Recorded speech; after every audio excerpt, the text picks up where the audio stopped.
I tend not to question the agenda. That's y'all jurisdiction. Mine's to make sure it shows up on time.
Doing well, how about you?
It's only numbers. I think they just gave you one.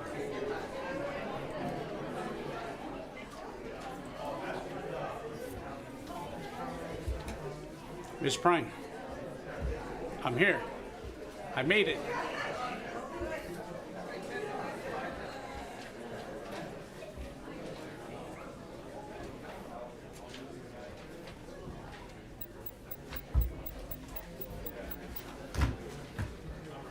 Oh, Miss Good?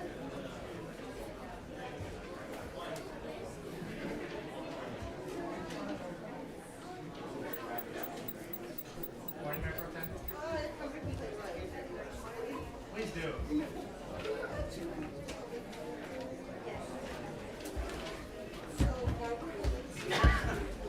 Good morning, sir. Good morning, good morning. Your revision? Outstanding, thank Many you. people know you are here. Yes, outstanding.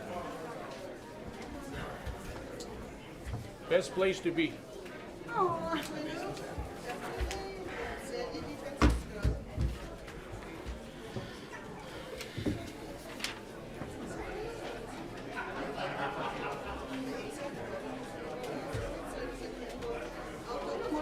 How are you? Oh, good. You're so good.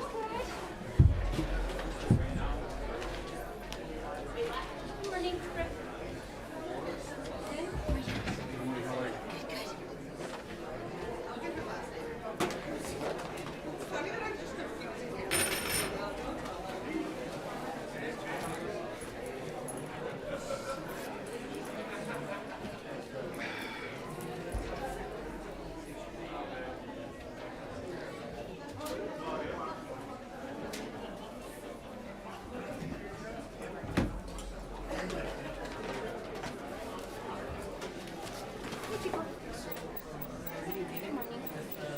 Can you come down here? I was gonna give you some stuff. okay. Do we want to pull it from Already consent? made it. Okay. What is my password? No, I'm in already. I'm sitting down. Yeah, it's hashtag. Yeah, no, I got it. Did you? Nope, that's not it. Wait, Beto. Matthew, I need my password. Why did I not take a picture of it? Did I when I said I should? No.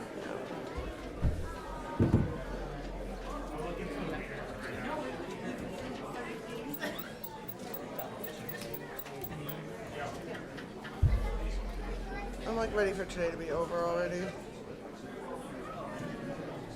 What item number is it? Yeah.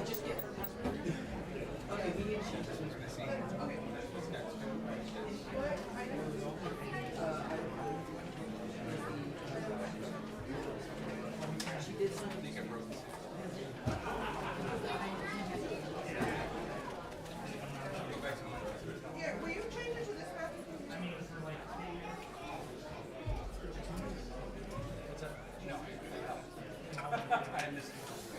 This is why I might should be high.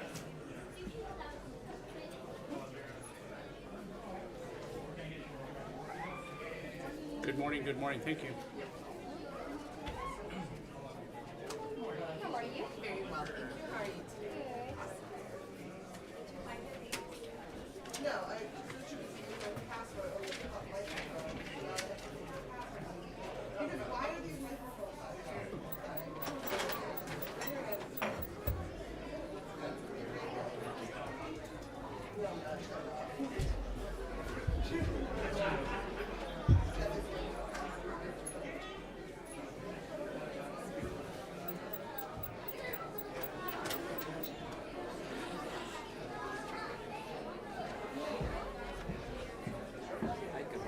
How are you? Oh man, I was gonna give you. I brought you one, but I left it in the car. Actually, I made extra pieces, so I made you one. But it's healthy juice, okay? And then if you quieren leerlo, es ustedes se ponen and then take 4 drops of regular food and then the tea.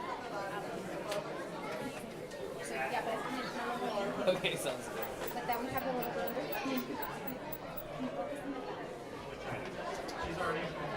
You're in the back? Yeah.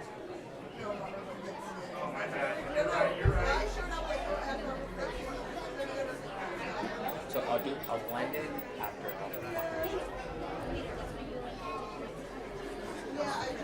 Just like stick around. I want us to get sick.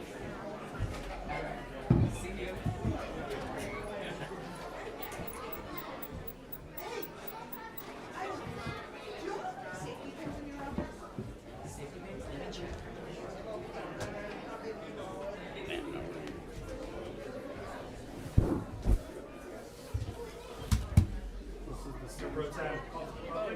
Yeah, call us public. Still trying to tell you that it's good. Good morning.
Hi, good morning.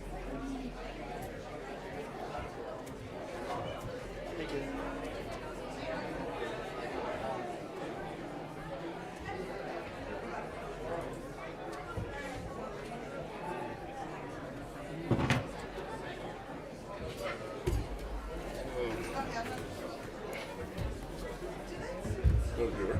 Thank you, sir. Hey, so we have to. That's your shirt.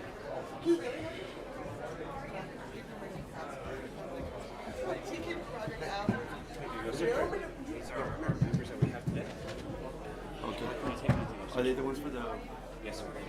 Release? Oh, okay. Thank you. Yes, sir.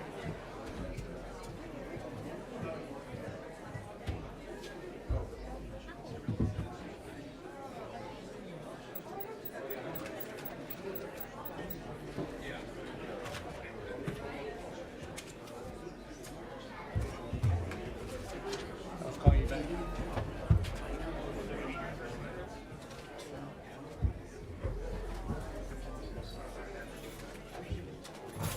Exactly, yes.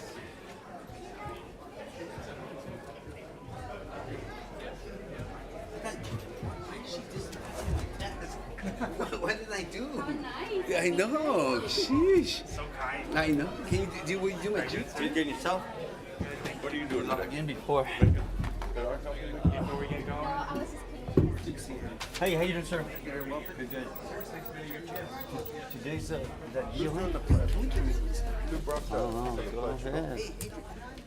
I'm not sure, sir. That is something that y'all have the influence over, not myself. I don't know who. I don't think. What I have. All right. Cool. You love it?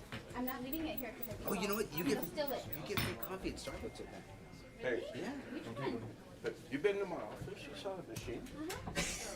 Oh no, I haven't got you. Is this skinny coffee? Okay, I gotta show you. Oh, that's the skinny coffee. Good. Mayor, I'm Miss gonna Pine, show do up- we have a? Can we start, please? Mayor, I'm gonna show up with this. I'm gonna show up with this. No, I haven't. You told me you were gonna put it in and then. Oh, you gotta come. It is the best.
Good morning, Miss Pine. Good morning, Mayor.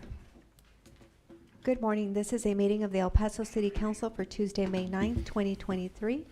Present and presiding in council chambers is Mayor Leeser, along with Representative Kennedy, Mayor Pro Tem Manelo, Representative Hernandez, Alternate Mayor Pro Tem Molinar, Representative Salcido, Representative Fierro, Representative Rivera, and Representative Canales. It is 9:03 a.m. Will everyone please silence their electronic devices so as not to disturb the meeting, and rise for the invocation delivered by El Paso Police Chaplain David Mayfield.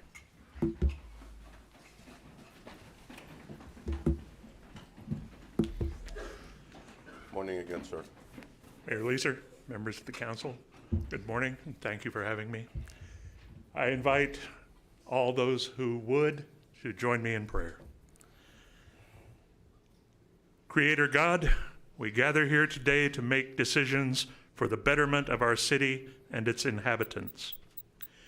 We ask for your guidance and wisdom to help us make fair and just choices that will benefit all members of our community. We pray for the health and safety of our citizens and for the success of our local businesses and organizations. May our city continue to grow and thrive in positive and inclusive manner. We ask for your blessings upon our city council members and their families as they work tirelessly to serve our community. May they be filled with compassion, wisdom, and integrity as they make important decisions on our behalf. EOC after mass transit.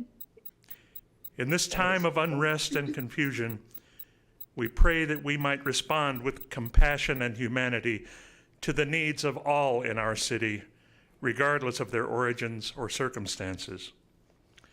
We thank you for your constant presence and guidance, and we pray that you continue to bless our city with your love and protection. Amen. Amen. Thank you, sir. Thank you. And to lead us in the Pledge of Allegiance, this morning we have Ms. Patricia Garcia's class from Sunrise Mountain Elementary School. We have Lucila Anguiano, Matthew Avila, Emily Bunch, Jayla Castillo, Abigail de la Cruz, Theodore Ng, Jaylene Garcia, Alana Garcia Barnett, August Huffman, Isaac Jeffries, Avery Leyva, Yuvia Lujan, Damian Mendoza, Eric Metz, Jesus Olivares, Isaiah Oliveri, Madison Puga, J.C. Rollins, and Isaiah Walters.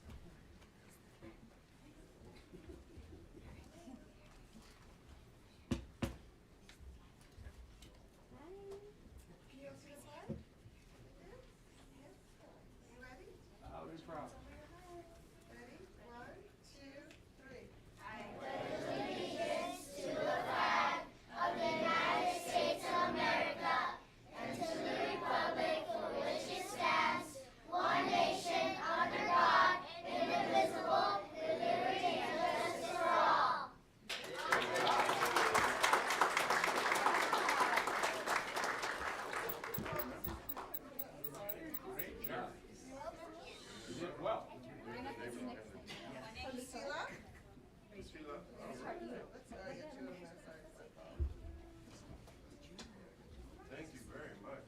Matthew Avila. Thank you very much. Emily Blunt. Emily. Jayla Castillo. Eric Lozano. Who's Eric Eric Lozano. Lozano? Abigail. Theodore. I was telling you. Jalen. I told him the next time we're just putting We're gonna have the mayor give it to you. So what Alana. August. August right here. Come on, buddy. Thank you very much. Isaac. Jeffries. So you went to Thank you very much for being here. Avery. Yuvia. Thank you very much. Yuvia here. There you go. There's Yes, she is. Damien. Eric. Thank you very much. Eric, you're the mayor's gonna give you this. Jesus. Thank you again. Isaiah. Thank you very much. Madison. JC. This is Amy. Brian. Brian? Not here? Not here. Isaiah. Here you go, Isaiah. You all wanna stand up here for a photo with me? Oh, right here, you all back here already. Smart. Let's come in. Y'all can come over here.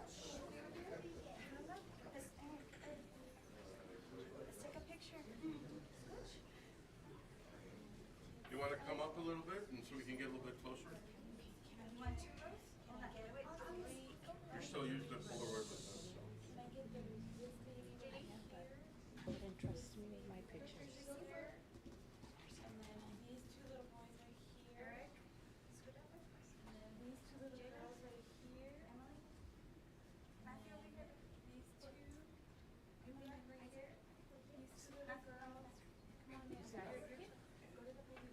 Can you stand right here for me?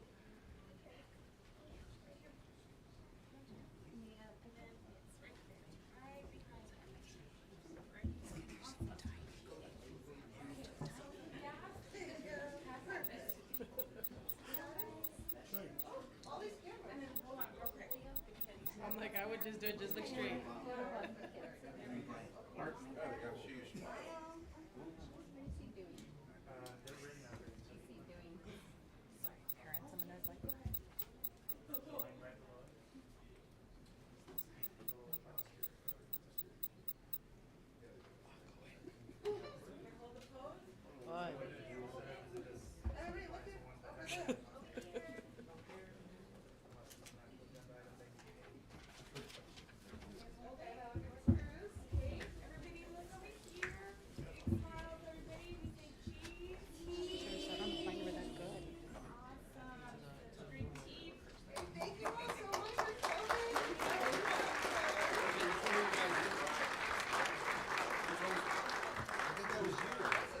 Yeah, you're Brian. I don't know, she yelled my name and I thought I was in trouble. You have my certificate? Thank you. I'll stand in the back, nobody will know it's me. Thank you all, bye.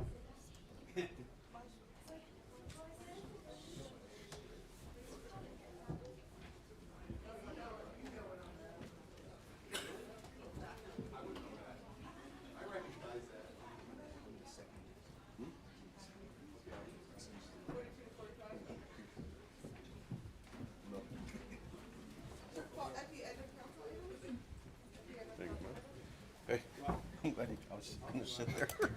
And then you came up and I did. I did.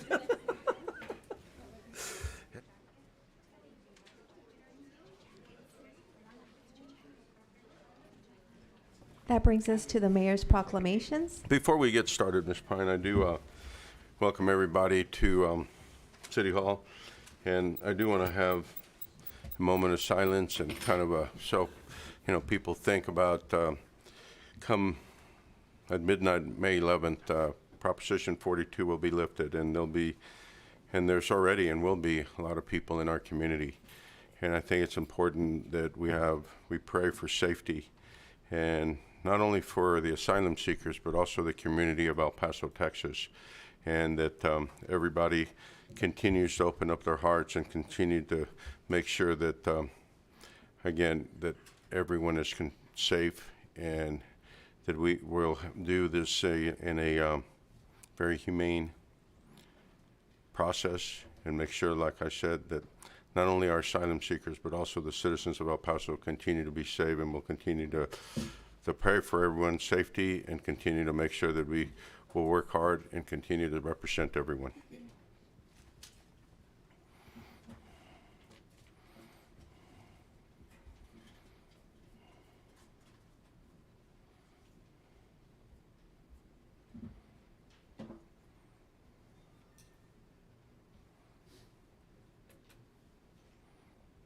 Thank you. Thank you, Mayor.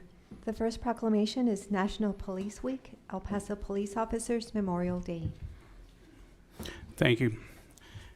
Proclamation, City of El Paso, Texas, whereas since the first recorded death in 1786, more than 23,000 law enforcement officers in the United States have made the ultimate sacrifice and been killed in the line of duty, including 2,106 from the state of Texas. And whereas the names of these dedicated public servants are added to the National Law Enforcement Officers Memorial for officers killed in previous years, engraved on the walls of the National Law Enforcement Officers Memorial in Washington, D.C. And whereas by joint resolution approved October 1st, 1962, authorized and President John F. Kennedy proclaimed May 15th of each year Peace Officers Memorial Day in honor of those who have been killed or disabled in the line of duty. Further, designating the calendar week in which May 15th falls Police Week. And whereas in the city of El Paso, state of Texas, and every American community, law enforcement officers with the El Paso Police Department are committed to the preservation of life and property, risking their lives to protect us from those who would defy the law, providing law and order and service the cause of justice. Whereas the city of El Paso and the state of Texas honor the heroism of all law enforcement officers, especially those who have given their lives so that others might live, asking God's blessings for the families and friends they left behind. And whereas in the 138-year history of the El Paso Police Department, 35 officers have lost their lives in the line of duty, paying the ultimate sacrifice while serving and protecting the El Paso community. And whereas in the city of El Paso, state of Texas, during Police Week, The nation's flags will be flown at half-staff on Peace Officers Memorial Day under Public Law 103-322 as amended. And whereas the service and sacrifice of all officers killed in the line of duty will be honored during the El Paso Police Department's candlelight vigil on the evening of May 10th, 2023. Now therefore be it proclaimed by the Mayor and Council of the City of El Paso that the week of May 7th through May 15th, 2023 shall be known as National Police Week, and that May 15th, 2023 shall be known as El Paso Police Officers Memorial Day. Signed, the Honorable Oscar Leeser, Mayor, City of El Paso.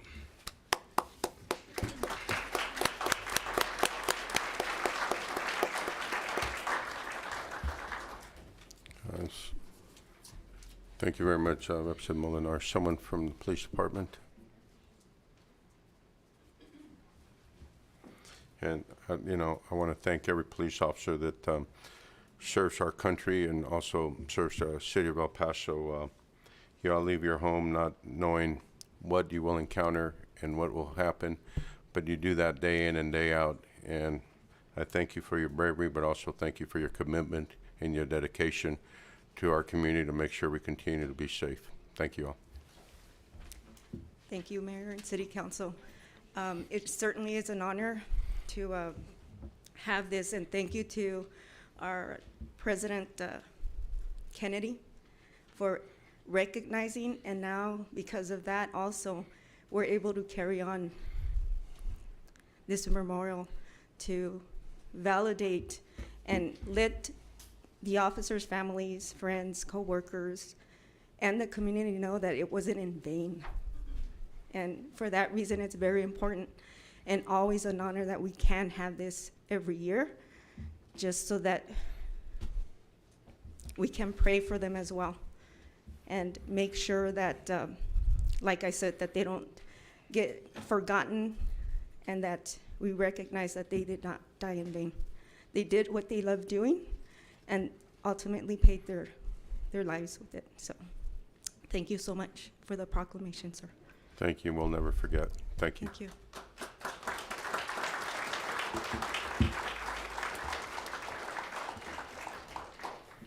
The next proclamation is Mental Health Awareness Month.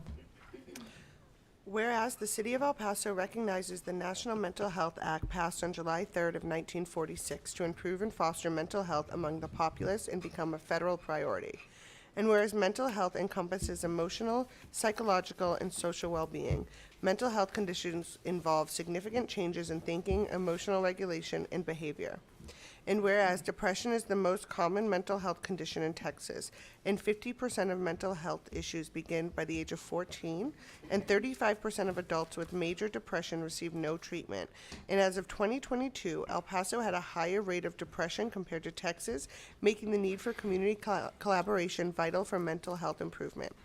And whereas marginalized communities consistently experience worse mental health than other communities, and failure to prioritize and address the mental health needs of marginalized community perpetuates systematic disparities. And whereas the need to increase mental health awareness and screenings in community is crucial, the City of El Paso Department of Public Health will focus on raising awareness of the causes, risk factors, and prevention strategies of mental health. And whereas the City of El Paso Department of Public Health is committed and dedicated to providing referrals to mental health organizations for individuals of all ages through collaborative efforts with mental health agencies and community partners by providing resources to increase timely behavioral health screenings, diagnosis, and treatment. Now, therefore, be it proclaimed by the Mayor and the Council of the City of El Paso that the month of May shall be known as Mental Health Awareness Month. Signed by the Honorable Mayor Oscar Leeser.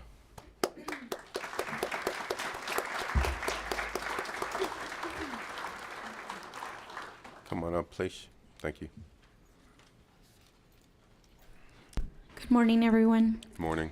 My name is Yvonne Marquez. I am the program manager for the Medicaid waiver program with the Department of Public Health. I am grateful for the opportunity to speak to you about a topic that is important in our community, mental health. As you know, mental health is an issue that affects all of us, regardless of our background, age, socioeconomic status. It is an issue that requires everyone's attention and commitment. According to the Centers for Disease Control and Prevention, more than 50% of people will experience a mental health illness or disorder at some point in their lifetime. And 1 in 25 Americans lives with severe mental illness such as schizophrenia, bipolar disorder, or major depression. It is essential to seek professional help when one's poor mental health interferes with daily activities. That is why we are honored for the acceptance of this proclamation in support of mental health. This proclamation is not just a piece of paper. It's a symbol of our collective commitment to raise awareness of the importance of mental health and support those who are struggling with mental health challenges in our community. On behalf of everyone who has been touched by mental health challenges and work towards a solution, I want to say thank you. Thanks to the amazing work, dedication, compassion, and commitment of the mental health organizations in our community, which are also present here with us today. Thank you, City Council, for standing along with us. I know that we can make a difference to create a bigger future, a brighter future for all those who struggle with mental health challenges. Thank you again for this proclamation and for your ongoing commitment to mental health. Thank you. Thank you very much for being here. And you know, awareness is so important, but also having the ability to work together and recognize people that need help and making sure that they understand it's okay to get help.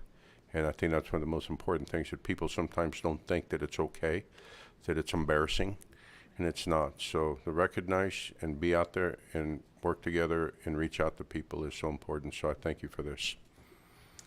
And good morning. My name is Kathy Gaitan. I'm the CEO of the El Paso Child Guidance Center and also the Vice Chair of the Family Leadership Council. We understand improving mental health is a federal priority, but we also understand it's a local priority, as evidenced by this impressive and very important proclamation. The Family Leadership Council that stands behind me is a collaborative of behavioral health providers in our community. Our goal is to fill the gaps of behavioral health needs. We are on our group, we have both providers and a family advisory council.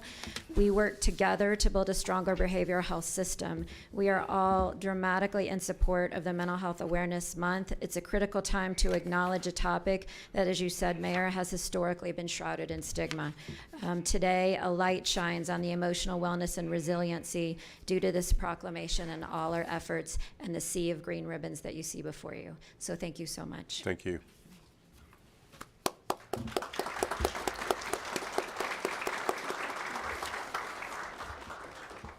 And if this morning's honorees will please remain in chambers, council will have an opportunity to take photos with you once all the ceremonial items have been completed.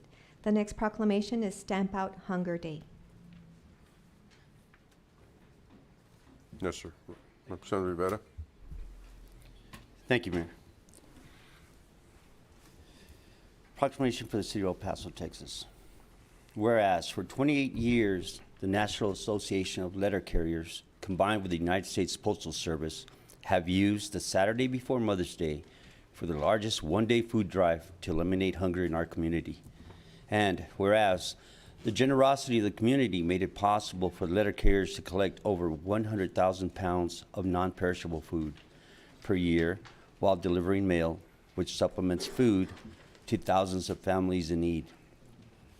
And whereas 162,636 pounds of food were donated and collected last year, making 2022 a record year for the Stamp Out Hunger initiative in the El Paso community.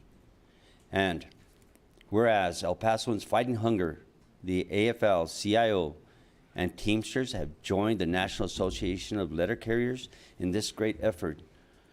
And whereas we challenge the community to beat the record and make this food drive the best and largest single-day food drive in the history of the City of El Paso.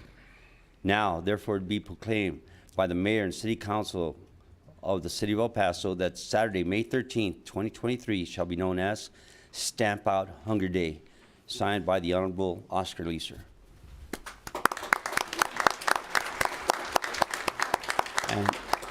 And so we, at this time, we have Mr. Richard Dayu, Sal Rodriguez, Albert Ansondo, and Brad Come up, DeBoe. sir. come on up. Thank All you. right, thank you, and good morning, folks. Good morning, Mayor. Good morning, sir. Good morning, council members. We know it's a challenging time in El Paso, and so we bring good news. And the letter carriers are ready for our annual food drive. Last year, we collected from El Pasoans about 202,000 pounds of food and money. And that actually broke our record for the biggest collection that we did with the El Pasoans Fighting Hunger Food Bank. So I want to make sure that we do thank the food bank because they're very helpful in supporting the letter carriers to do this really big food drive. We want to thank the Postal Service because they let us use their docks and all their equipment to get all this all the food to the food bank. We actually do this project on the clock. The letter carriers are out there delivering mail on May 13th. So then they pull a double duty and they pretty much do it in the same amount of time, maybe a little bit longer, and I know the supervisors don't want to hear that, but it takes what it takes, we always tell them. But they come back with trucks loaded with food. And this is just such a special honor and opportunity to be out here and to be with the letter carriers. We got bags that we're delivering to all our customers, well, not all of them, but as many as we can. And we would like for everybody to fill their bag with food, non-perishable food. Protein foods are always welcome. And leave it out there at your mailbox, and on Saturday, the letter carrier will take the rest, take care of the rest of everything that has to be done for you. We have volunteers all over the city. We want to thank City Council and the mayor one more time. And we do have a little gift for each of you, and that's to give you a food bag that hopefully that you will use as well. And if anybody, we don't want to interrupt the meeting, but if anybody wants a food bag, let us know. So thank you again. Thank you. My name is Sal Rodriguez. I am the president of the National Association of Letter Carriers, and I want to thank everybody for helping us. You guys don't know how grateful we are and blessed to have a job. And believe it or not, we have letter carriers. Yes, a lot of people says you have a job, but we have a lot of carriers who live paycheck to paycheck, and we have sent them to El Paso Fighting Hunger. And believe it or not, when they get this bag of food, when they provide it, it pays a bill for them. So everybody might be on need. We don't know when we're gonna need them. So I wanna thank everybody. Please touch your hearts. And we also gonna be taking donations. You can take into El Paso Fighting Hunger. The letter carriers actually donated last year $5,000 in top of that. So thank you again for giving us this opportunity. God bless you all. Thank you. I just want to recognize the El Paso Fighting Hunger Food Bank. We really appreciate everything that you've done for us. And as you know, the need in the community is huge, and the hearts of everybody in this room needs to be large as we take care of everything. Susan, the CEO, could not be here, Susan Goodell, but Richard and I are here, and we, once again, really appreciate the support of everybody in this room. El Paso Fighting Hunger Food Bank does make a difference in this community. Thank you. Thank you, Mayor and Council. That's Brad Dubow. He is the chairman of our board. I forgot to announce who he is. I serve with him on the board. It's my honor to be a part of the food bank leadership, and I just want to say thank you to all of you for all that you do to support the food bank, recognizing how critical the need is in our community, not just today, not just this coming Saturday, but throughout the year. And also to thank the Postal Workers of America who give so much to this effort. Thank you for your time. Thank you. And I do want to thank you all for being here, and postal workers, but also El Paso is a very generous community, and we've seen it in many times, and we continue to see it even in the crashes that were being affected in our community today. And it's a generous community, and when you talk about the 202,000 pounds, which was a record last year, it's no surprise because we have a wonderful and very giving community. And thank you all for giving your time and continue to make El Paso a better place. Brad, Richard, thank you. If you don't mind, Albert's gonna approach you to give you guys a little gift. Thank you.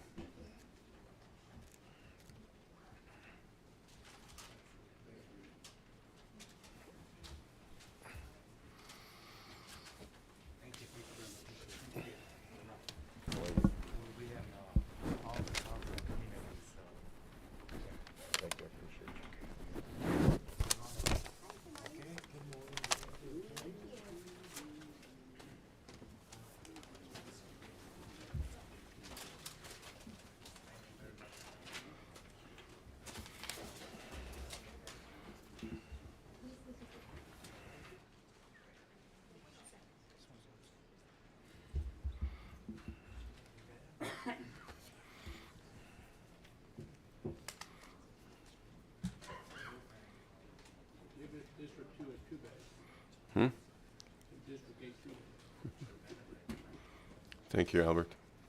And Thank the you again. final proclamation is National Travel Tourism Week. Representative Salcido. Thank you, Mayor. Thank you, ma'am. Proclamation, City of El Paso, Texas. Whereas Destination El Paso celebrates National Travel and Tourism Week with the local awareness activities honoring the travel and tourism industry. And whereas in 2022, the City of El Paso hosted 3.8 million visitors. And whereas travelers contributed 2.14 billion to the economy in our city. And whereas El Paso hotel occupancy was 71.76%.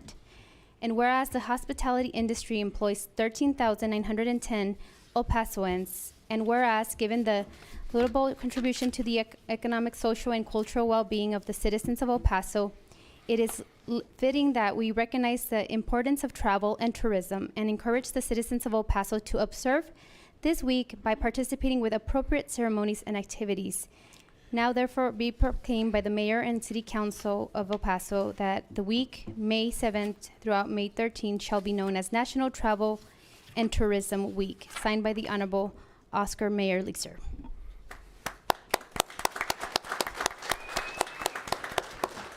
Good morning, sir. Good morning, members of council. Jose Garcia, President and CEO for Destination El Paso. It is National Travel and Tourism Week. We appreciate you all taking the time to recognize this week for the travel and tourism industry. It's an incredible industry here in El Paso. Brooke will go over the tens of thousands of people that are employed in our industry.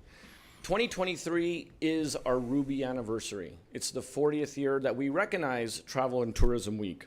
And so we just want to, again, appreciate you all allowing us this opportunity to talk about travel and tourism and its importance, not only to the local economy, but to the community as a whole. And so I would like this opportunity, as everybody knows, the infamous Brooke Underwood, Executive Director for Visit El Paso. Your name again, ma'am? Apparently it's infamous, Brooke Underwood. Oh, there you go. Thank you. Good morning, members of council. Oh, thank you.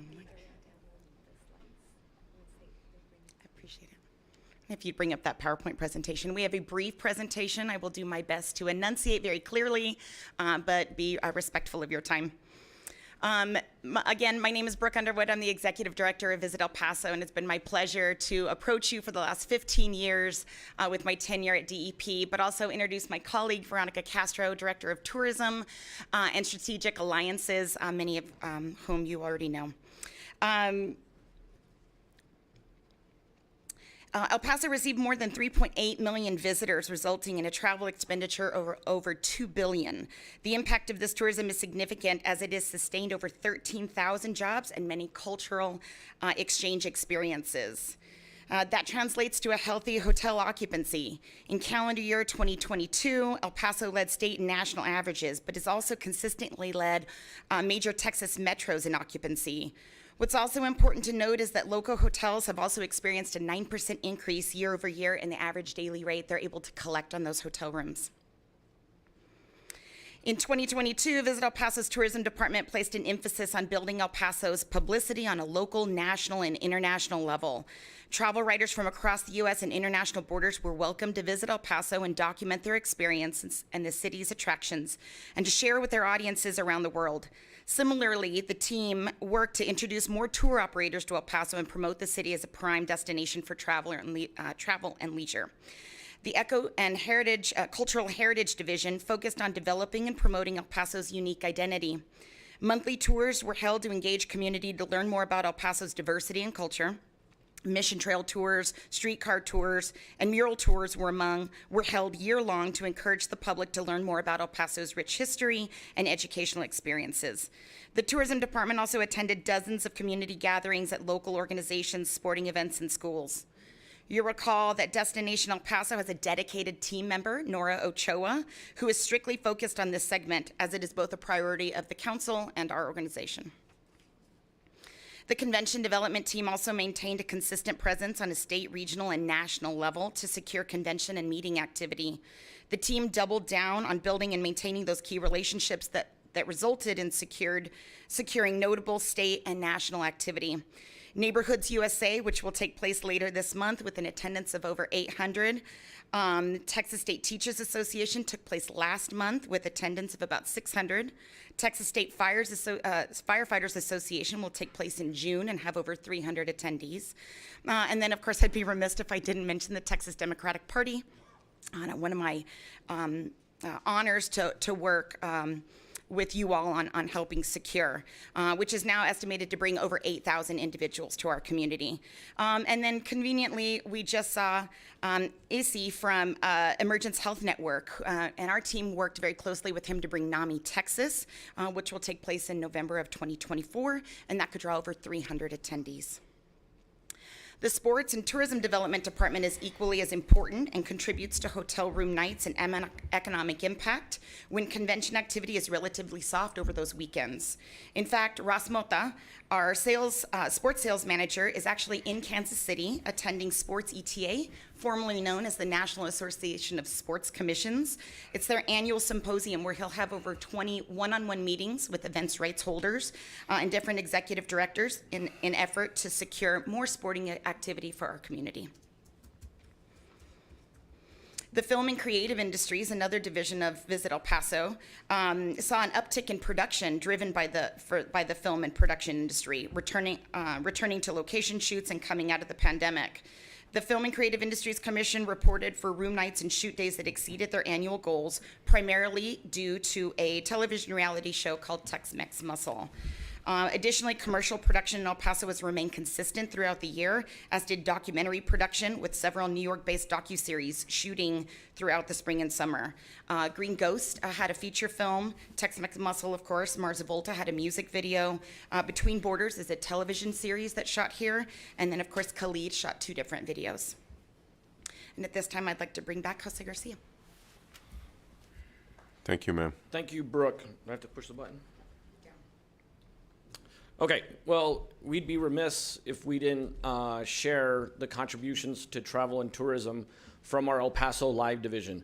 I like to call the El Paso Live division our facilities and events. As you know, the Convention Center, the Plaza Theater, the Abraham Chavez Theater, McElligin Canyon Amphitheater, and Arts Festival Plaza. The Plaza Theater is ranked 69th in the world in Pollstar. And I say that because you take every theater in the world, and there's such amazing content going into the Plaza Theater. It's ranked 69th. But the Abraham Chavez is ranked 101 in the world. But if you put those two together, they're ranked in the top 50. And so we're really proud of that. These theaters are bringing in guests from the region. They're staying in hotels, they're eating at restaurants, they're shopping, et cetera, et cetera. Broadway in El Paso, in its 19th season. This year we have over 2,700 subscribers. That is a record. We have Hamilton. We just finished Cats and Dear Evan Hansen. Hamilton we're looking forward to. We're very excited about a 16-night run, and that'll be in July. So we encourage folks to get their tickets because they will go fast. And then, of course, the El Paso Water Parks. Last year finished up our 2nd season. We're starting our 3rd season. Actually, this past weekend, we did a soft opening at the Chapoteo Water Park. And so we almost had 102,000 park visitors. Season passes sold 6,000, and then a lot of following on social media. So, oops, did I go too far? No. As we close, I'd like to draw your attention to 2 pieces that we have provided you in addition to the token of our appreciation for your support. V and Brooke are handing out some gifts. Inside there's a facts and stat sheet outlining much of the data that you all received today. We're really excited about this next part. We also brought you a copy of our newest project, the Downtown Mural Guide. We're especially excited about this piece, but also want to encourage individuals to check out a citywide guide available on our app, and you can get that app on the Apple Store and the Android Store. And finally, we would like to share the 2022 Destination El Paso created a scholarship for area students interested in pursuing a career in travel and tourism. And many of you know, it's named after Brian Crow, who had done so much for our community and has moved on to Tulsa. So again, members of council, we all know that time is our most precious commodity, and we appreciate you giving us this time so that we could travel all the fun stuff that's happening in travel and tourism. Thank you so much, and have a great morning. Thank you. And Ms. Underwood, Ms. Castro, thank you. And you guys always have a smile on your face, and it goes a long way. So thank you for creating a lot of ambassadors to our community. You know, we talk about we can spend millions and millions of dollars advertising, or we can have people come to our community, and after they leave, they love the people, they love the things to do, and they love being here, and when they leave, they become ambassadors. And you all have created thousands and hundreds of thousands of ambassadors to our community, so we thank you for that.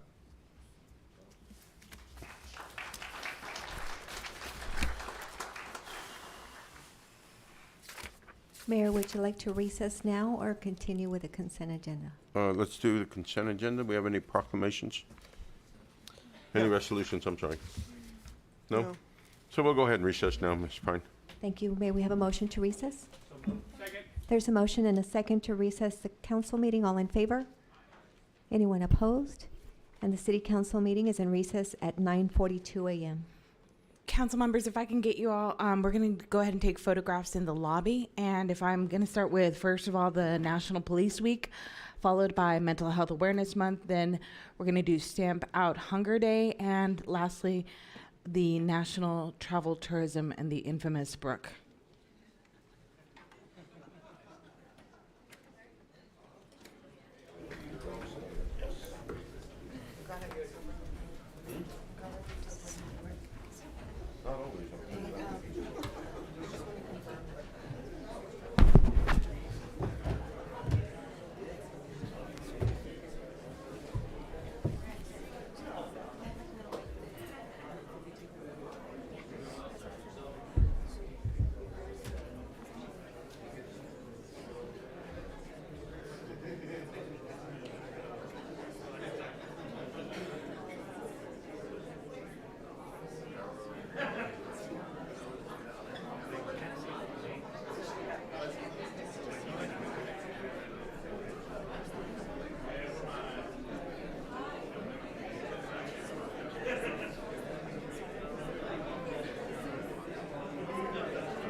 send it to you?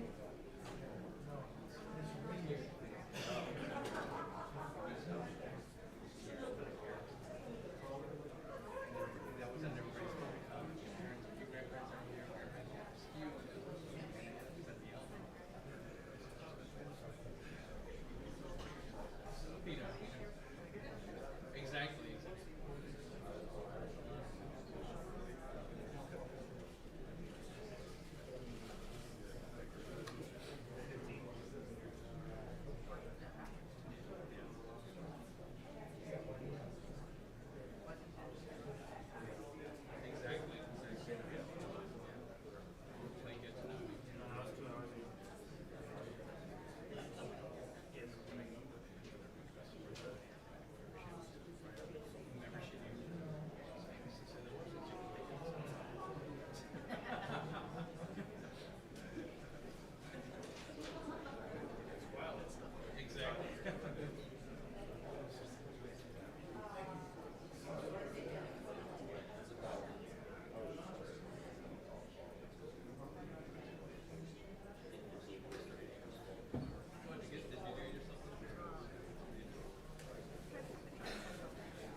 What about Mayor Pro Tem?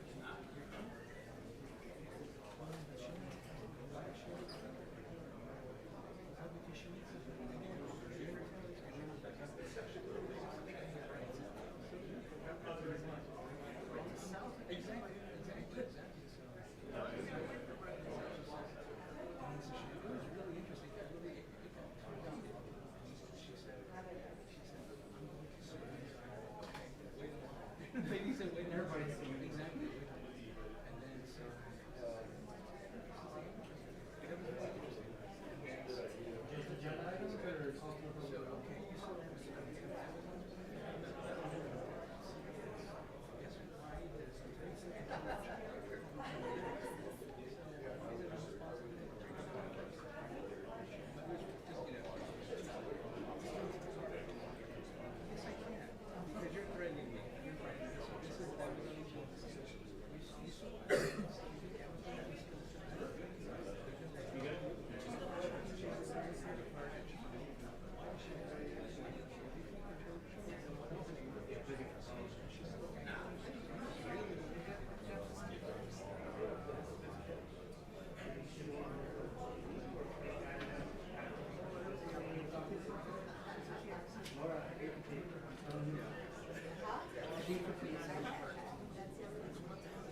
wipe out there.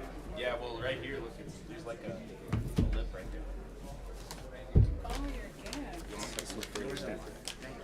You're wonderful.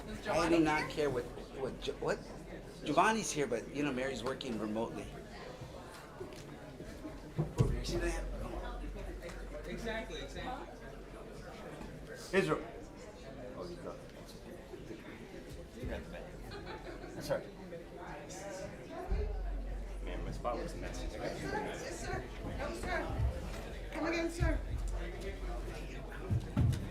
It's the blessing and the curse of having the Oh, my extra eye space. I spread my stuff.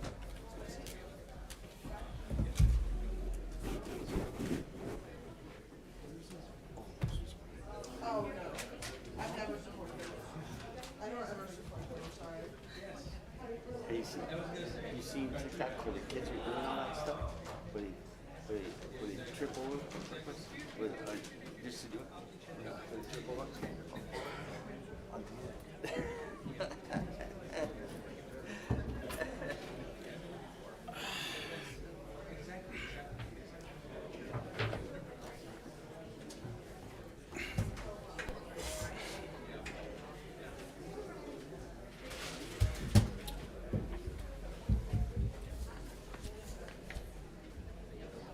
My mother-in-law last week.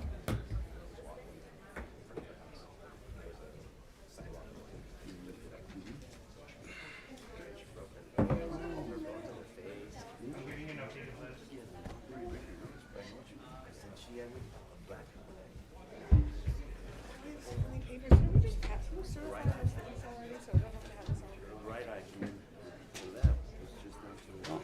You know what sucks too? You do all this work, you update them 4 times, and then by the time you have a comment, it doesn't even matter. I'm like, it would actually be more effective if they just didn't print anything out. I told you to send it to people. It would be more effective if you just didn't print them out till like 11:15.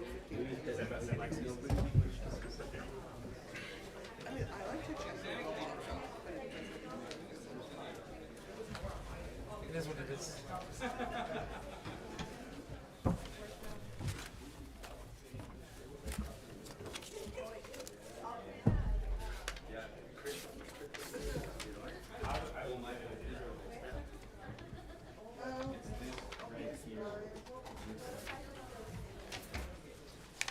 Who's crying?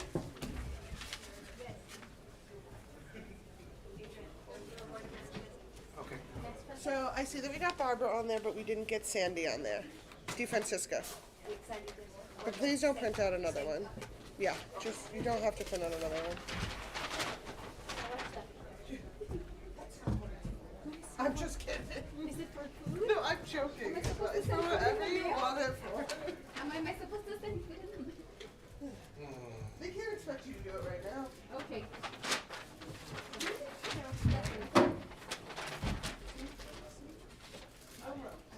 We're gonna try to set that When meeting. this thing is gone, I'm taking. Oh, I see. You want to go so you can expand it. You got all. I don't, no, that's where the line is. I'm gonna put a piece of tape. I'm gonna put a piece of tape right there. Yeah, it was pretty funny, actually. I wonder if I have a screwdriver upstairs that I can just pull while we're sitting here. It's already very clear I did not wake up to tree violence today. There's 2 screws. There's 2 screws, that's it. Well, we should be sit down. That's good to do it. I think they're in tighter than that. This time it'll be your feet. No, you can't, because it's screwed into the desk. I should ask Seth. I think I have a screwdriver upstairs. I could sit here while no one's looking, and then all of a sudden I had a break. And I don't know. Here you are. Here, lean back.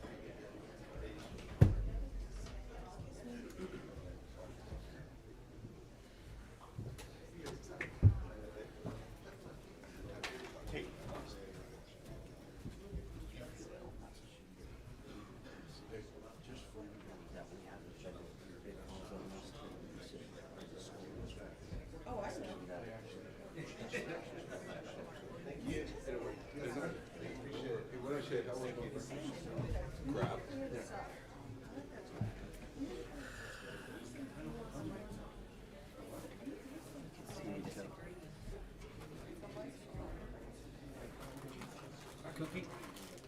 Oh, you got to.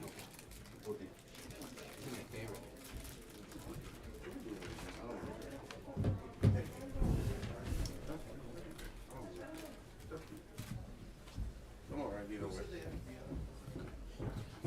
It's 10 p.m. 10 p.m.? Almost. Yes, ma'am. All mics are off except mine. Ms. Prine? Yes, Mayor, if we may convene Mass the Transit, please. Yes, thank you. Good morning. This is a meeting of the Mass Transit Department Board for Tuesday, May 9th, 2023. President presiding is Board Chair Oscar Leeser, along with board members Brian Kennedy, Alessandra Anello, Cassandra Hernandez, Joe Molinar, Isabel Salcido, Art Fierro, Henry Rivera, and Chris Canales. It is 10:02 a.m. We have one citizen signed up for call to the public this morning, and that is Mr. Steven Strummer. I don't see Mr. Shrummer. Board Chair Leeser, would you like to move to the consent agenda? Absolutely, thank you. All matters listed under the consent agenda will be considered by Mass Transit Department Board to be routine and will be enacted by one motion unless separate discussion is requested by board members. Prior to the vote, members of the audience may ask questions regarding items on the consent agenda when the vote has been taken. If an item has not been called out for separate discussion, the item has been approved. The Mass Transit Department Board may, however, reconsider any item at any time during the meeting. We do have one revision to delete item 2, which is to request to excuse board member Joe Molinar. Who was the motion?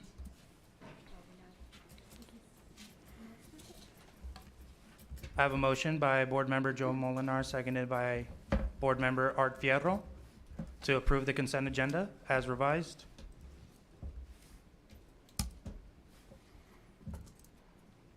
And on that motion, call for the vote. 1 second.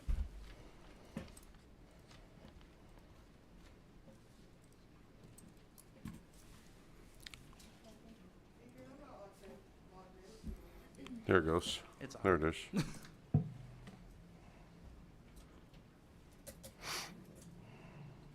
Mr. Fierro? Your vote? Aye. In the voting session, the motion passes 9-0.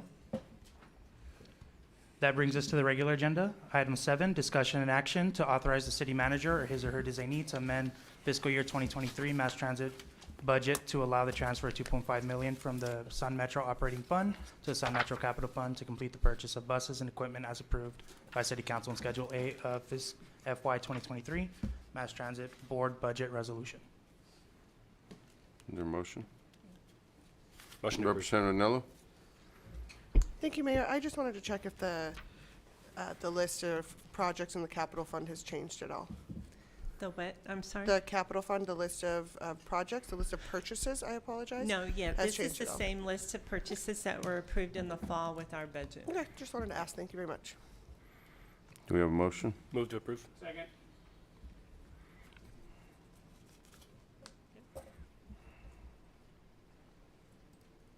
I have a motion by board member Chris Canales, seconded by board member Joe Molinar, to approve item number 7. On that motion, call for the vote. Mr. Fierro?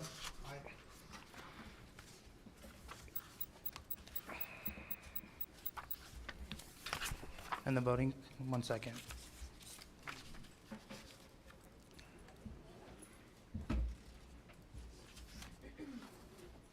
Is that- It didn't capture Mr. Fierro. Let me go ahead and do that again. Voting session is open again.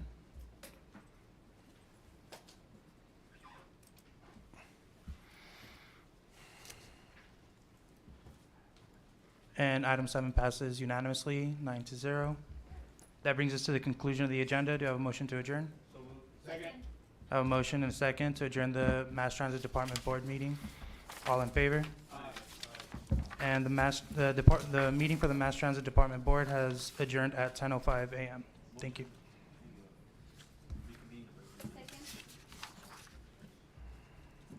Cheers. Mayor, did you want to reconvene the regular agenda? Mayor, we have the TERS 10 board meeting as well. Yeah, we'll do the tax increment. That should be, we'll do that one. It's set for 10, so we'll go ahead and do that now. Thank you. Hmm? Good morning. This is a meeting of the that's Tax how I'm gonna do it Increment now. Reinvestment Zone 10 for Tuesday, May 9th, 2023. Present are Board Directors Chair Leeser and Board Directors Kennedy, Anello, Hernandez, Molinar, Salcido, Fierro, Rivera, and Canales. We do have a quorum. The first item on the agenda is discussion and action on the election of a vice chair. Good morning, Karina Bresgala, Economic and International Development. Under Section 4 of the TERS Creation Ordinance, the mayor is designated as chair of the board, but the board may elect a vice chair and other officers as needed. We would recommend having a vice chair in place just in case the mayor needs to step out, so that we can continue running the meeting. Is there any nominations? What district is this in? The TERS? Yeah. District 1. Okay, I would, Representative Canales? Thank you, Mayor. As I just nominated you. I just nominated you. You've been second, so. Anyway, so we have we have a motion and a second for Representative Canales. Since it's with that, Ms. Prine? Is there who has a question? You have a question? well, I was hoping to make a nomination. I think he was going to nominate somebody, but he got beat by. Yeah. So there's no questions. Yeah, no question. Ms. Prine? We do have public comment from Mr. Bonart on item 1.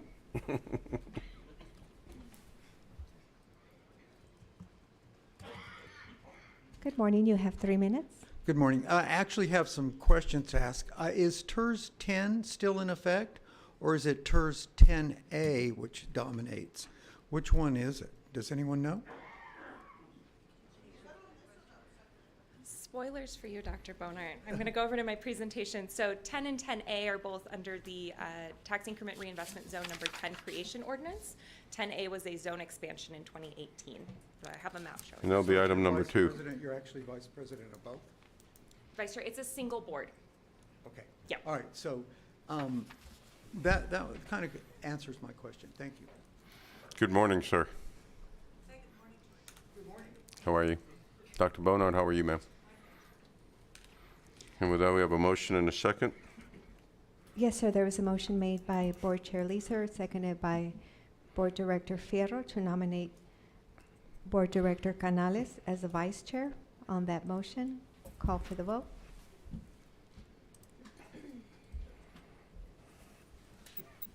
In the voting session, and the motion passes unanimously.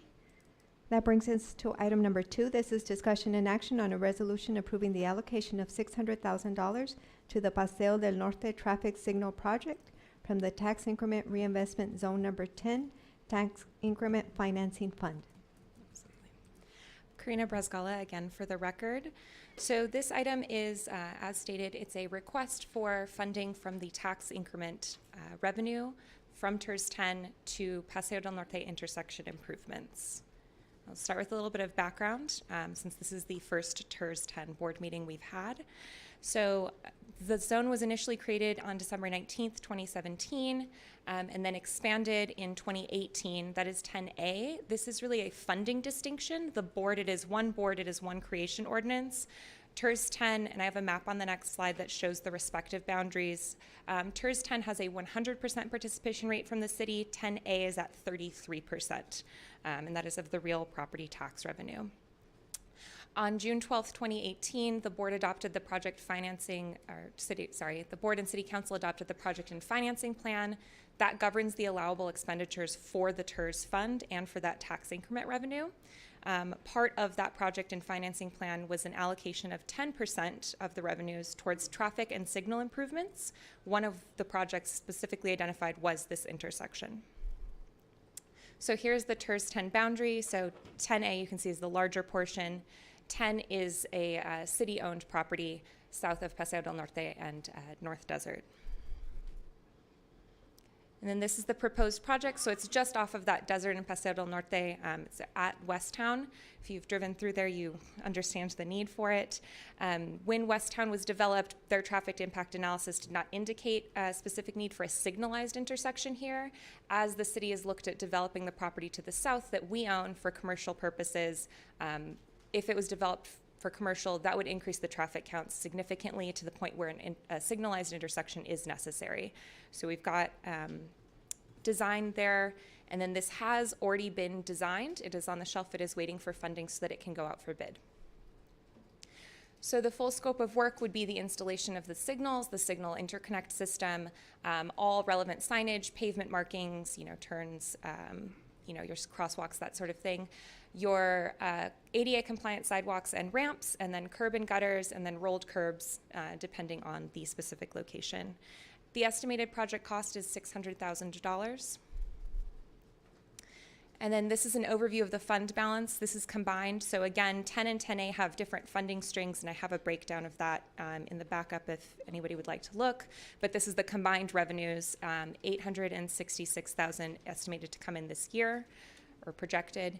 And then recurring expenses, administrative expenses, and then obligations for Schneider Electric, which was approved late last year. They were given as part of their incentive agreement a public improvements grant out of the TERS 10 fund. So that's $600,000. The estimated cost for these capital improvements at $600,000. Total expenditures 1.2. And then the beginning fund balance is 1.3 million, and we would anticipate after obligations and recurring expenses, we'd be looking at an ending fund balance of a little under $950,000. So staff is requesting approval of a resolution to allocate up to $600,000 for intersection improvements to Paseo del Norte at Westtown. The project will benefit the zone and is found to be consistent with and help implement the zone's project plan. And I'm happy to take any questions.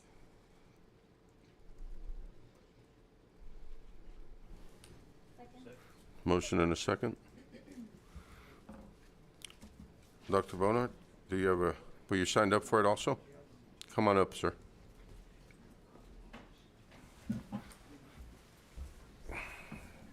Okay, thank you again for acknowledging me. So the TERS, as we know, were originally designed to mitigate blight. And in this area, it's one of the fastest growing and wealthiest parts of the city. It's hardly blighted. And we always hear about the problem with raising taxes in town is because there's this misalignment between the proportion of residential taxes to commercial taxes. And largely this area is commercial tax base. And when you decided to give away those tax dollars back to these TERS and rob the general fund of that money, it really hurts the rest of us. And so, again, TERS 10, as Representative Hernandez will recall, was created mostly for the exchange for Great Wolf Lodge. So it's supposed to be an $18 million valuation of that property. Well, it's owned by the city. So how can it generate any tax dollars? Are you taxing yourself? So really, these funds are coming from TERS 10A, the larger portion. So in November of 21, I came here when this property was supposed to be sold to Amazon. And at that time, Representative Schwartzbein and Mayor Leeser said that, oh, we're going to not continue to have TERS 10, that we're going to remove the 100% 30-year tax abatement, and that whoever would receive that property would be liable to pay regular taxes, which I support. And I'm not opposed to this traffic signal. It's a good idea. But the issue is you've just passed the 2022 bond that's a street bond that should have money to cover these kinds of expenses. And what's beginning to happen between TERS 10A and this street bond is you're double funding a lot of projects. For instance, the extension of Ressler, which goes through 10A, is also supposed to be covered by the bond. That's not fair. That's not fair to the public. You're robbing the general fund of these tax dollars and double funding this other project. So What I think is most fair and what should come out of this is you should remove the tax abatement from 10.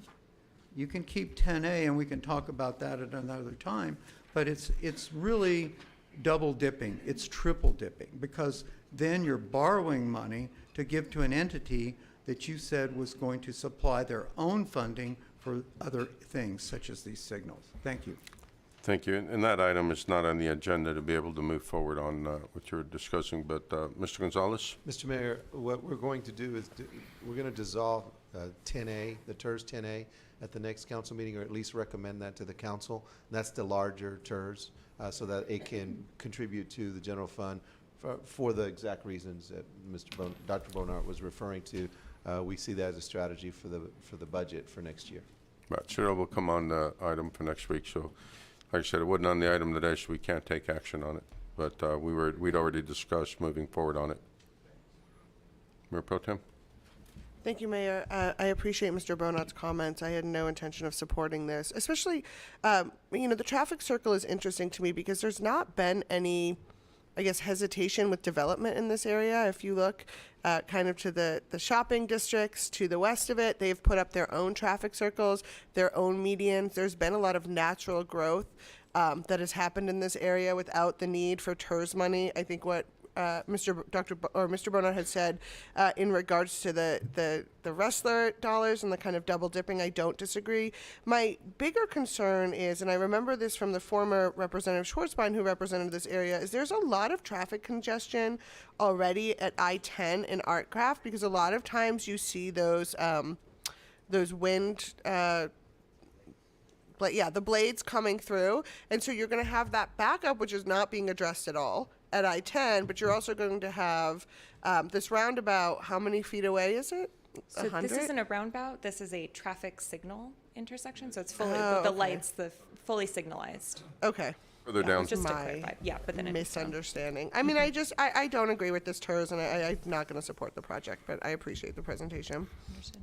Yeah, this is how far from, it's not right there where that property is. It's actually down towards the Walmart area. So, but yes, so it's, Right. yeah. Well, that makes less sense to me, too. I mean, why would we be using the TERS money for something that helps a commercial property? I mean, like, if we're going to fund signalization, I think that we should do that from the general fund. I'm just not going to support it. Thank you, Mayor. Okay. Thank you. And I did have some members of the community that, business people from that area, and they're very supportive of the idea that it will help their business over there. Representative Canales, should I say Vice Chair Canales? Thank you, Mayor. TxDOT is going to be starting their project at Artcraft and I-10 for their large flyovers, specifically to accommodate the large wind turbine blades and some of the freight that comes through the Santa Teresa port of entry. Do we have any idea of the impact on traffic and impact on timeline of this project? I'll have to turn that over. I've been told that streets and maintenance is on. Okay, perfect. This is Jerry DeMuro from Capital Improvement. This can begin immediately upon transfer of the funds, and it should not impact the Artcraft work.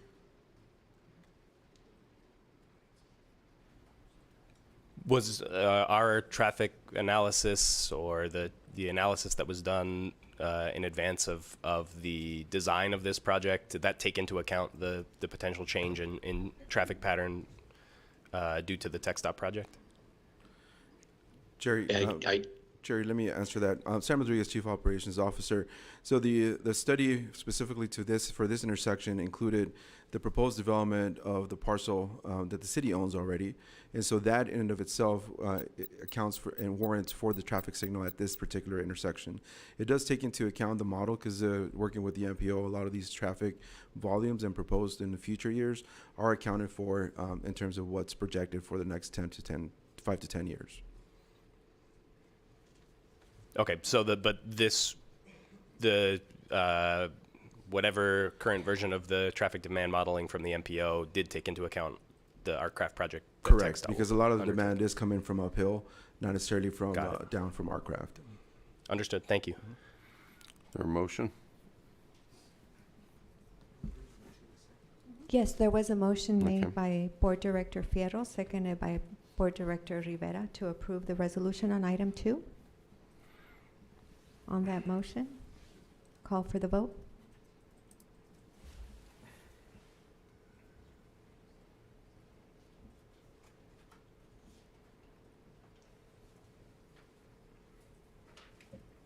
In the voting session, the motion passes 7-2 with Representatives Anelo Molinar voting nay. The motion does pass.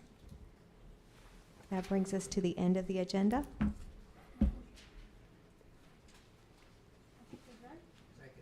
There's a motion and a second to adjourn the TERS meeting. All in favor?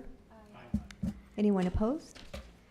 And the tax increment reinvestment zone number 10 meeting for Tuesday, May 9th, 2023 is adjourned at 10:22 a.m. Can we return back to, Move to reconvene? is there a second? Thank you. There's a motion and a second to reconvene the regular city council meeting. All in favor? Aye. Anyone opposed? The meeting is back in session at 10:22 a.m. That brings us to the consent agenda. Mayor All Pro Tem? matters listed under the consent agenda will be considered by city council to be routine and will be enacted by one motion unless separate discussion is requested by council members. Prior to the vote, members of the audience may ask questions regarding items on the consent agenda. When the vote has been taken, if an item has not been called out for separate discussion, the item has been approved. Council may, however, reconsider any item at any time during the meeting. Mayor Pro Tem? Ms. Prine, I have a few revisions you all don't have as well, so bear with me. So I make a motion to approve the consent agenda with the following revisions. Page 3, item 2, delete per Representative Molinar. Page 4, item 5, move to the regular per Representative Anello. Page 16, item 42, move to the forefront per Representative Molinar. Page 16, item 43, move to the forefront per Representative Molinar. Page 16, item 44, move to the forefront per Representative Molinar. Page 16, item 45, move to the forefront per Representative Molinar. Page 18, item 51, move to the forefront per Representative Rivera. And page 18, item 52, move to the forefront per Representative Salcido. Mayor Pro Tem, can you please repeat the first one, the deletion? The first deletion was item 2, which is to excuse Representative Molinar. Thank you. We're not going to excuse him. Oh, question? Real quick. Mayor Pro Tem, the item for me was 52 or 51? Yours is 52, listed from what I received from the Oh, clerk. I actually make- Representative Rivera had requested 51 to me directly. I made an error, so it's Okay. 51, but Well, then Representative Rivera had also asked that page 18, item 52 be moved to the forefront. thank you, Mayor Pro Tem.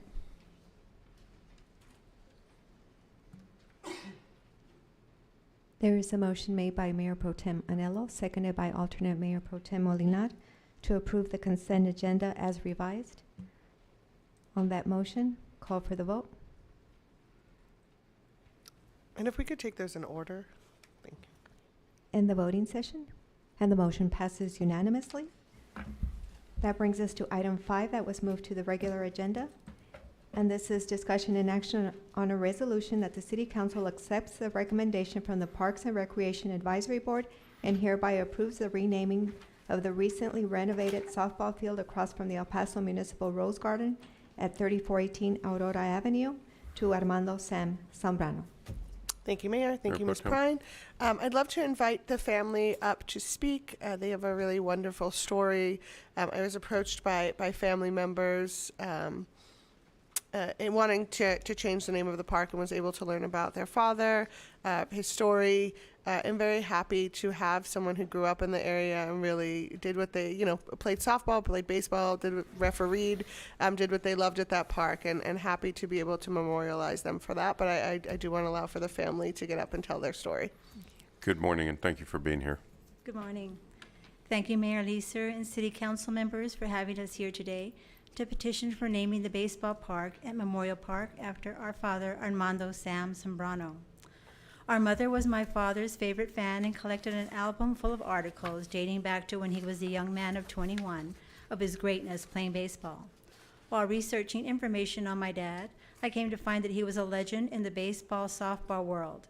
We always believed in our father. However, when we began collecting signatures for the petition to name the park after him, we heard so many stories of the people who loved him also. He touched so many lives by being the man he was and being such a big part of the El Paso community, which made us more determined to get the park named after him.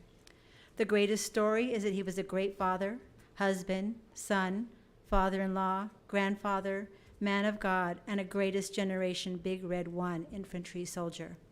He earned the French Legion of Honor Award and the Belgian Four Garry for his sacrifices in liberating France and Belgium during World War II. He also received a presidential citation with an oak cluster, which signifies gallantry and valor, 2 Purple Hearts, and a Bronze Star. In May of 1957, our father was guarding home base when a runner came in and they both collided. His baseball, softball days were over, but for the love of the game, he became an umpire. His umpire skills were a 99% accuracy and put to the test when he was chosen to umpire the International Softball Tournament in Rock Island, Illinois.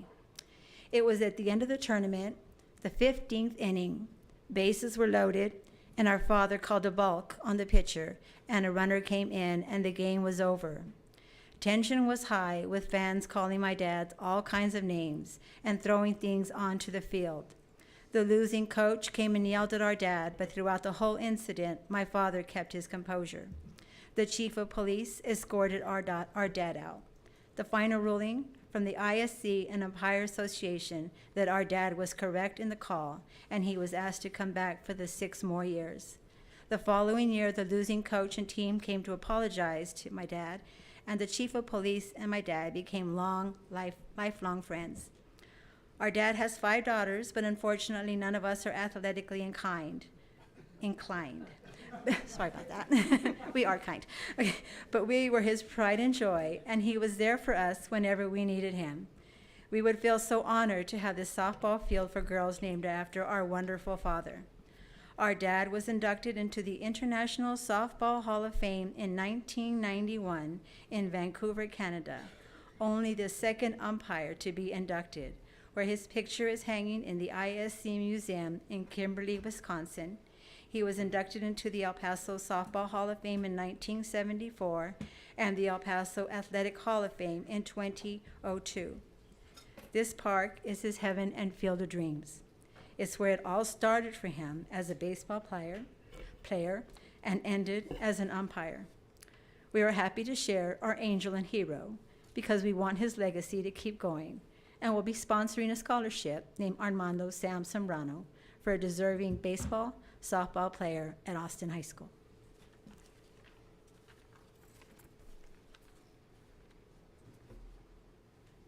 Good morning. I'm one of Armando Zambrano's 5 son-in-laws, and I'm here with my wife, Marie, and 2 other brother-in-laws, Victor Montes and Margie, his wife, and Fernie Torres and his wife, Connie Torres. I'd just like to add what an honor it would be for my father-in-law and his family to have a women's softball field named after him. And how fitting it would be for my father-in-law to have such an honor bestowed on him, a father who himself also had 5 beautiful daughters, Marie, Margie, Angie, Connie, and Sandra. Thank you again for your consideration and your time.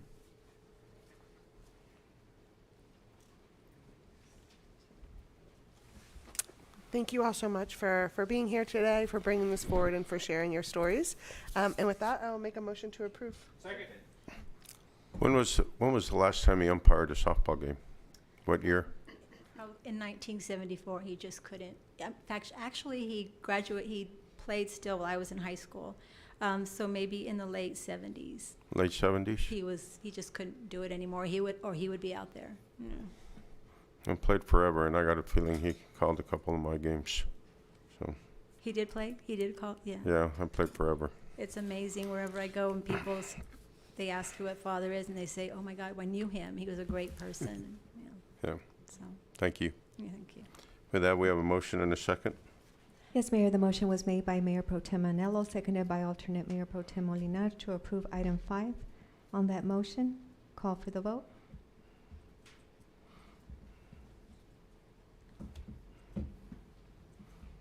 In the voting session, and the motion passes unanimously. Congratulations.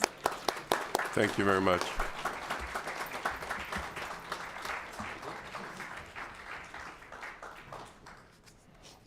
Now, we now turn to page 16. Items 42 through 45 were moved to the forefront and they're related. Mayor, would you like to take them together? Yes, ma'am. Thank you. Item 42 is an ordinance granting Elite Medical Transport of Texas a franchise extension and amending ordinance number 019172. Item 43 is a ordinance granting Dominion and Ambulance LLC a franchise extension and amending ordinance number 019171. Item 44 is an ordinance granting South Texas Ambulance Response, Inc., DBA Revive Mobile Health, a franchise extension and amending ordinance number 019426. And item 45 is an ordinance granting Life Ambulance Service, a franchise extension and amending ordinance number 019173. We do have public comment. Sorry, we have a motion and a second. Yes, sir. And we do have public comment on item 44. We have Carlos Alarcón, followed by Samuel Dominguez and Michael Sarabia.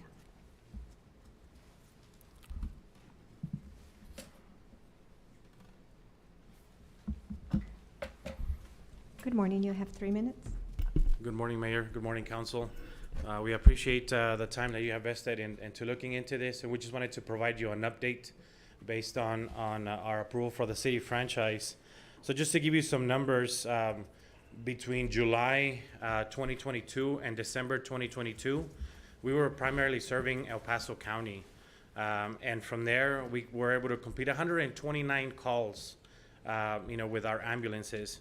From January of this year up to yesterday, we have been able to complete 805 calls, which means that we have significantly improved the interfacility transport response times for our community, lessening the wait times for the freestanding ERs, for other facilities such as assisted livings, nursing homes, to make sure that we get the patients to their final destination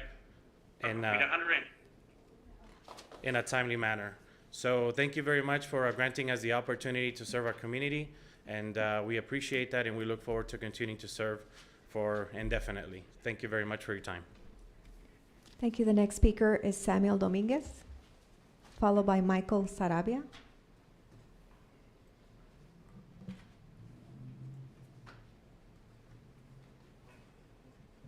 Good morning. You have 3 minutes. Good morning, Council. I'm Sam Dominguez, the Director of Operations for Revive. I'm here first recognizing that I'm more of a boots-on-the-ground type of individual. Addressing City Council is definitely not in my forte. I just don't want to repeat anything my managing partners will have to say, but I do want to say that Revive has set out to provide service to the City of El Paso, the County of El Paso, and we've been able to do that energetically. I took on the duty of continuing some of the plans that Revive had started prior to my tenure, but also I undertook many others, such as the recruitment, hiring, and training of new staff, amongst many others.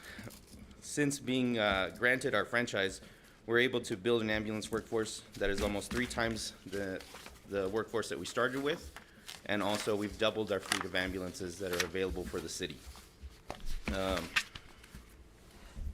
We've developed standards of care and standards in our policy that have positive impact on both our staff and also our clientele, or the patients that we take care of, and also the hospital partners that we have. We've been able to transport some of the most critical patients that these hospitals have without having to take away from the hospital staff. Basically, we have critical care transport capabilities that have not been available in the city previously.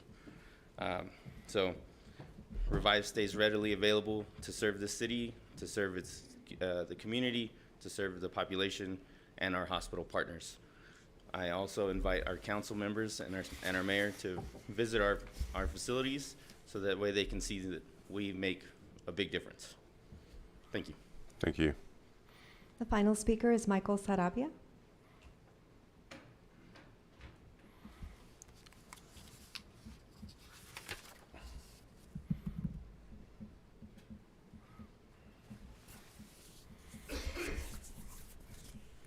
Good morning. You have 3 minutes.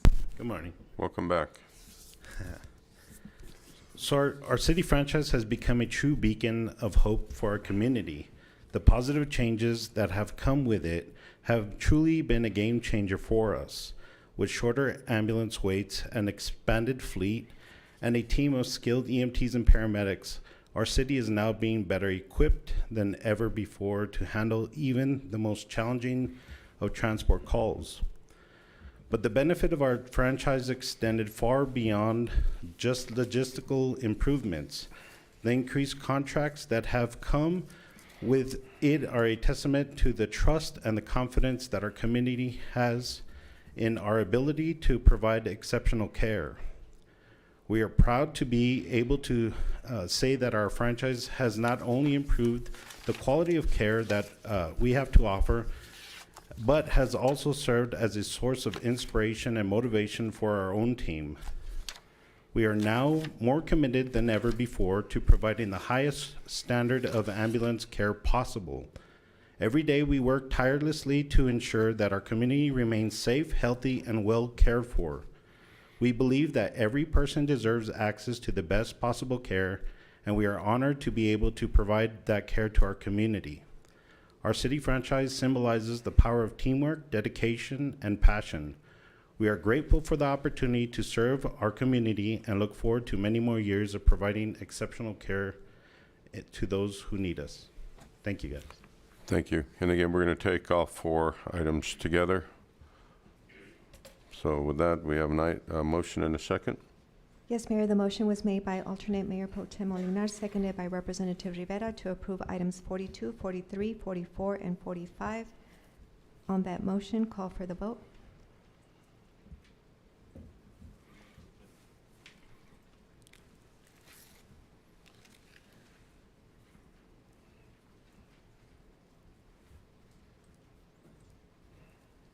Voting session is open.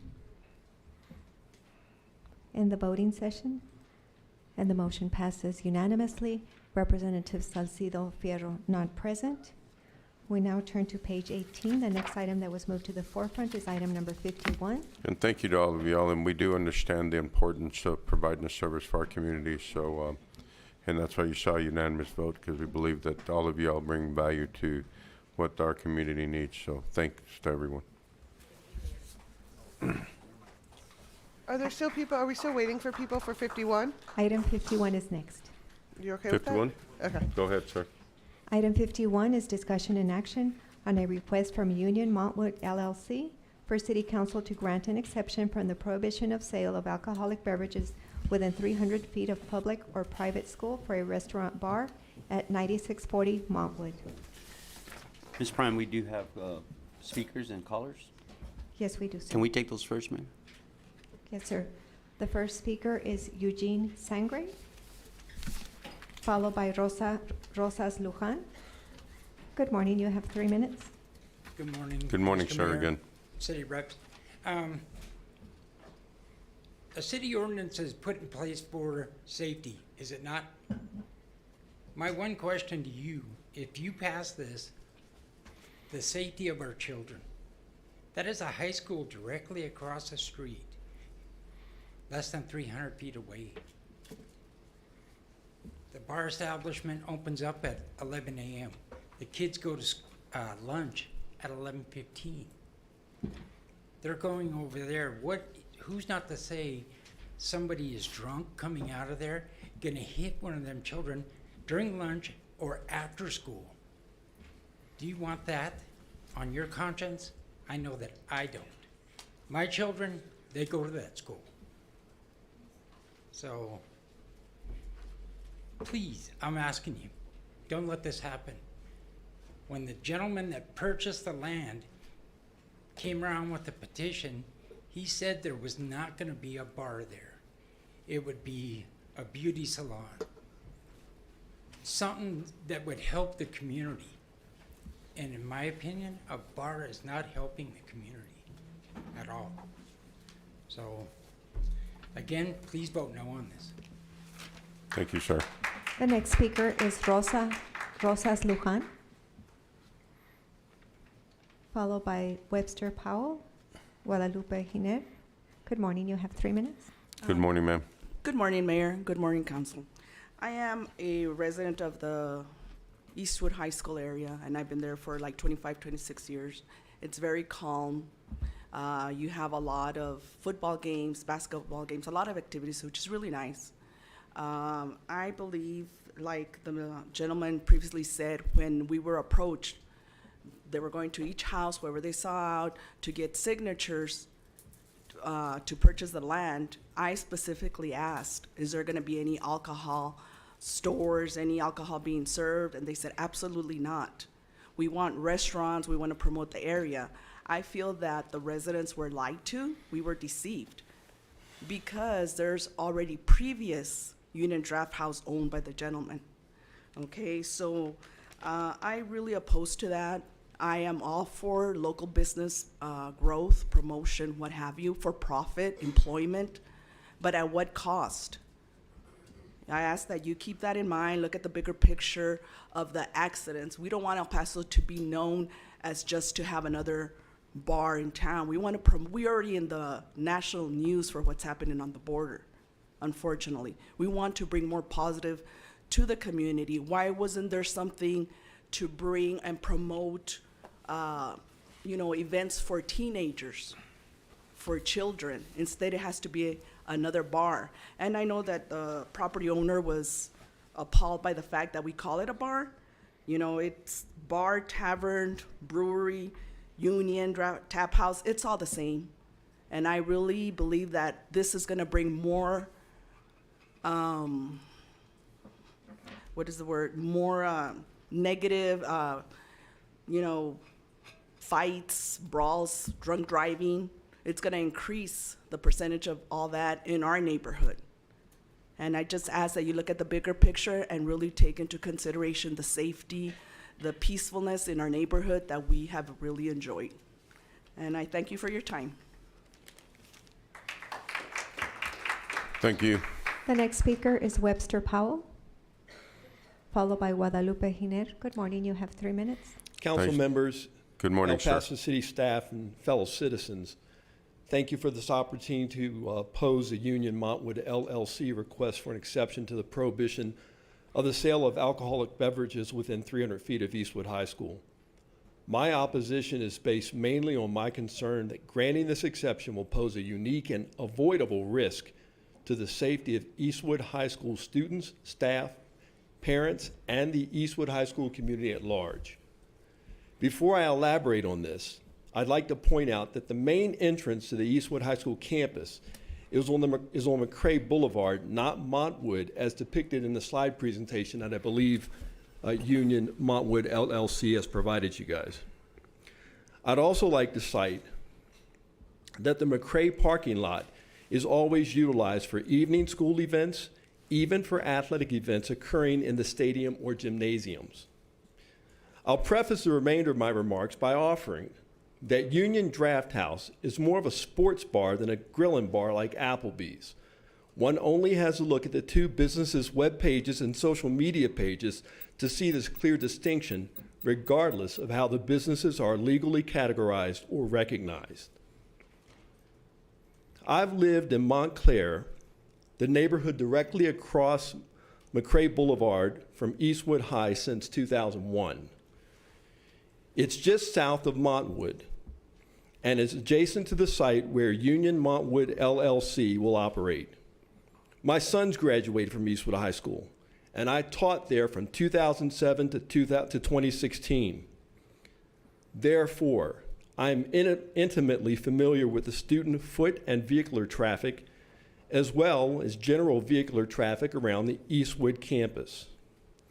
I'm aware that much of the lunchtime foot and vehicle traffic, student traffic that is, may be eliminated if the school institutes a closed campus starting next year.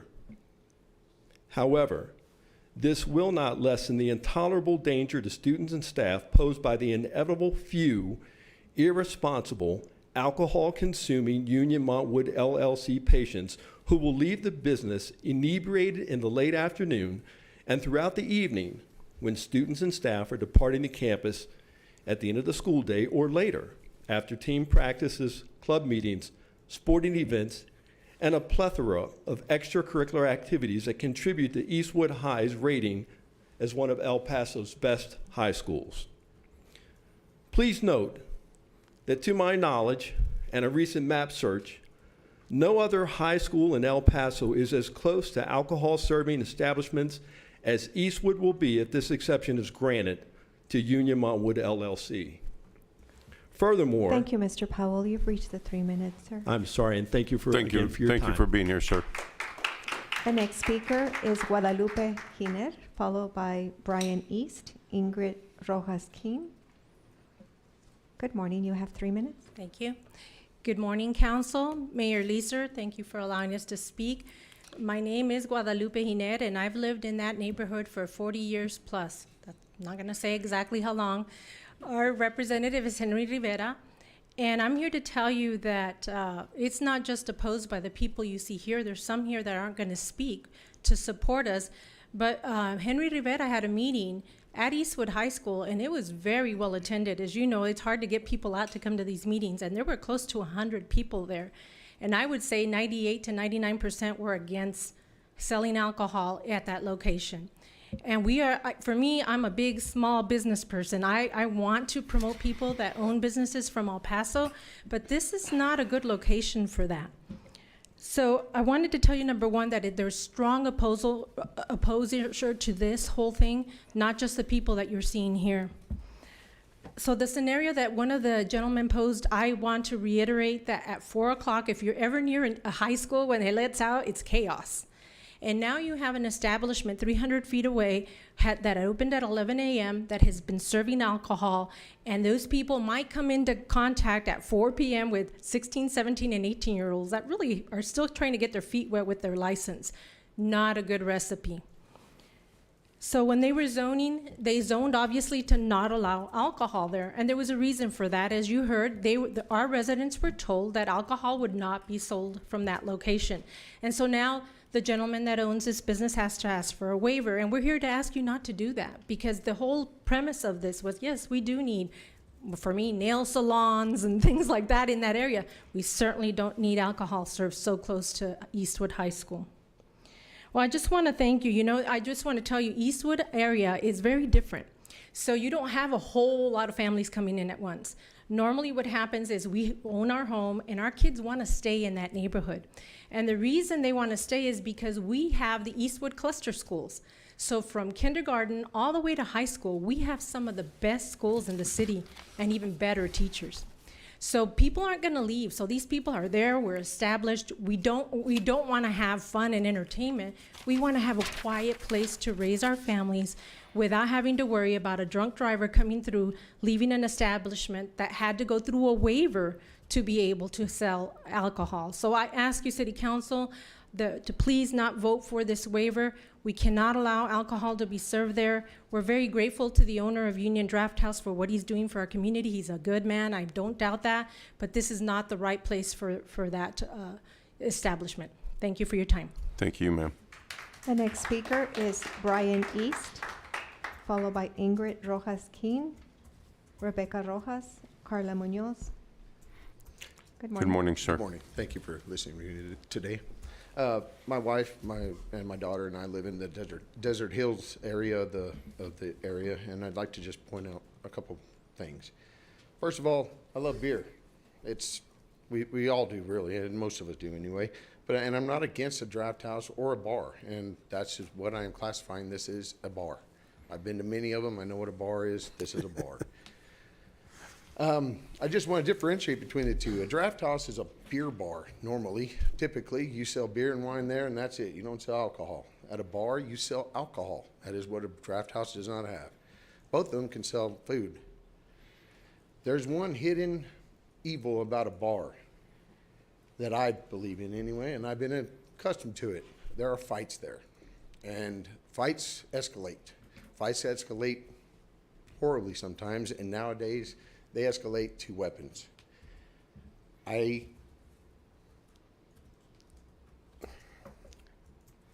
To me, you're placing a potential possibility of a gun 130 feet from a school. Why would you do that? These are some of these people, they may have broken up with their girlfriend, whatever, the boyfriend, whatever, they had a bad day at work. You don't know what's going to happen, and you don't need to have this that close to the school. I want to bring up, does anyone remember the three-legged monkey? All the problems they had there. This school is closer than any of those houses. Any of them. By hundreds of feet, probably. I was at the last meeting in Eastwood, and I didn't speak. I just listened. And for the most part, the pro people were taking this as an attack against Mr. Getsky, and it wasn't. It's not an attack about him at all. We don't care about him at all. We don't care about his charitable events or anything. We care about our community. We don't want a drunk person leaving school or leaving the bar when there's a school and event going on, and it's our people in our immediate community that will be hurt, not his immediate community. My common sense overrides the advantage of this monetary advantage. I understand this has a monetary advantage to many people. The last thing I want to bring up is, why are we even talking about this? If the rule is 300 feet, if it was 290, I can understand bending the rule for 10 feet and saying, okay. We're talking about 170 feet, a small little chip shot on a golf course, a little poke in the park at a Chihuahua game in the center field. That's as far as we're talking about. We don't need this. Please do not allow this to happen. There are many more places on McCray that this can be held at. Thank you. Thank you, sir. The next speaker is Ingrid Rojas King, followed by Rebecca Rojas. Good morning. You have 3 minutes. Hello, my name is Ingrid Rojas Kinney. Hi, Art. I live in the Desert Ridge neighborhood, and my son attends Eastwood High School. He's a sophomore, and he has been in band, and I will tell you, the band home games, they're walking home across McCray at about 10:30 at night after the game. Would you feel comfortable with your teenager in the dark with a big instrument crossing McCray with a possibility of an inebriated driver going across and possibly hitting your child? Now that's at night. What if it's an away game? We're talking 11:30 at night. Regular day at school. School lets out at 4:10. 4:10, the lights are flashing on McCray. People slow down. The minute those lights are off, which is about 30 minutes after, 40-mile-an-hour traffic is crossing McCray. My son stays for a club meeting, robotics, okay? And those clubs are over at 5. What happens at 5 at most bars? Happy hour. And let me tell you, people who tell you this is not a bar, baloney. You know it when you see it. 100 beers on tap. Give me a break. I am justifiably angered that somebody has the right to come and ask you, the people we elected to represent us, to give them a pass and let them be closer to our children, our teens, our immature drivers. This is a danger, and you are the only protection that we have. You are it. Do the right thing. Say no. Now, I am not against business. I am pro-business. I would probably visit Mr. Jusky's establishment if it was at a place further than 300 feet from my school. There is a place just down the street next to Sprouts, 2 minutes from Eastwood High School. 2 minutes, there's an empty spot there. There's other places where they can go, and many in my neighborhood would gladly go and give him business. But this is not the right place, not the right time, and not the right risk for any of our children. In addition, we do not want the noise to our neighborhood. Just think about St. Patrick's Day when they fence in the parking lot.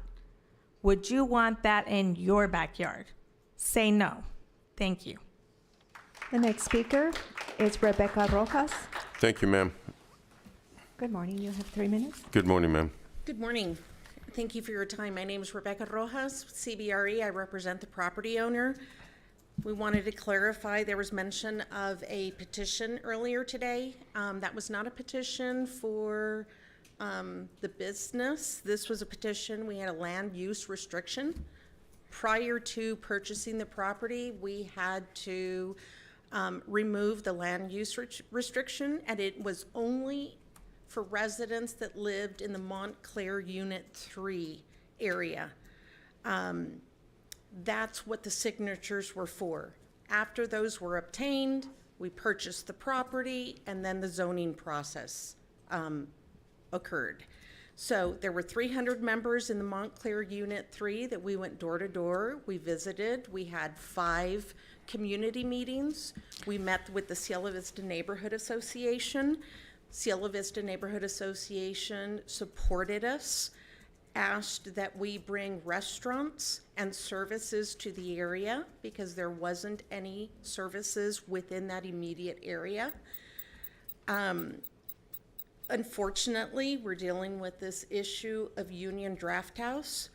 So if not Union Draft House, what other restaurants? We are in current communication with several restaurants such as Andales, Julio's, and other establishments that could potentially be serving alcohol.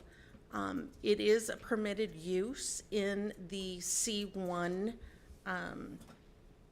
zoning, and I ask that you grant Union their permit. Thank you. Thank you, ma'am. The next speaker is Carla Munoz. Carla Munoz. If you're in the queue, star 6, please, to unmute your telephone. Carla Munoz. I don't see her phone number in the queue. John Jeske.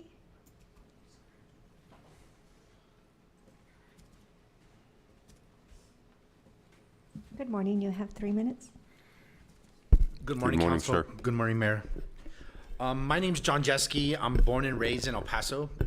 I grew up in Kern Place, and my mother and father were educators. I know in the past people have said, why don't we retain people after college and come and stay in El Paso and live in El Paso? Well, I made a 23-year career out of it. I don't know if you guys know, but I started my career 23 years ago at G2. I did Jeske's, I did Garden, Cincinnati Bar and Grill, Bikini Joe's, Cabo Joe's, Nona's Pizza, Boss Chicken, and now Union Draft House. Just to let you know, Union Draft House is one of the best things I've ever done. And the biggest compliment that we get as an organization is that people ask me where did I buy the franchise. I didn't buy the franchise. It came from my team and our own brains, and we're very proud of it. And the reason why we decided, or we were approached and we decided to take on this location, was we wanted to be a partner in the community. We wanted to be partners in education. We are partners in education. We fundraise for school districts, middle schools, elementary schools, high schools. We were motivated to infill, develop, and be at a location where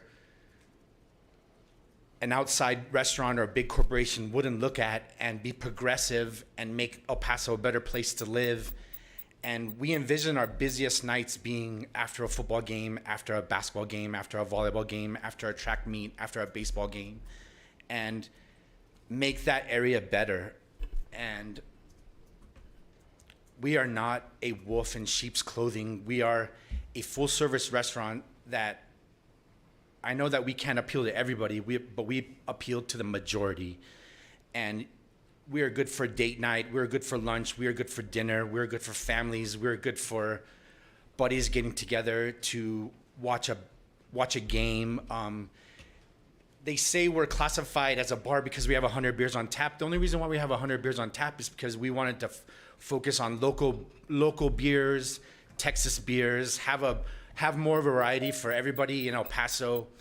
And I know I'm rambling a little bit, but we're proud of what we've done. We're responsible in what we do. We're proud to be in El Paso, and I think the main thing you need to focus on right now is I was very impressed with the Thank you, Mr. Jeske. Sorry. Thank you, sir. We received a letter of support from Rick Macias, and it reads, City Council members and Mr. Mayor, I'm writing to express my wholehearted support of the Union Draft House to grant an exception from the prohibition of the sale of alcoholic beverages within 300 feet of a public or private school for a restaurant bar, requesting to sell mixed beverages for the property located at 9640 Montwood and legally described as a portion of Lot A, Block 20, Montclair Number 3, City of El Paso County, Texas. We were told at our community meeting at Eastwood High they have proven to be extremely responsible restaurant owners and are full supporters of the community. They support local schools by partnering with bands, sports, music, and any other school function that asks for their help. They are a local establishment that has proven to be great employers of El Pasoans and are not a fly-by-night restaurant. My wife and I have patronized the Union Draft House, and we're completely surprised at how clean, well-managed, well-lit, awesome atmosphere, and not to forget how great the food was. Some opponents will describe this establishment as just another bar. That could not be further from the truth. I'm willing to bet that the vast majority of residents arguing against this have never even set foot inside a Union Draft House. My wife and I made it a point to visit one when we were heard there was a proposal to have one built across from the high school. We needed to see firsthand what type of establishment this was. We couldn't be happier with our findings. Again, approving the exception will be a win-win for our neighborhood. The complaints against it are not fact-based, and some are outright ridiculous.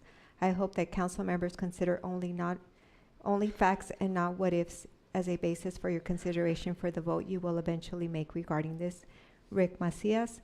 Tony Campos submitted a copy of the complaint form he sent to TABC in opposition of the establishment, and Miguel Rosales submitted a letter of opposition that reads, I'm requesting that the City Council not grant Union Montwood LLC the requested waiver in the sale of mixed beverages within 300 feet of Eastwood High School. Number one, the safety of the students and teachers should be the first concern for the denial. Number two, the neighborhood residents are going to be exposed to a certain daily danger, much like the Cincinnati neighborhood. Number three, the $93 million facility of Eastwood High will be exposed to any incident by patrons of the Union Draft House. This can be confirmed by 2 police officers and 1 paramedic who have been exposed to incidents at Cincinnati Street. These types of establishments draw this type of incidents. Number 4, we will not allow this neighborhood to deteriorate. Number 5, should the waiver be granted, any harm to any student will be on the City Council's hands. Signed, Miguel Rosales, neighborhood resident. Mayor, that concludes public comment on this item. Thank you, Representative Rivera. I'll go Representative Rivera since he had the item. Go ahead, sir. It's your Thank district. you, Mayor. First of all, let me thank everybody that got up to speak and voice your opinion on the issue. When this was first brought to me, a meeting was immediately scheduled. That meeting was held on March 23rd of this year, 2023, and I invited my colleague, Representative Hernandez, because her area is just across the street with the new redistricting. In that meeting, it was rather contentious. The motions were running high. people were vocal. You had some in support, you had some in opposition. During that time, no doubt about it, it was never expressed that Mr. Jeske was a villain here. It was just a matter of fact that he was expressed as a community contributor to schools and fundraising, as he stated. Furthermore,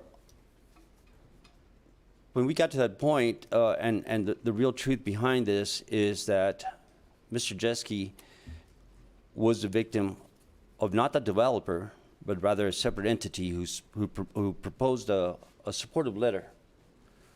So he felt it was okay. It wouldn't be here had they not withdrawn it.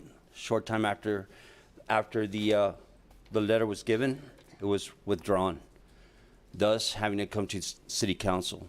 That's an ordinance that we need to change, because in our books, in our alcohol TABC laws, it is written in there about churches, about bars being close to, or being close to schools, churches, private schools, and even public hospitals. You know, I think that we are one of the few communities in Texas that allows that, because if you go to other communities, Dallas, San Antonio, Dallas, which I frequently visit out there because my granddaughters are out there, you hardly ever see a bar as close as this one is being proposed. There are concerns. There are concerns on the matter of the school being that close. Having worked there as a school resource officer, I can also tell you, I can confirm some of the stories that were spoken about students going across from Cray. There was times when I had to do the traffic control for that area at the time that school let out. The thing is that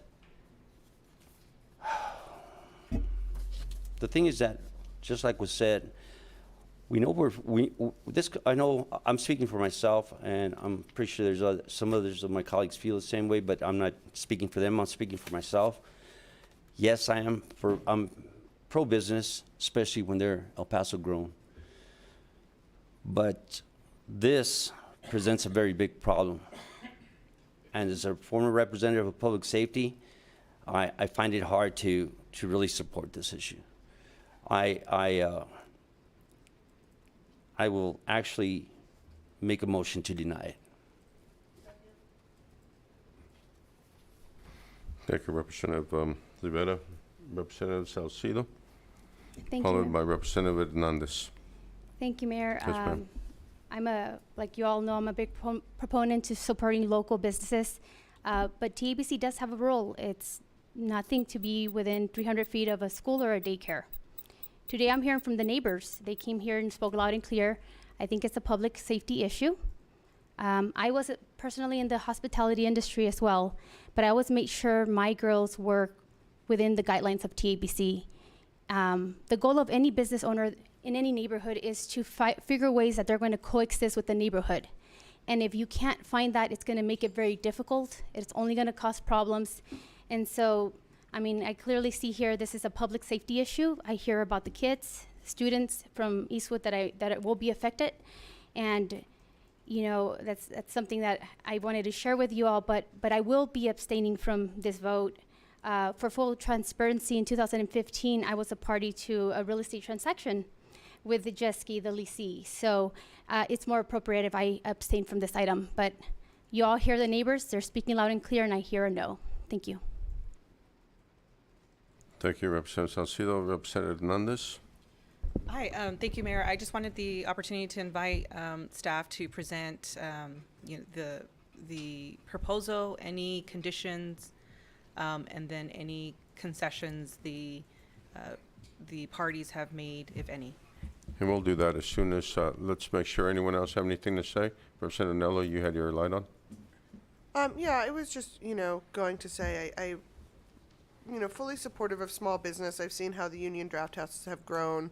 I, as planning knows, I've never supported these. As someone who has been in a drunk or a victim of a drunk driving accident, I take these laws really seriously. And I do think we're a little lenient on them, so I will not be supporting this today. Thank you, ma'am. Representative Molinard, then we'll go to you, sir. Thank you very much, Mayor. Since I've been on council, this issue has been brought to us before, and we've approved those waivers. So I see both sides of what people are saying, the residents in the area, and things like that. But you know, either we do it well, or we don't do it at all. And so it's just one of those things that someone's trying to be pro-business, and I understand that people do not want it in my backyard, and I get that. And I understand the citizen who mentioned that there's a business down the street near Sprouts, or I should say there's a vacancy there in the place there. But cars are still going to be speeding. People are still going to be consuming alcohol. People will be speeding without consuming alcohol. There's still a dangerous situation there, regardless. So thank you. Thank you, sir. Good morning, sir. Good morning, Mayor, Council. Raul Garcia, Planning Inspections. So this, in terms of the presentation, it's really short. Really, it's just pretty much just one slide showing the map with the distance. And as through the briefings that we had, this is a direct request to City Council, right? It's not your typical similar to a rezoning or anything like that. There is no direct public notice. In these cases where the establishment is unable to obtain a letter of support, then the only option is to come before council. This also applies to childcare facilities, as mentioned, public hospitals and churches. A lot of times those letters are obtained. In fact, in this case, originally the letter was obtained. But again, this is, and as you see in the backup, there is really no formal recommendation from staff. Again, this is a direct request from council. It's not even an ordinance, it's not a resolution, completely up to City Council. But yes, historically, these have been pretty straightforward. They have been approved in the past. Again, the districts take mostly a neutral stance, or they provide a letter. Same for the childcare facilities. Those are the things we've seen historically regarding these items. But again, in the specific case, what requires City Council in order for that alcohol license to be approved. Thank you, sir. Representative Hernandez, followed by Representative. Yes, sir. I know. Go ahead, ma'am. Was there any, could you explain any conditions or any concessions the applicant or developer has made as part of the concerns from the public? Personally, specifically to us, there have been none. Okay. Made. Yeah. And I recall hearing from at the event that Representative Rivera had made. I did want to ask Mr. Jeske if you can repeat what you told the members at that meeting, what you were doing, what steps you were taking in terms of your the time that you would open and close your establishment.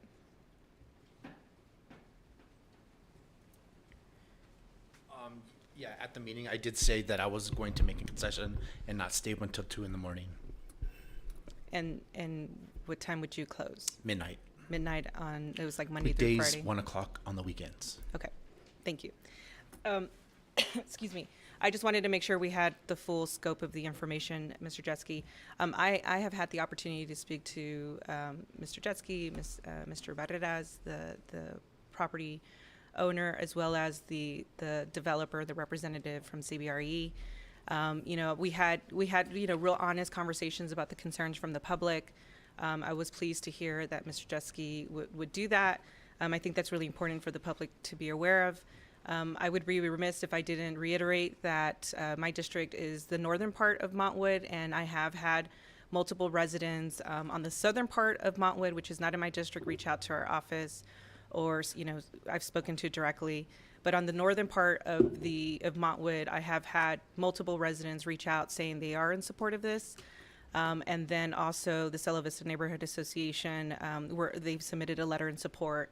There is some conflict, though, from the residents on the southern part of Montwood. Folks don't know this, but the Cielo Vista neighborhood boundaries actually covers all the way to McRae down to I-10. And, I know there's some concern with that, that their voice wasn't really heard in the matter.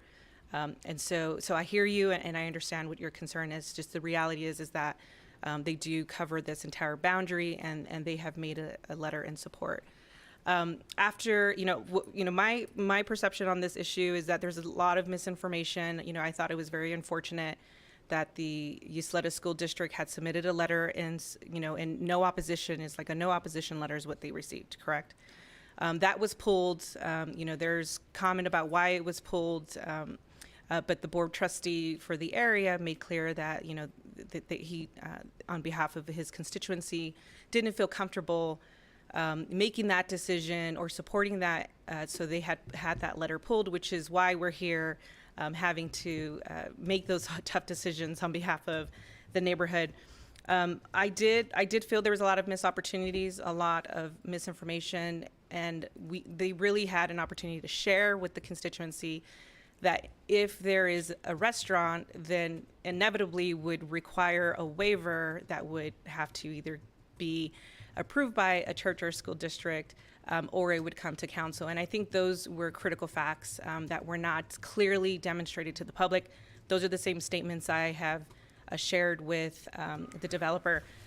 I also had made a couple of requests to get contact information so I can help reconcile what I've been hearing from constituents and then hearing about church meetings that were conducted at church on this topic about alcohol waivers or receiving support or waivers to sell alcohol.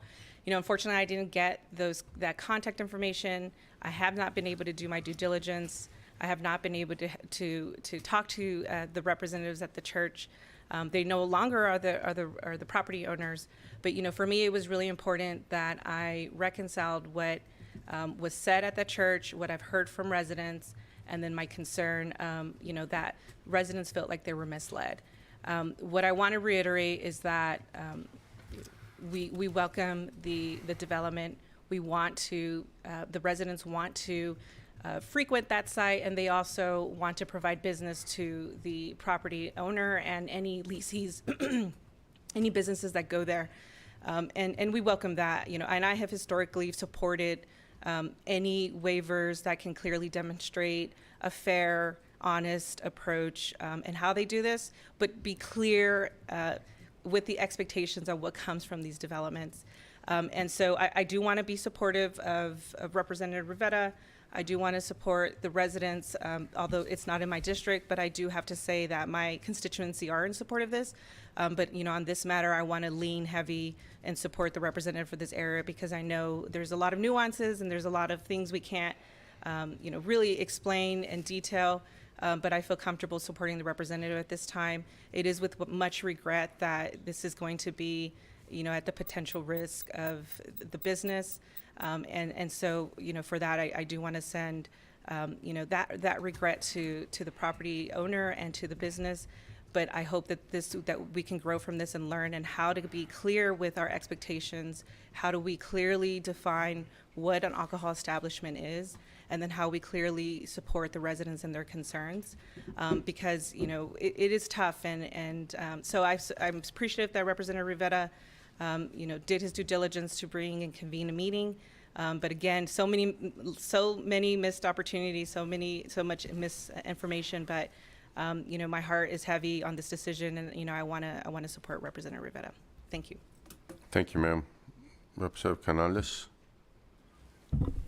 Thank you, Mayor. I also had the opportunity to sit down with Mr. Jeske about a month ago about this issue, and we had a very good conversation. I told him that I have a Union Draft House in my district. I live quite close to it, and that I had never been aware of any problems that they had caused to the surrounding residents. And as a result of that I, on the face of this issue, had no problems with the location near the school. But I did tell him very plainly that what could derail my support of this waiver would be the opinion of the representative for the district because of how nuanced an issue like this can be. My colleague is elected by the people who live in that area to represent their interests, and I think it is largely in a case like this that district's representative's job to parse through the nuance and come up with a final decision that benefits ultimately the greatest number of people that they represent. And so I didn't want to vote without explaining to everyone, to the residents, to Mr. Jeske and the team at Union Draft House and the property owner, that I echo the sentiments brought up by my colleague, Representative Hernandez. It's not a decision that we take lightly. We understand the impact that this has on local business, and we want to be supportive. But in this case, I also have to support what I'm hearing from the local area's representative. And unfortunately, I think, I think that's the right decision to make in the context of this kind of decision, where we are being asked to provide a waiver of a law. So I think that's all my comments, Mayor. Thank you. Thank you, sir. Representative Fierro. Thank you, Mr. Mayor. Thank you, sir. You know, this is a sticky situation, and with all due respect, Representative, I just don't understand how an entity can give somebody approval to move forward, and then after the process is started, say, change their mind. Mr. Mayor, may I ask Mr. Jeske a question? Mr. Jeske, this to help not only yourself as a business owner, but also the community. And then this big roadblock was put before you about pulling the letter of recommendation or the letter of support. And so I can imagine that you went into this. How much money have you already, and time, have you and your partners invested in this piece of property? Probably, it's over $100,000. You know, Mr. Mayor, that's quite the investment. That probably doesn't include the time. No. Okay. Yeah. We're 90 days behind schedule as well. And this is something that we've done in the past. Thank you, Mr. Jeske. May I speak to staff? In the way I understand this, and this is the first time I've been exposed to this, but we've issued these waivers in the past. Yes, sir. In fact, going past previous years, pretty much all of them have been approved. Have been approved. Yes, sir. There's longstanding same type of situations with these types of establishments in proximity to schools, longstanding existing, and yes, these types of items do historically are approved. Thank you. And again, with all due respect, Representative. Thank you, Mr. Mayor. Thank you, sir. Representative Rivera. Thank you, Mayor. Well, first of all, what we heard here is the fact that, you know, Mr. Jeske is he's a good man with a good heart. And if I can answer you, Representative Fierro, this is the first ever location that's extremely close to a school.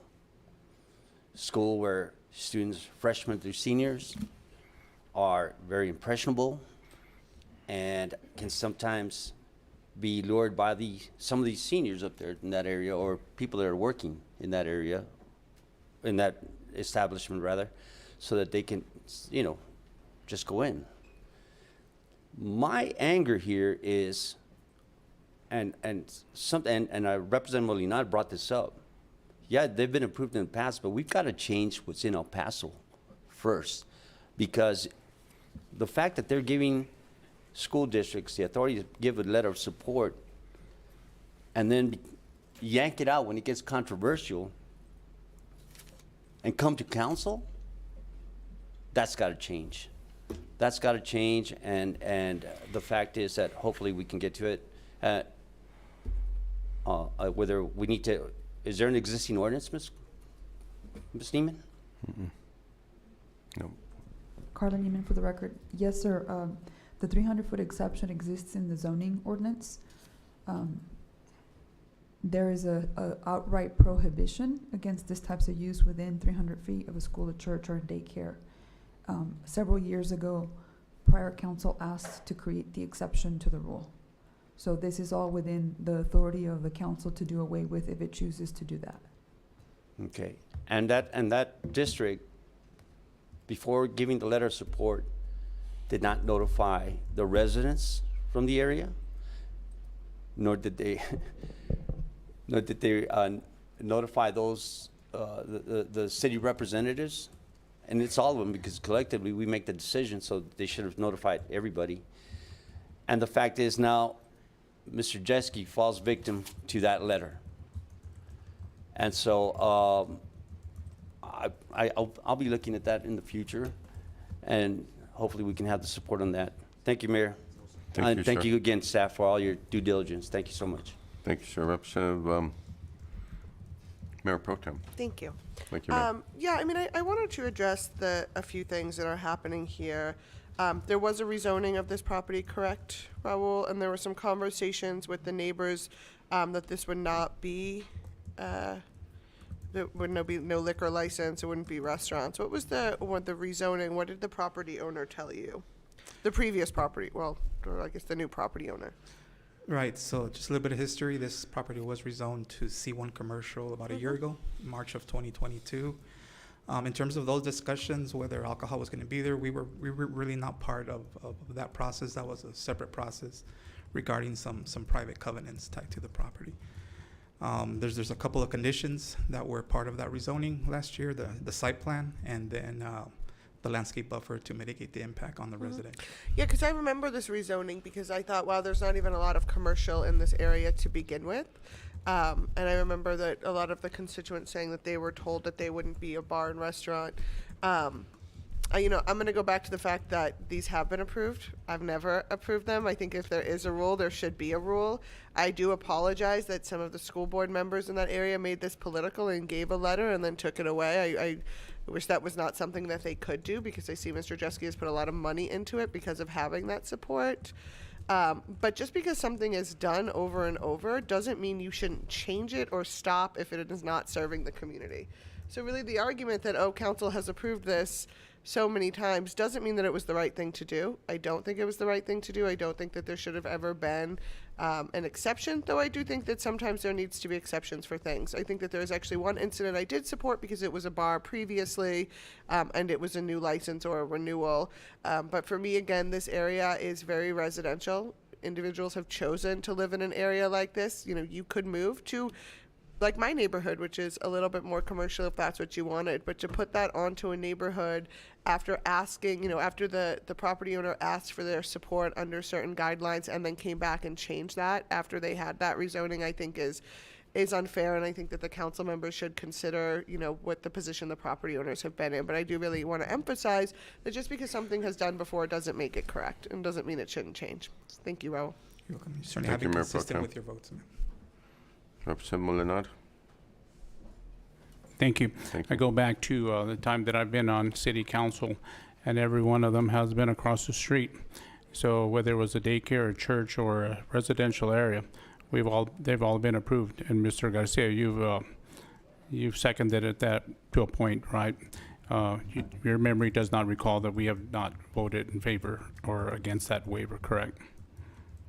And I understand what you're saying as far as not because we always do it doesn't make it right, but the thing is, I'm sure we took in consideration the applicant, we took in consideration all the facts and situations that were unique and pertinent to that decision making.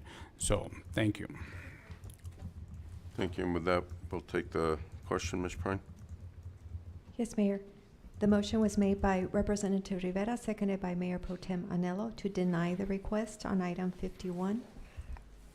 On that motion to deny, call for the vote. I just want to clarify, it's to decline the motion with yes is to decline. Yes is to deny. No is to not decline. Correct. I just want to make sure everyone knows. Yes is to deny. Yes is to decline, no would be not to decline. It's a motion to deny. So So,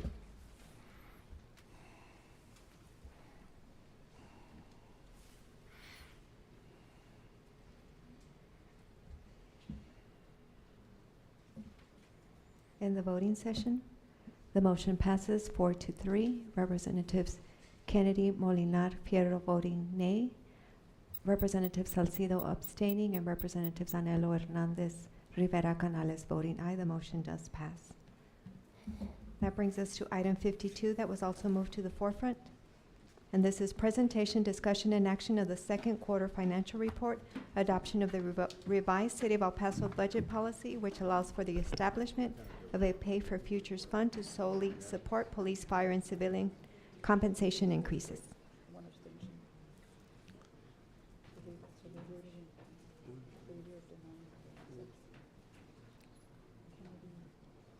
Good morning, members of council. Robert Cortinas.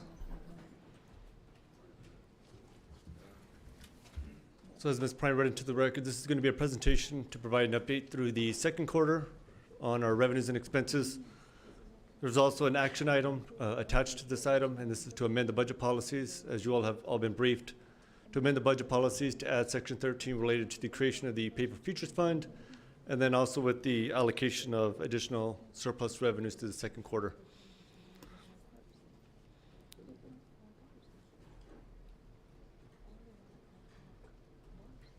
So overall, as we look at the summary, overall revenue is up 6.2% compared to the same time last year. And again, this is covering the period of September 2022 through February of 2023, the first 6 months of this fiscal year. Overall revenue, again, up 6.2%. A large component of that is the increase we've seen in the sales tax revenue, which we'll discuss a little bit more about here in just a minute. Overall sales tax is up 5.7% or $4.6 million. Franchise fee revenue that we collect from the El Paso Water, El Paso Electric, Texas Gas. Again, as a result of the rate increases that we've seen on those utilities, the city has seen an increase in the franchise fee revenue. One of the points on here at the bottom of the bullet there on the screen, you'll see one of the areas we continue to monitor is the licenses and permits revenue. It's up slightly, overall 0.5%. However, fire inspections are up, but license permit revenue from the commercial and residential is down slightly. Again, only about 290,000. However, it's something that we continue to monitor. Particularly because it could indicate a slowdown in the economy with building on residential commercial properties. On the expenditure side, again, no surprise here. Overall expenditures are up 9.3%, again, compared to the same time last year, the first 6 months of this fiscal year compared to the same time last year. Again, the large driver of that is the personal services, which is the wages, benefits, and salary, wages, benefits, and taxes for our workforce. Again, as a result of the increase that we have in compensation related to not only public safety, but also our civilians with the increase in the minimum wage that we provided during the 2 phases this year with the increases. Also, we've talked a lot about what we've seen as far as the increase in contracts and the materials and supplies, again, inflationary impacts and just across the board, additional costs being passed on as a result of the labor demand. And we're seeing that through all of the contracts that have been awarded recently. And again, these costs are what drove the budget as we discussed last summer. And again, these things were factored into, and again, what really drove the budget increase for this current fiscal year. So as we look ahead, not only providing an update to the second quarter, but this presentation is important because this is what the Office of Management and Budget utilizes, combined with all of the historical data, to really lay the foundation for what those revenue and expenditure estimates are going to look like as we get a little bit further along with the budget development for the upcoming fiscal year, which will begin in September. Again, we continue to monitor throughout this fiscal year, not only the revenues, but also the expenditures and making adjustments necessary over the next few months. Again, we'll talk a little bit more about sales tax here in a minute because we have seen unprecedented sales tax growth. However, with all, again, the talk of what we're seeing as far as, again, I know it seems like it's never going to go away, the discussion about a potential recession. However, we need to ensure that we're being conservative on the revenue side in order to avoid negatively impacting city operations if we're overly optimistic on those revenue projections. So overall, on the general fund revenue here, you'll see broken down by category. Overall city budget, $512.7 million. You'll see in the second column or third column from the left, the actuals through February, we've collected just over $385 million. Accounts for about 75.1% of the overall budget through the first 6 months. You'll see obviously in that first line there, property taxes, since property taxes are due by February 1st. We have collected, and this is in line with historical trends, 95% of our property taxes. Sales taxes, which again, we'll discuss a little bit more in detail here in the next few slides. Overall sales taxes, we've already collected over 60% of sales taxes through February. So historically, we should be around 50%, and so we're about 10.7% higher than typical. And again, that's a result of really just unprecedented growth that we've seen continue through our sales tax collections. However, keeping in mind that this is only representative of the first 6 months of this fiscal year. As we look again as property taxes, as I mentioned, we just continue to monitor this to ensure that we're collecting property taxes that since this is the largest source of revenue and we are in line with historical averages as far as the collections through February, right around 95%. As we look at the sales tax, the most recent collection we have is for February of 2023. That month came in at 10.6% higher than February of 2022. So we continue to see positive growth, and you'll see the trend there, positive growth that we've seen since March of 2021. So for about the last 2 years now, we've seen consecutive positive growth in our sales tax collections. As I discussed when we did the briefings, provide this slide just to provide some context and make sure that we're showing you the data prior to COVID, because if you see this slide here again, we see historically prior to COVID, we would average around 5% increase in sales tax would generate about $4.5 million of additional revenue every year. The last two full fiscal years, FY 2021 and FY 2022, we brought in $14 million and $15.2 million respectively. So coming in at 14.4 and 13.7% in sales tax for those two fiscal years. So again, unprecedented. We're talking about more than 3 times historical average of what we saw as far as sales tax growth. But you compare that to the bottom box there, the green there, for the first 6 months of this year compared to the first 6 months of last year, we're up about 5.7%. So really coming more in line with what we were seeing prior to COVID with the large increases that we had seen in the last 2 fiscal years. Mayor, we provided this slide, some of the information that you requested. I know it's a little bit small, but you have it in the backup as well. The left-hand side there shows the allocation, the percentage of what makes up our overall sales tax collections. The largest component of that's going to be retail, combined with the accommodations and food service, so all of the restaurants. And so those two combined make up almost 60% of sales tax collections. And then the right-hand box there provides where we are year to date. This information is through January, so this is only 5 months of data, again, because of the lag. But really, the increases that we're seeing is in the retail trade, food service and accommodations, and then construction sales tax as well, making up the increase that we've seen so far on sales tax. Our mixed beverage tax continues to perform well, coming in at $1.9 million through the first 6 months, about a $200,000 increase to the prior year. Our licenses and permits for the plant inspection department, again, the residential and commercial building permits is something we continue to monitor. Again, although it's down slightly compared to last year, when you look historically over the last several years, nothing alarming at this point, just something that we'll continue to monitor over the next several months, as it could be an indicator of a potential slowdown in the economy. As we look to bridge crossing revenue, we're up about $300,000 compared to the same time last year, from 13.6 to 13.9 million. So bridge revenue continues to perform well. However, we do know that we're going through the current situation with the migrants. I know there's been discussions about potential impacts on the bridges, and so this, in addition to the license and permit, is something that we'll continue to monitor over the next few months for any potential negative impacts on this revenue source. As we look to the expenditures, again, this information, we have 3 different slides breaking this information down. This is by strategic goal. And so again, overall city budget, $512.7 million. Actual expenditures halfway through the year, so this is as of February, coming in at $220,390,000, about 43% of the budget. A little bit lower than historical trends. We're typically around 45 to 46%.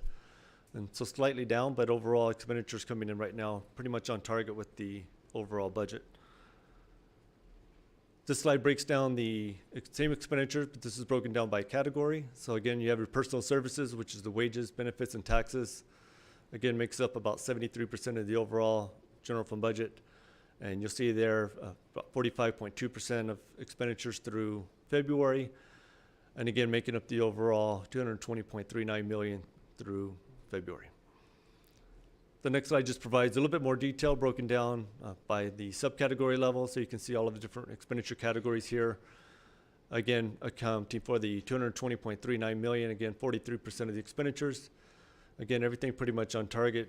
Really no surprises with what was adopted in the budget. We knew the big drivers were going to be from the wage increases for our employees, and then combined with those contracted material increases, which we had factored in and built into the budget on the expenditure side.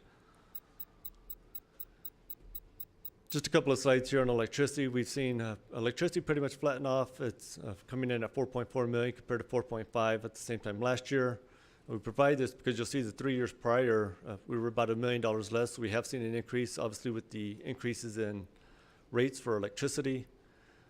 Water is down slightly compared to the same time last year. We're at 2.8 million compared to 3.2 million at the same time last year.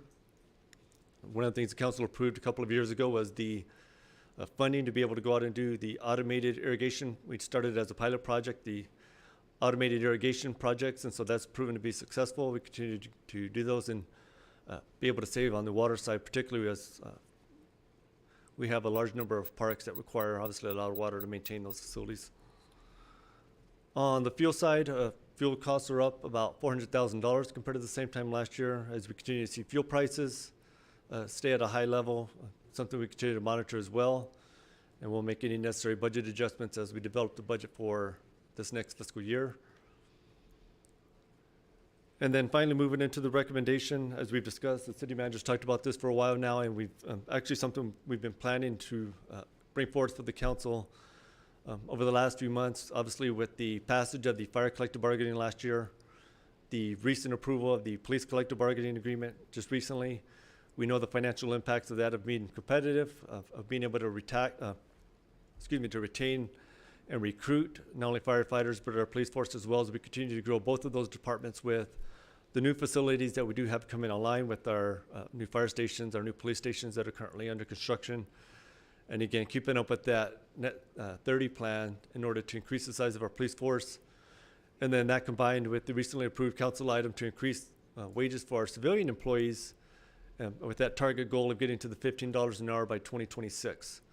And so as we've talked about during a lot of the budget updates, we know the largest driver of the budget is our workforce, makes up about 73%.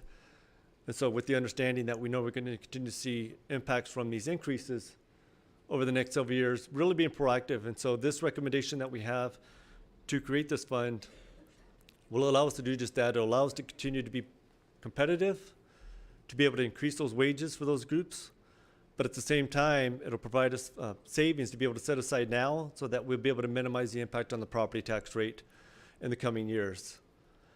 And so this item on slide 21 here is the actual language from the amendment to the budget policies. The budget policy adds section 13, and it's the creation of the Paper Futures Fund that would be established as a reserve of surplus revenues. The second bullet point is very important, and so we talk a lot about how one-time revenues should not be used to fund ongoing cost. And so in order to not contradict what the city manager said, what I've said in the past, it's a very clear plan that we've established. It's outlined in the budget policy. It has a specific purpose, and then the very last bullet point on the slide here that it will last for 5 years, it will sunset after that. If there are any remaining funds will go back into the city's unassigned fund balance. And so on an annual basis, we will bring forth not only the recommendation to allocate funds into the program or into the fund that we're doing today, for example, but also as part of the budget process. So just to be clear, today's action is just to create the fund and set the money aside into this fund. As a part of the budget process, we'll bring forth the recommendation to allocate a certain amount for each of those fiscal years to be used to offset the impact from these costs. And so just to be clear, the action today is just to establish the policy, set the money aside, and we'll bring forth the recommendation, which will be approved by council as part of the budget adoption. And so I know that there's a question about could this be changed? This is done by simple resolution. It could be changed in the future if the council decided to do that. If they wanted to change the purpose or if they wanted to change the process, that could be changed with how we go about doing the budget adoption and then the budget resolution as well. And so the slide here, slide 22, is just showing where the surplus revenue is coming from. Right now, about 15.8 million is what we have through the second quarter. Again, a large majority of that, about 12 million, coming from the sales tax. Again, continue to perform extremely well through the first 6 months. We will receive the March sales tax allocation tomorrow. And so that is the second largest month that we actually collected. So That'll be really telling of where we're going to end up this fiscal year and really lay the foundation for what we're going to be able to estimate as far as the budget for next year for sales tax. And then we have a slide here that just shows the budget to actuals for sales tax collection. Again, you can see the first 6 months. The blue bar there is the budget. The red is the actual collected for sales tax. And so for each of the first 6 months, we've actually exceeded the budget to the tune of about that $12 million that I just mentioned. And so again, the action that we have with this item is to adopt the creation of the fund, outlined again in section 13, which is on slide 21 that I just mentioned. That's that same language. And then the allocation of the $15 million of surplus revenue to be set aside into this fund, again, for future action, pending the recommendation from staff as far as how much to use in the upcoming budget year. And I'll be happy to answer any questions. Yes, Representative Rivera. Farrell, sorry. It's hard to tell the difference, Mayor. I understand. Ms. Cortines, thank you for answering my question before I asked it. But a different question. Yes, sir. We're talking about the budget, and you have it broken down by strategic goals. When you bring the final numbers to us, it's broken down also by different departments specifically. Is that correct? Yes, it is. Okay. Yeah, so you'll see the budget we present by vision blocks. However, within those vision block presentations, you see it by the strategic goal and then all of the departments associated. So you receive all of the detailed information all the way down to the department level. So if there's a change that we need or we request at within the goal, we can move them around. Yeah, you will see all of that information in the budget numbers, yes, sir. Okay. Thank you, Mayor. Thank you, sir. There's Representative Kennedy. On the PF3, it's a separate account that can be moved or reversed at any time by City Council, right? Correct. Is it any difference than just holding those funds in reserve for that expense in the future? It is, in the sense that we want to be very clear and have it outlined in the policies, because it not only ends up in the policy, but it's going to end up in our annual financial comprehensive report that we do as well. And so it's just very clear to not only the council, the community, but also to bond raters or anybody that's reading that document that they know because right now it just rolls up into the committed. And so, for example, we have our pension stabilization fund, we have our operating and debt stabilization fund as well. And so we want to have these separate funds so that we know what balances are maintained within each of those funds right now. Well, I hope for expenses in the future we'd know what they were without putting it into an individual fund. My concern is it doesn't change access from City Council, who could abolish this in a single meeting, right? Correct. It's done by a simple resolution. Right. So to me, it's like whether we have it or don't have it, we know we're going to have to pay it in the future. I don't think a bond writer is going to look to see if we had enough reserves to cover our intended allocated expenses in the future, it's going to make any difference. I'm just trying to figure out what the benefit of it is. To outline the specific purpose of why we're doing this, that we have the plan in place. That's why. And then also, as we develop the budget for next year, we know that we need to minimize the impact on the property tax rate. So knowing that the council is supportive of this item in order to do that. So do you know what the item? Do you know how much it's going to cost us next year for the two CBAs? We're still finalizing the budget. We know that the police collective bargaining agreement, which was recently approved in the first year, is a $14 million increase alone, just from the CBA. I'm still trying to figure out how it's different than just allocating money for what you know are your upcoming contingencies. I mean, it looks nice, but it doesn't really change anything, I don't think. I mean, if we know it's going to be, say, 20 million further expenses and we allocate that in our budgeting, or if we put it in a fund and then move it into the budgeting, it seems like another stop that looks pretty, but doesn't change anything. Because it's taking money from current savings and not taking it out of the fund balance, not taking it out of the current fund balance. Which we would do anyway if we were budgeting and trying to balance the budget. We'd have to do the exact same thing, correct? Essentially, yes. Okay. But this outlines, again, the specific purpose. It has outlined what the specifics are as far as the amount that's going to be used every year, and then it has a sunset clause after 5 years. Honestly, I believe that we do a good job in realizing what our expenditures are going to be coming up. and I think that this is more optics than substance. That's all I got. Mayor Pro Tem? If I may, so again, Go ahead. in order to minimize the impact on the property tax rate, being able to reinvest this current year savings into the budget for not only next year, but over the next 5 years, is going to allow us to offset the impact from not only the fire and police CBA agreements, but also from, again, the increases for our civilians with the target to get to the $15 an hour. So reinvesting the savings in the current year into future budgets is what's going to allow us to do that. And Mr. Kennedy, with regard to your question as far as the comment you made, I understand where you're coming from, but with regard to the use of the fund balance, it's better to use a planned allocation as opposed to say we're going to use the fund balance. If you use the fund balance and you do it on a regular basis, it's not a bond rating issue that's seen favorably. But if you plan it, and that's all this is, if you're planning the expenditure, then it is seen more favorably because it's a planned way of spending the money, and it's this year's money. It's not actually utilizing the fund balance. We have allocated reserves now for projects, correct? From our fund balance? No, sir. We don't have any allocated whatsoever. Not from fund balance, no, sir. Okay. But I'm trying to say, if we say yes on this, how does this lower the impact to the average taxpayer? So it's going to depend upon the recommendation that we bring forth as far as how much to use in this upcoming fiscal year. Which we would have to do anyway. I'm saying, the difference between yes and no, does it save the average taxpayer $1 if we say, yeah, we're going to just do it this way, we're going to allocate it this way, or if we don't? I don't think it does. You're still dealing with the same amount of money. Well, it depends upon how much we use in the first year. I mean, and so that recommendation is going to outline what that savings is going to be on the tax rate. I think what this does is it better prepares you. If you're looking at reducing the tax rate next year, this takes care of an expense for next year's budget, which gets you in a better position to do just that, to put you in a position to look at next year's budget and how you can reduce the tax rate, or if you want to go even further than just reducing it, if you want to look at other options that's on the table in terms of next year's budget.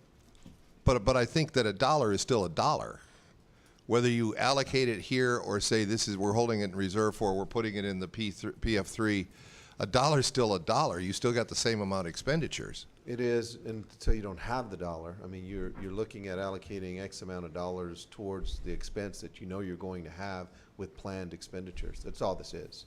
But it isn't an optics issue. It's how do you pay for next year's cost with this year's money. That's what this is. But it sounds like we're creating more, and we're not. We're just putting it in a different account. We're taking it from our right pocket to our left pocket, but it's still ours. We didn't say we're creating more.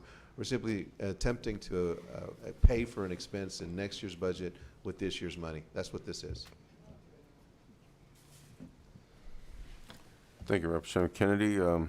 Mayor Pro Tem? Yeah, I mean, I think I don't want to speak for Representative Kennedy, but I do see what he's saying is because we're not approving the expenditure today for the CBA. No. We're just putting it in another fund. And I think Correct. what he's saying is you can move that money into the general fund, you can move it into another fund. Either way, the recommendation to put this to the CBA is going to happen. And so I don't want it to seem like you're saying you don't agree with paying that off. It's not what he's saying. He's just saying that the fund is an unnecessary extra step. But as someone who loves a folder within a folder within a folder, I'm not going to totally agree with him on that. My question, I have less of a question and more of an ask. I know that we have several kind of funds that are set aside. One that I can think of on the top of my head is kind of what we did for stormwater. I know there are a few others. I think it would be beneficial. It would be beneficial as someone who's been on council for 6 years, but I think especially for newer council members, if prior to the budget, we can kind of get an overview of what all of those funds are and how much are in them. That was it. Thank you, Mayor. Thank you, ma'am. Representative Hernandez? I'll hold my comments if there's any public comment until after public comment. Okay, ma'am. If there is. Is there any public comment, Ms. Pine? Yes, Mayor, we do have 2 members of the public that signed up to speak. The first person is Patrick Natividad, followed by Paul Thompson.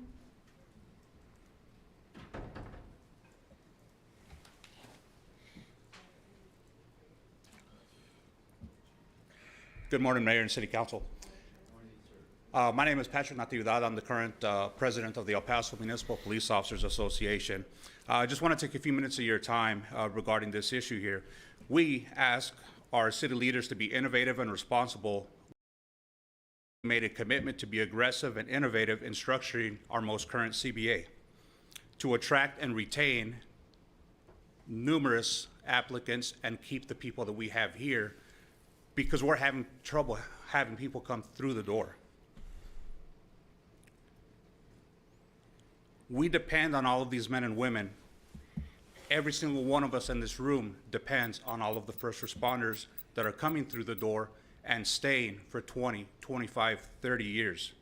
The city manager and his team found a way to structure a system that would in fact take care of wage increases for not only police and fire, but civilian employees of our great city. His plan would take from excess and not impact on the operating budget for this year and for the upcoming year. Wages that our men and women, not only uniformed employees, but civilian employees truly deserve. First responders and civilians are working in some of the most unforeseen and difficult circumstances that I've seen in 31 years as a police officer and a lifelong resident of El Paso. Council, I ask you today to move forward and approve this agenda item to move the excess funds from the city's excess sales tax and invest in your deserving employees. And Mr. Kennedy, you said that this may be optics. You have thousands of uniformed employees, thousands of civilian employees looking at you all today and investing in their future. Thank you. Sir, one thing I do want to make sure that you understand that, and I'm in support of it, don't get me wrong, but this council unanimously voted to support the police department and support the contract. And we will fund it, we will pay it, and we will make sure that everything that was agreed upon will be taken care of. We will never back up on that.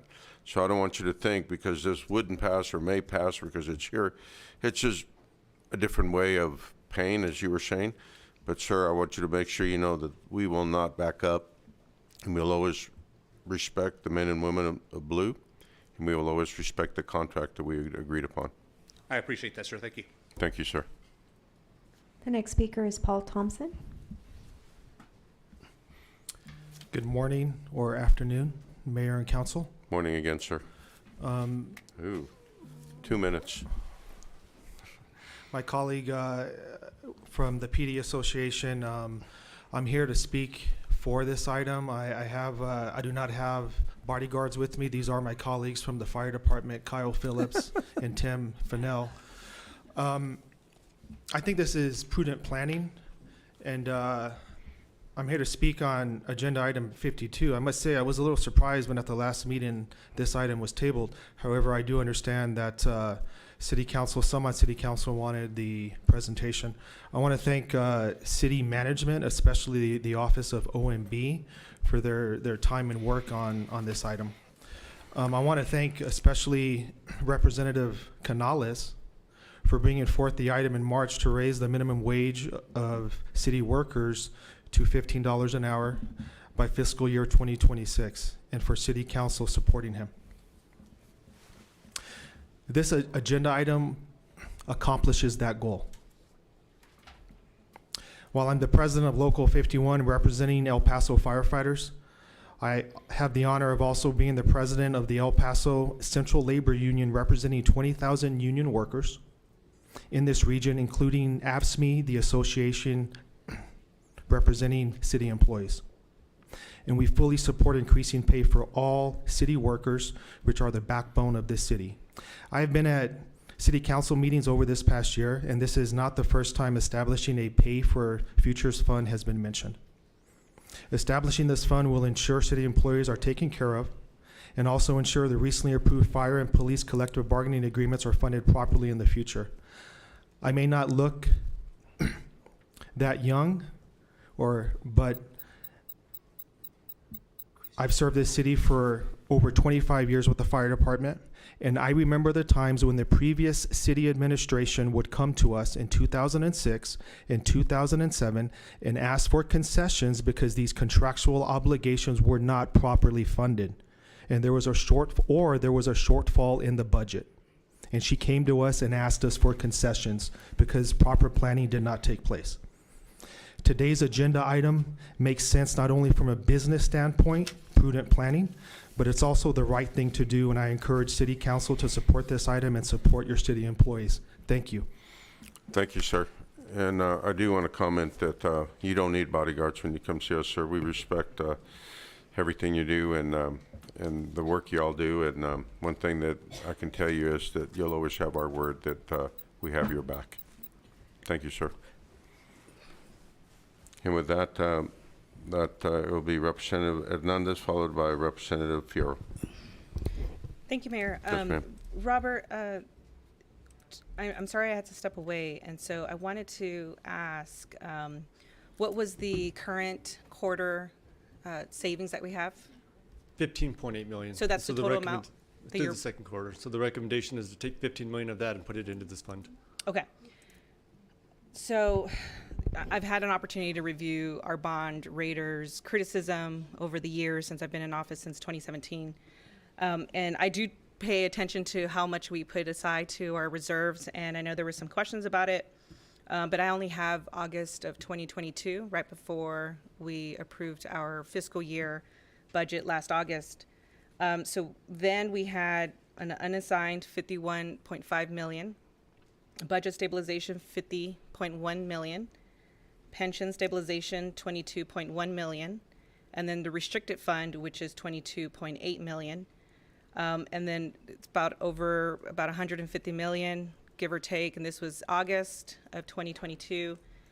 So from fiscal year 2015, our rainy day fund had 9 operational days, and then fiscal year 2023 to current, we're at about 91 days. And I pulled up some of the bond raters and some of the things that they've mentioned. S&P Global Ratings back in 2019, they said, we had a very weak debt and contingent liability position. And so, they say specifically, with debt service carrying charges at 18.7% of expenditures and a net direct debt that is 234.3% of the total government fund revenue, as well as a large pension and other post-employment benefit obligations, and the lack of a plan to sufficiently address the obligations. And so if you go and read all of the bond ratings, they will specifically say, what is your plan? Another example from Fitch, they say spending growth should remain comparable to or slightly above revenue trends given the city's expenditure profile. Fitch believes the city retains adequate expenditure flexibility based on the management moderate control over public safety labor cost, its largest operating cost. And what it keeps saying over and over again, let's plan for the future. Show us directly, how are you setting aside reserves? And I think that we're doing that, and we're demonstrating that in our past history with the Budget Stabilization Fund, with the Pension Stabilization Fund, and then with the Pay for Futures Fund. Really, these are steps to demonstrate not only fiscal responsibility, but to show the commitment to law enforcement and to our city employees that when we find excess funding, we have a duty to set it aside so that it doesn't get lost, it doesn't get assigned to other departments, and that we carry it over to the next fiscal year so that we can be better prepared to adjust for those cost drivers. We know that those cost drivers are the collective bargaining agreements, which is why, we've heard some of the statements we heard today from our union representatives.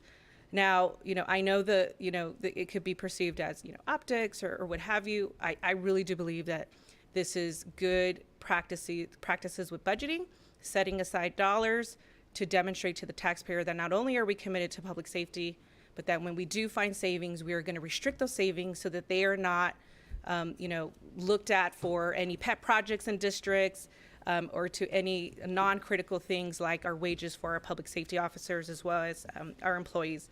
And so now we have 152 million or more, plus the additional 15 million. It shows the bond raters that we are plan accordingly. I think it's really important, these steps that we take. And so I wanted to lend that support, but give a little bit of historical context that our bond raters are looking for these type of steps, and that we need to be addressing what those large operating costs are. And I think you're doing that with this proposal.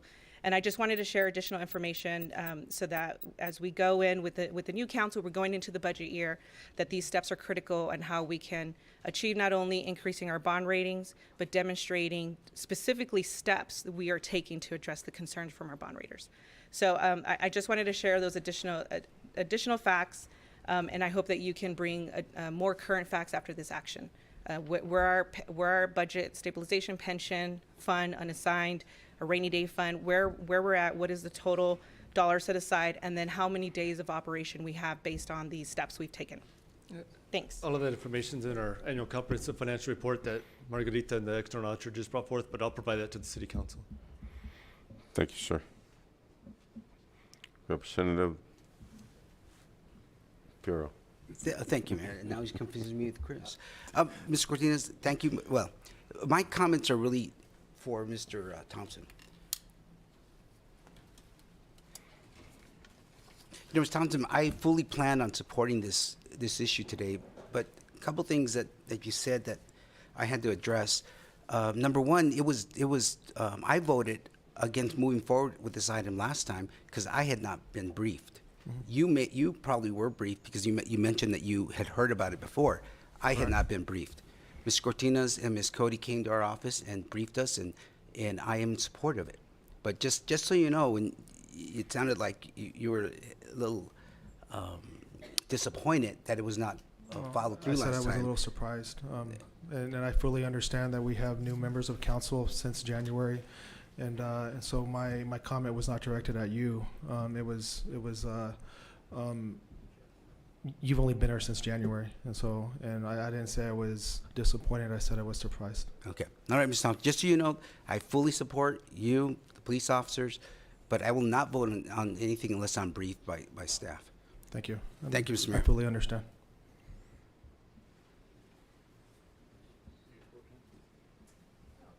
I'm sorry, I didn't realize the mayor had walked away. I would also just like to comment to that as someone who's been here on 6 years and asked to postpone the item. I also had not been briefed. And as much as we are supportive, I think that you do have to understand that we're responsible for the financials of the city, and asking questions is what we're here to do. And I do think it's a little unfair to say because council members are asking questions, they're unsupportive. And I think that really, that relationship and that really needs to change because it's unfair to us, it's unfair to you, and it's unfair to the community. And with that, Representative Kennedy. I'm back. I'm I do want to, before I do, and it is your turn, but I do want to make sure that that is important as a body here when we have not been briefed and we're not sure of something. We do want to make sure, and we do have the option to make sure we make the right decision, which obviously this is a good thing, and it's not we're in support, but I think that Mr. Cortines, Mr. Gonzalez, and their team do have an obligation to make sure that everyone's briefed when something's being brought, so something like that doesn't happen. So it's not disrespectful to you or anyone else. I think it's very respectful of the community when we have not been briefed, to make sure that we get briefed so we can make the decision based on why we got elected, and that's to have knowledge of everything before we vote on it, and that's all it is. Representative Kennedy? Yeah. First of all, I don't remember anybody up here saying they didn't support the CBA and paying everybody's contracts with what was unanimously voted for. And to convolute a conversation about the methodology to make it work into saying that it's a lack of support, I think is a bit disingenuous. I have supported both those contracts, and I do support both those contracts. I think the methodology, I may not agree with the methodology, but it's a methodology. It's not the contract itself, it's not the pay, it's not the rate.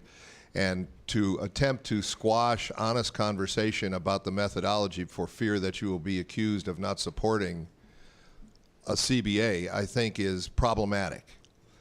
I've never done anything but support it, and neither has this council. And this council has never been the one that had to come to ask for concessions because they weren't willing to pay for it. I don't think anybody up here blindly voted for a CBA not knowing that it was going to cost more money and we had to find a way to do it. And an honest disagreement on the methodology is just that, a healthy conversation so we can find the best way possible to make sure that these contracts are covered and plan to be covered in the future.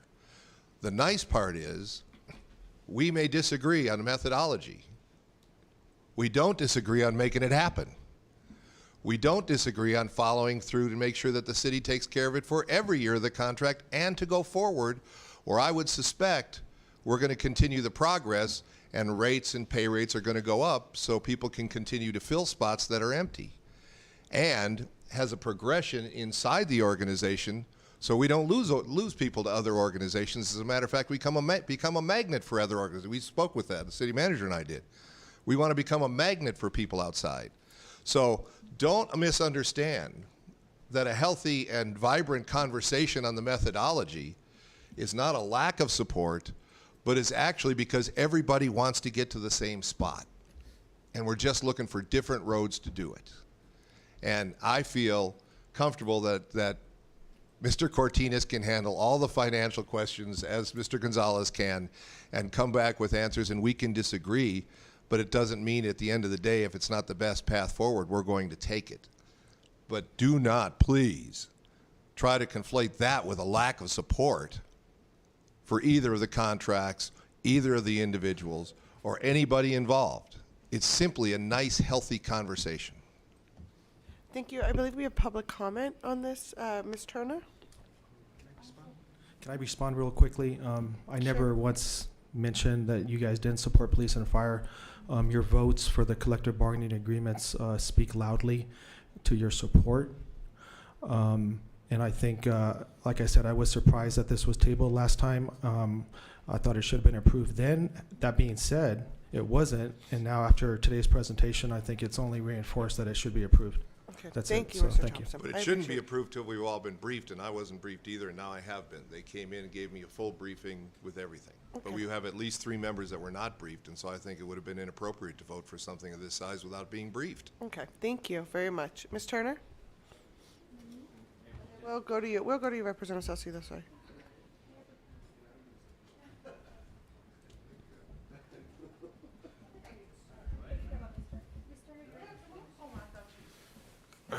Well, I thought you were on your way up here, Come on so I up, Ms. asked her to Turner. I wait, just sorry. ran into the wall.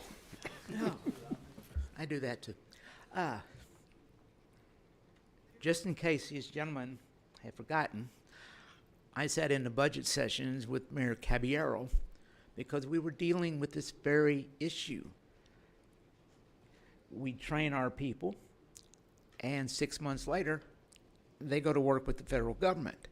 So we worked hard to get basically the basic contract that they have built upon since. And I've yet to see members of council, and I would like to reiterate this, not back police and fire. I have sat in budget sessions year after year after year, not only supporting them, but having other people show up and support, and then support them in public. So let me say this. I've yet to see a council not support our police and fire, and that's just the basic facts. And you won't see it from here, Ms. Turner. We will support them. And I think you saw in both contracts unanimous support, and will continue to be unanimous, I'm sure, because we're very thankful for what they do day in and day out. And it's, the proclamation today spoke in volumes of how we feel about them. Representative Salcido? Thank you, Followed by Mayor. Representative Molinari. Just wanted to say, yeah, I share the same sentiments of my colleagues. Of course, we're all in agreements that we won briefings, great, but we support the police and the fire. So I'm here to definitely support, and I just wanted to motion to approve. Representative Molinari? Representative Salcido beat me to the punch. She can second it again. We've had more than 1 second before. But we've had more than one before. Can we call the question, Ms. Prine? And again, thank you all for what you do day in and day out. We're very appreciative of, and these times are tough right now, and I've talked to a lot of y'all, and thank you for getting up and walking out that door every morning and taking care of making sure our community is safe. And we do thank you. May God bless every one of y'all. Ms. Yes, Prine? Mayor, the motion was made by Representative Salcido, seconded by Representative Rivera to approve item 52. On that motion, call for the vote. In the voting session, and the motion passes unanimously. Thank you, Council. Thank you. Thank you all for being here. I appreciate that. Mayor, may we go to call to the public? Yes, ma'am, please. Thank you. The El Paso City Council is a local government body charged with serving all of the citizens, and the meetings must be focused on the meeting at charge. The city council meetings are public meetings under the Texas Open Meetings Act. Public comment is an accommodation and not a requirement of city council. All persons in attendance are expected to display civility and decorum that is respectful to other persons without the use of insulting, profane, threatening, or abusive language. Public comment will not be used for personal attacks against a person or group's character or integrity, which are not pertinent to city business, nor may any member of the public use this forum for political statements or campaigning. Please note that during call to the public, the city council may not deliberate or decide any subject that is not on the agenda. However, council may propose that a topic brought forth be posted on a future agenda. This afternoon, we have 17 members of the public that signed up to speak. The first person is Miriam Ortega, followed by Robert Ortega and George Loya, and they're all speaking on Hope for Chuco third annual Christian event, August 19th, 2023, car show at Lincoln Park. Good afternoon. You have 3 minutes.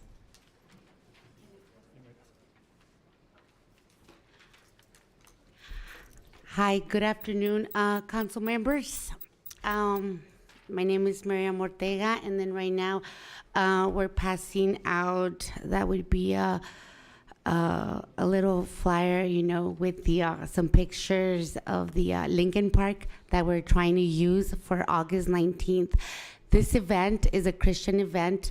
We are gonna have some Christian rappers, Christian oldie singers, Christian performers. And it's also going to be a car show. But this is basically to invite all of the community out there that, you know, is hurting, you know, because we are going to be offering prayer, baptismal. You know, it's going to be a great time. But the reason that we're here is because we need your approval to set up the vehicles on top of the grass area, and like you can see in the pictures here, it has been done in the past. You know, we are working with the park inspector, and you know, to follow all the rules and guidelines for that day and that event, so that no sprinklers or anything around the area would be damaged. And that's it. Thank you. Thank you for being here. Thank you. Thank you. Next speaker is Robert Ortega, also on the same topic. Good afternoon, City Council. It's an honor just to be here and just to get to speak. And just like my wife says, this is my wife. Miriam is my wife, and so this would be the third annual. We've seen the community get closer and closer to this event. And what we hear, the outcome of it every year is that they're loving it so much because it seems like a family friendly. It's something beautiful, and the community is starting to get attracted more and more to it. So we had to bring the venue to a bigger place because we see more and more people being united. So what we aim at is just basically unity, and we love the unity of the community. And it's just showing generosity in general in every aspect, from prayer to baptisms. We do a lot of things to kids. We have a kids section. We do just a lot of amazing things, free food, and all the fun, right? And basically, it's just showing love to the community. And I would really appreciate it. We would really appreciate it if you would be in our favor and just show give us the approval to park these cars on top of the grass and in certain sections where the inspectors allow us to, because you know, a lot of these people come from all kinds of walks, but in that very day they unite, and for them to put their cars where they feel that their cars, they work so hard to keep them clean or whatnot, but it attracts them more to being involved, and it's just amazing We appreciate you. I know the mayor is such a generous guy. We see him on the commercials every day, but it's beautiful. You know, we believe in generosity, and they say that the world of the generous gets larger and larger. But I appreciate y'all, and thank you so much. Thank you. Next speaker is George Loya, also on the same topic. Good afternoon, afternoon. City Council. And basically, Mary and Robert, they covered almost everything. We're here just to, try to get permission to park the cars on the grass. We've already done a couple of events, and we're, in communication with the city permits and with the people from the parks to make sure that everything is in order. We have a couple of vendors that we will be having no alcohol. It's a Christian event. And we target more people that typically wouldn't go to your Sunday church. We try to push for people that typically won't go, and that's the tool. Having cars is a tool for us to attract more people that typically wouldn't go to your Sunday church. Other than that, we thank you for having us here. We appreciate you taking time to hear us out, and we would greatly appreciate if we would get your support on this to get this Christian event going. Thank you very much. Thank you again for being here. The next speaker is Melissa Harcrow. Ms. Harcrow, *6, please, to unmute your telephone. Melissa Harcrow. I don't see her in the queue. Mark Fierro. Mark Fierro, followed by Barbara Valencia. Their topic is animal services and dog laundering.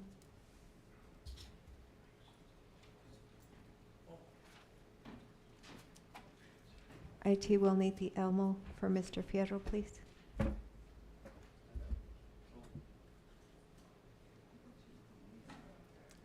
Thank you, City Council.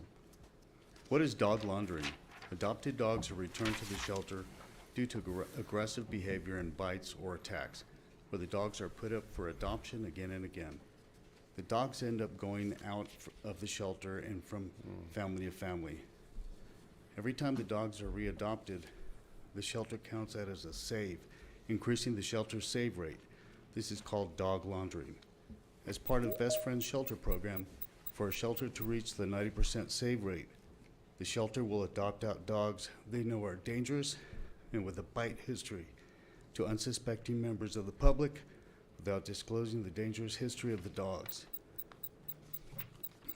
In this handbook from Best Friends, they post pictures of dogs looking happy and wearing a bandana, misrepresent the dog's characteristics. A dog's aggressive behavior and the bite history is never to be disclosed to the volunteers, fosters, or adopters. When potential adopters come to look at the dog, you must give a false impression of the dog would be a good family pet. There's a picture there, a photo of an attack on a 13-year-old girl by a dog named Blue, adopted from Los Angeles Animal Services Shelter using Best Friends Shelter program. Blue's first owner gave Blue to the shelter after biting incident. The shelter, per Best Friends protocol, failed to disclose the bite history of the dog to the adopter. The dog's gone to sleep. Following the attack, the dog was put up for adoption again, per Best Friends policy. Fell asleep on me. Next, there's a photo of Argelina. Both of her arms were mauled in a vicious attack by a dog adopted from Los Angeles Animal Services that follows the Best Friends Shelter program. One arm had to be amputated almost to the shoulder. The dog, named OG, was brought into the shelter after it attacked a jogger, biting both of his arms. The attack was unprovoked. The dog attacked in an aggressive and vicious manner, and the injuries it inflicted were severe, according to the police report and shelter records. The shelter, per Best Friends protocol, failed to disclose the bite history of the dog to Argelina. At another shelter using Best Friends Shelter program, a volunteer, Eve, sustained permanent and severe muscle, nerve, and tissue damage, and now has very limited function in her disfigured and disabled right arm and hand after an unprovoked attack by Henry. Eve had absolutely no warning from the shelter staff that Henry had attacked in the past. At the time of Eve's attack, the shelter, following Best Friends procedure, had just put Henry up for adoption a 5th time after having been returned by earlier adopters for aggressive behavior and killing another animal, a family pet, in one of the adoptive homes. Please rescind the contract Thank you, Mr. with Best Fierro. Friends. You've reached the 3 minutes. Next speaker is Barbara Valencia, also on the same topic. Okay, I will continue on where Mr. Fierro left off. Carolyn was killed by a dog her son adopted 2 weeks earlier from a Pasco County shelter using Best Friend Shelter program. Her son was badly injured in the attack while trying to save her. The dog had been adopted out and returned twice due to aggressive behavior, one resulting in a severe bite, prior to her son adopting the dog. The shelter, per Best Friend's protocol, failed to disclose the aggressive behavior and bite history of the dog to her son. And most recently, a 6-year-old girl was attacked by the dog the family adopted from Palm Valley Animal Shelter using the Best Friend Shelter program. The attack resulted in having half her face ripped off. The attack occurred just 8 days after the family adopted the dog. Shelter record states the dog's demeanor was aggressive towards people. Documentation from shelter staff states aggressive snaps and growls. The shelter, following Best Friend's protocol, did not disclose the dog's aggressive behavior to the family, which includes 4 children under the age of 10 living in the home. The day after this attack, the shelter put the dog back up for adoption in accordance with Best Friend's policy. The dog has been adopted out and returned 3 more times for aggressive behavior since the attack on the 6-year-old little girl. This is happening at every shelter using Best Friend Shelter program, and it will happen here. Shelters using Best Friend Shelter program are knowingly putting the public at risk by adopting and readopting out dogs with aggressive behavior and bite history without full disclosure and by lying about the dog's behavior. This is dog laundering. Such conduct is negligent and reckless. The courts have determined Best Friend puts in place, as part of their shelter program, nefarious practices of aggressive animals in plain sight and concealing what they know to be their dangerous past and prior acts of violence. Local government and their shelters that willfully choose to use Best Friends programs, policies, and procedures do so at their own peril. The courts go on to say the primary duty of any government is to protect the health and safety of its citizens. A municipal shelter acting on behalf of the government using Best Friend Shelter program is negligently, recklessly, and knowingly endangering public health and safety. The government and the shelter cannot hide its reckless conduct behind a veneer of animal welfare and conservation in order to achieve a no-kill status. City Council, this is your notification that you are negligently, recklessly, and knowingly endangering the health and safety of the citizens of El Paso with the continued use of Best Friend Shelter program. The courts have said the city will be held responsible and liable for these actions. Ms. Hernandez, you are now officially notified. Because you told me 2 weeks ago, well, you can't sue the city if we don't know that this has happened. Now you know it has happened. Thank you. Don't misrepresent my statements, Mrs. Barbara, please. And I'm happy to talk to you directly after this. Please. No, that's exactly The what you next told me. speaker is Ron Como. Don't misrepresent Thank you. my statement. Thank you, ma'am. No, you told me. Mr. Como's topic is animal services. Good afternoon, sir. You have 3 minutes. Hi, so today's show and tell. You guys are enjoying that little puppy. Just for fact's sake, that dog was found roaming. The couple that found it called 311. 311 told them if they couldn't take it home, let it go.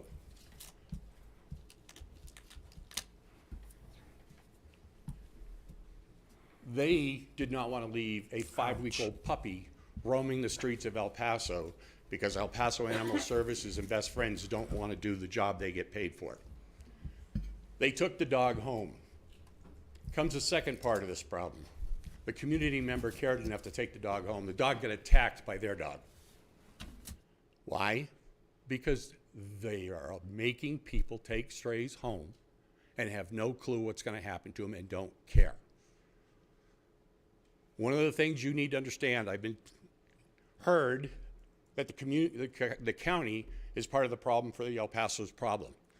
The problem with El Paso Animal Services is the lack of doing their job. They have left strays on the street since 2020.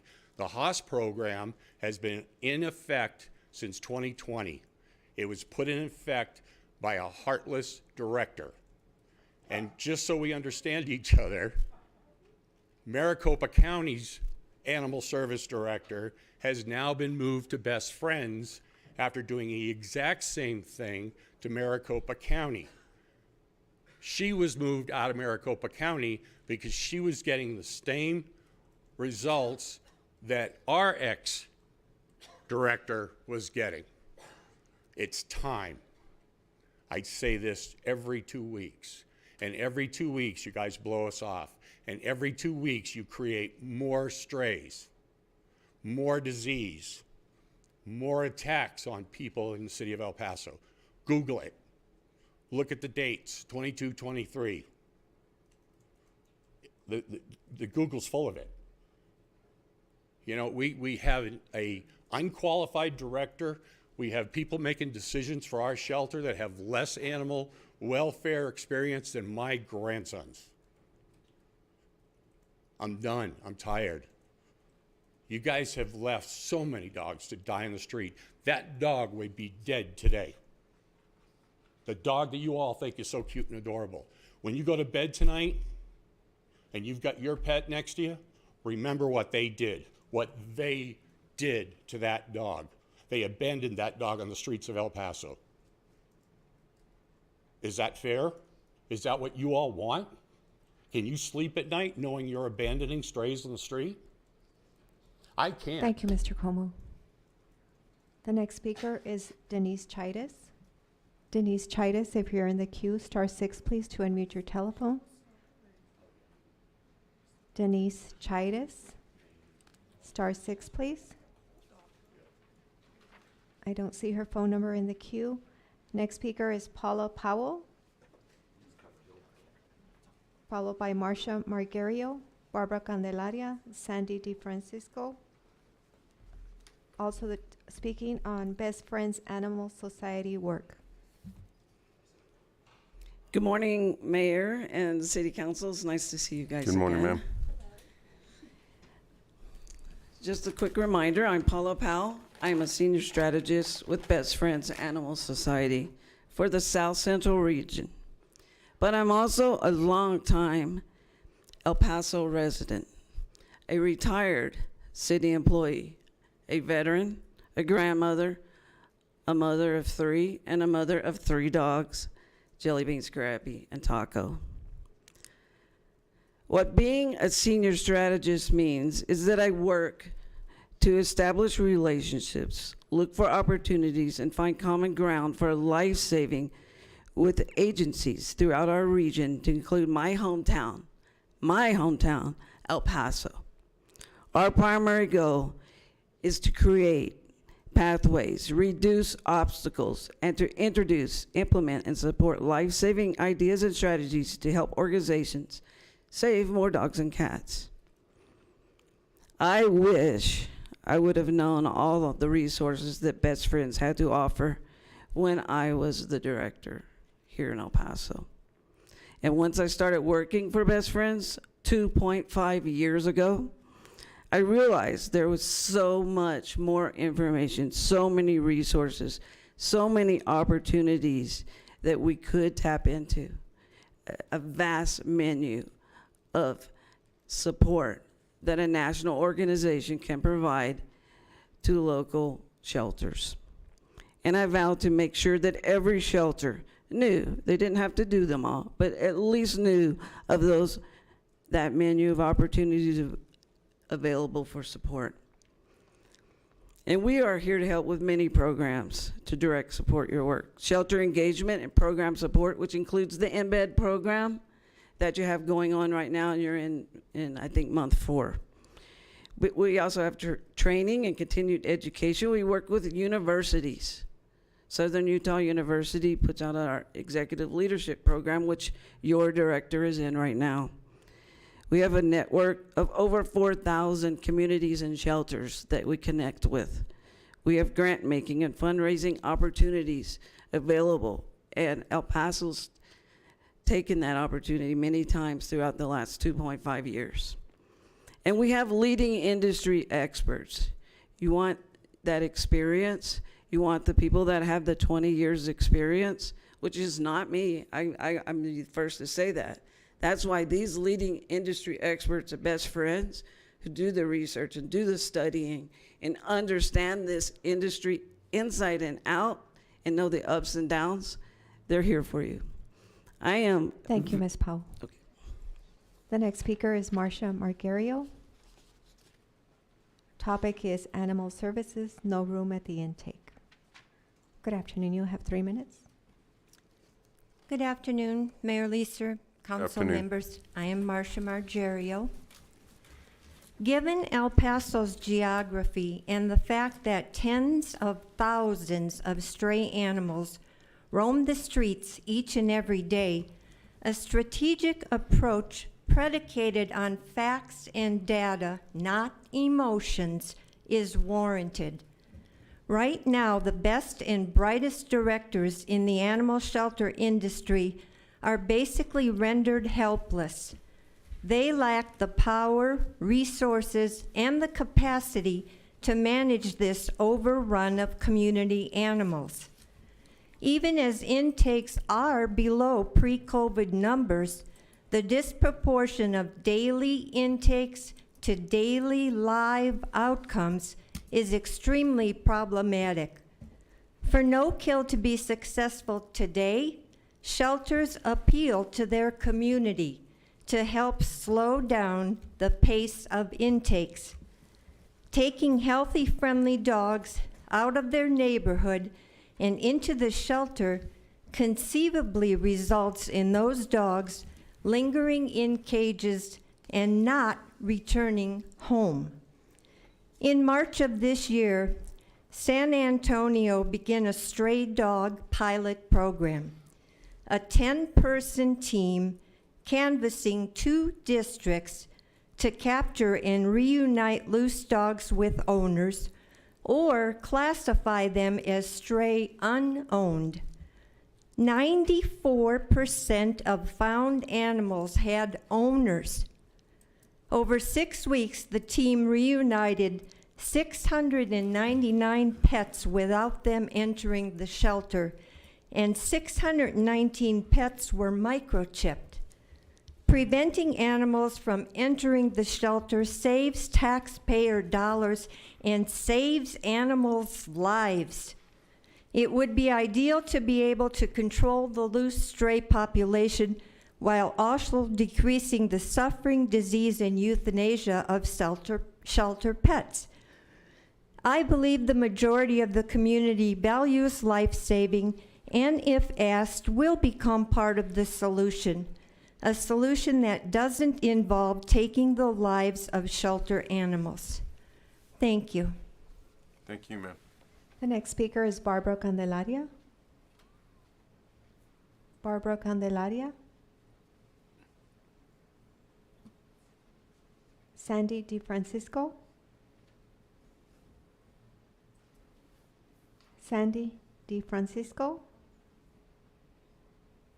Alan Serna. Coming up, ma'am. Mr. Serna's topic is concrete and rubble left on Yarborough Drive for over 6 months. Good afternoon, sir. You have 3 minutes. I have some pictures to share, if I could. That way the council knows exactly what I'm talking about. Sure, thank you.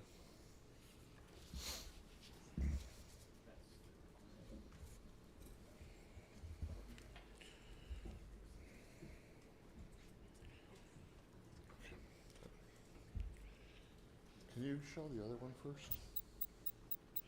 First? Yeah, that one and that one first. Good afternoon, Council. My name is Alan Serna. I'm a local business owner and I live in the Riverside area. Back in September, they started construction on a bridge down there on Yarborough. Great bridge. They broke it all apart, they took it down, and they laid all this rubble in a field right beside a brand new walking track that they did, capital improvements. Fantastic track. Wonderful, much needed, appreciate it. A lot of improvement on the city's part on these projects. Since October, I've been calling my city representative's office to complain about the rubble that was left there. I've called 4 to 5 times. I haven't even gotten a message back. I ran into my city council rep at an Earth Day presentation a couple of weeks ago on April 22nd, and I asked him, when is this rubble going to get picked up? And he told me, it's out of my hands, man. No, I didn't say that. I can't do nothing about it. Henry, you told me that. No. And it was a TxDOT project, okay? So I said, all right, TxDOT project. Thanks, Henry. Great, let's get this thing picked up. So he says, all right, whatever. Next day, I went to the Civil Liberties rally over here, and I interrupted Jose Rodriguez talking. And he was nice enough to give me a few minutes, and I asked him about it. I said, is this TxDOT? Can you do anything about it? You know? And he said, well, I'm retired. I can't do anything about it. So I told him what Henry said, and then he said, well, you know, I'm not going to say what he said about Henry, but he said, Henry, it's your responsibility. So next I went to TxDOT. And I went and I talked to the big boss at TxDOT, and he looked into it and he says, no, this is not our rubble, it's the city's rubble.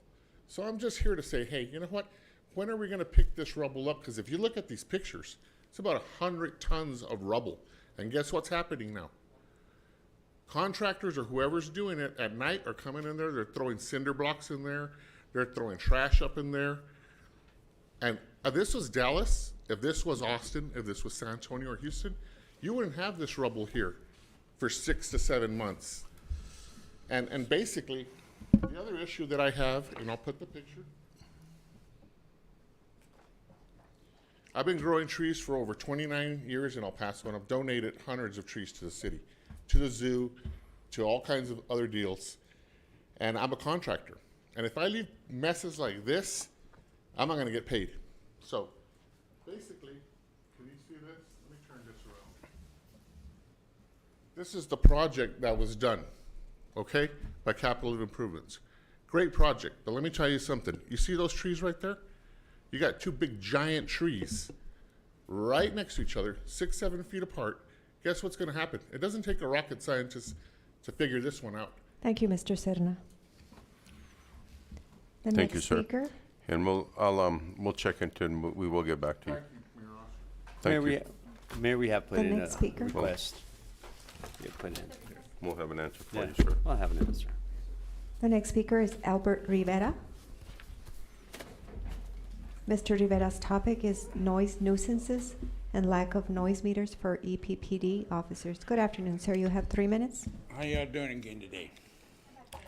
Well, I'm not doing too good. And Mr. Chris Canales hasn't done crap for me either. I've been trying to call him and get in touch with him to help me out because code enforcement told me I needed to contact my district rep. Well, apparently he don't work there. His secretary does. I don't get any phone calls. I don't get crap from him. When are you and I going to meet and we can discuss the noise that I have in my district? When are you going to get up your cojones and do something for the neighborhood? Mr. Rivera, I have to ask you to please be respectful. Anyway, my problem is this.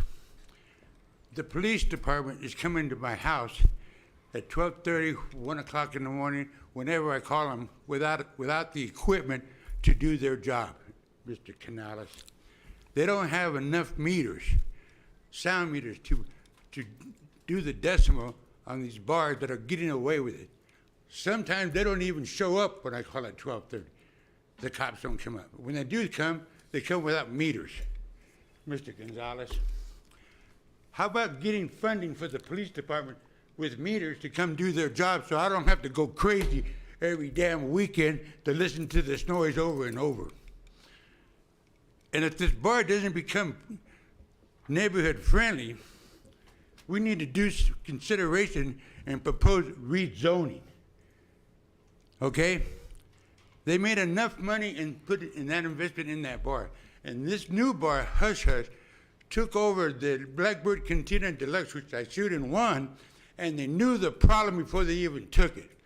And they added a second balcony, and they still don't have a roof, but they added a second balcony next to mine. 3 feet from my balcony, and they got a decimal level that they can go 68, 69, which is way too high for being as close to my house as that. In the future, and even now, these bars should be regulated with a sound decimal depending on how close they are to the property line. You hear me, Mr. Gonzalez? Mr. Canales, do you hear me? Every bar should be scrutinized with what they have in their bar, considering the sound system, the PA system they have. This bar has got a hell of a sound system, a PA system that needs to be looked at. Every bar should be looked at. And I'm tired of coming here, and I will keep coming until we get something done. But one thing for sure, get the police department the meters they need to do the job, because they're wasting my time, they're wasting your time, and they're not able to do their job completely. They're showing up without meters. Let's help them out and get the proper equipment they need. Thank you very much. The next Have a speaker great day. is Efrain Saucedo. Efrain Saucedo. His topic is Make El Paso the safest city in the state of Texas. Good afternoon, Mr. Saucedo. You have 3 minutes, sir. Oh, thank you. I got 30 minutes, you say? Thank you. 3 minutes. Good morning. How you doing? Jesus Christ. I always ask God to help you guys. How are you? Excuse me?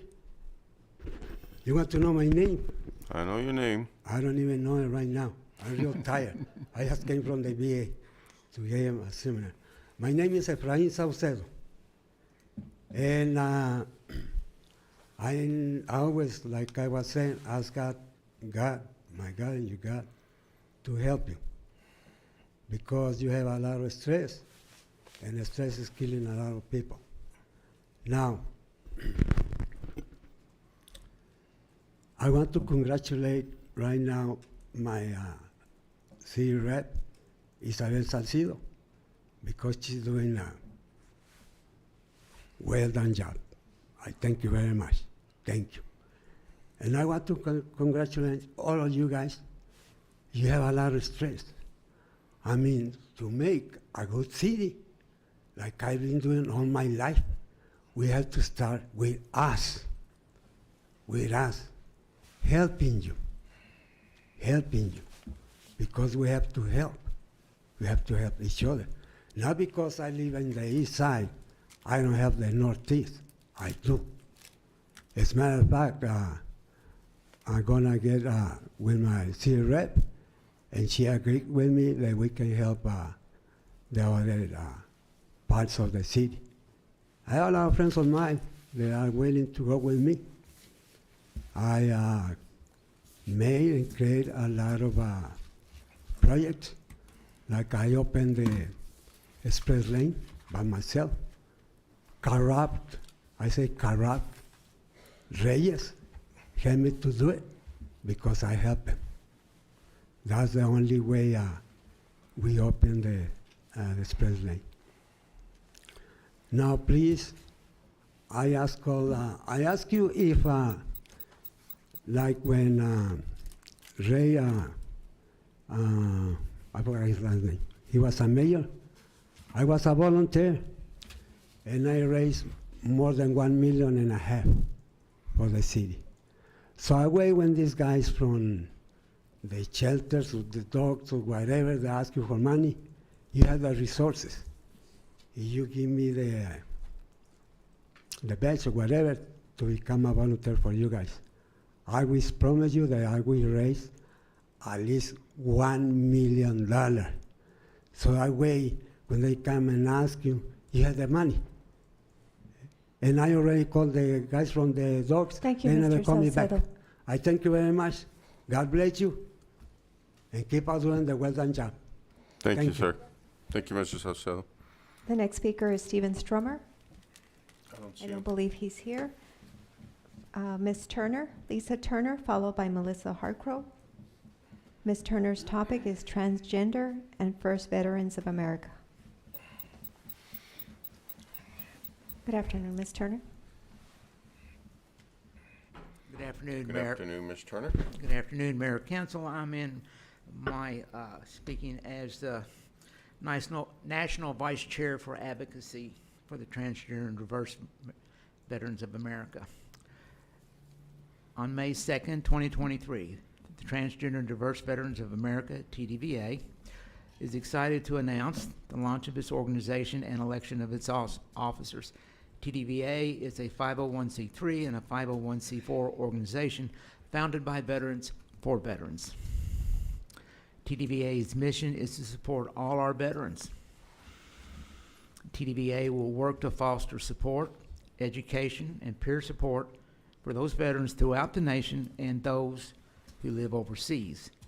TDVA's political advocacy arm will work to advocate to develop policies that support care, positive outcomes for our transgender veterans throughout the Veterans Health Administration. It also will continue to work to ensure these veterans' rights and benefits will be protected for all future veterans. TDVA's vision is to be agile, adaptive, and locally responsive to the needs of our veterans. TDVA is excited to welcome our community of veterans from across the services and the LGBTQ+ community to come together and support each other through peer support, mobile and technological utilization, and guidance through housing and food insecurity and crisis as they arise in our community. Join us as we work to improve and secure the lives of veterans who secured our nation's future. For more information, please visit our website at www.tdva-ag.org, or you can find us on Facebook, also LinkedIn.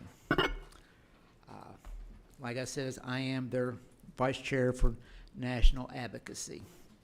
So you will probably be seeing more of me in that official capacity. Thank you. Darn, Thank you, I Ms. got Turner, 30 always for your seconds time. left. I don't know what to do. No, it's good, Ms. Turner. Thank you. The final speaker is Melissa Harcrow. Her topic is the Women Veterans Day events in June. Ms. Harcrow, star 6, please, to unmute your microphone. Hi. Good afternoon. You have 3 minutes.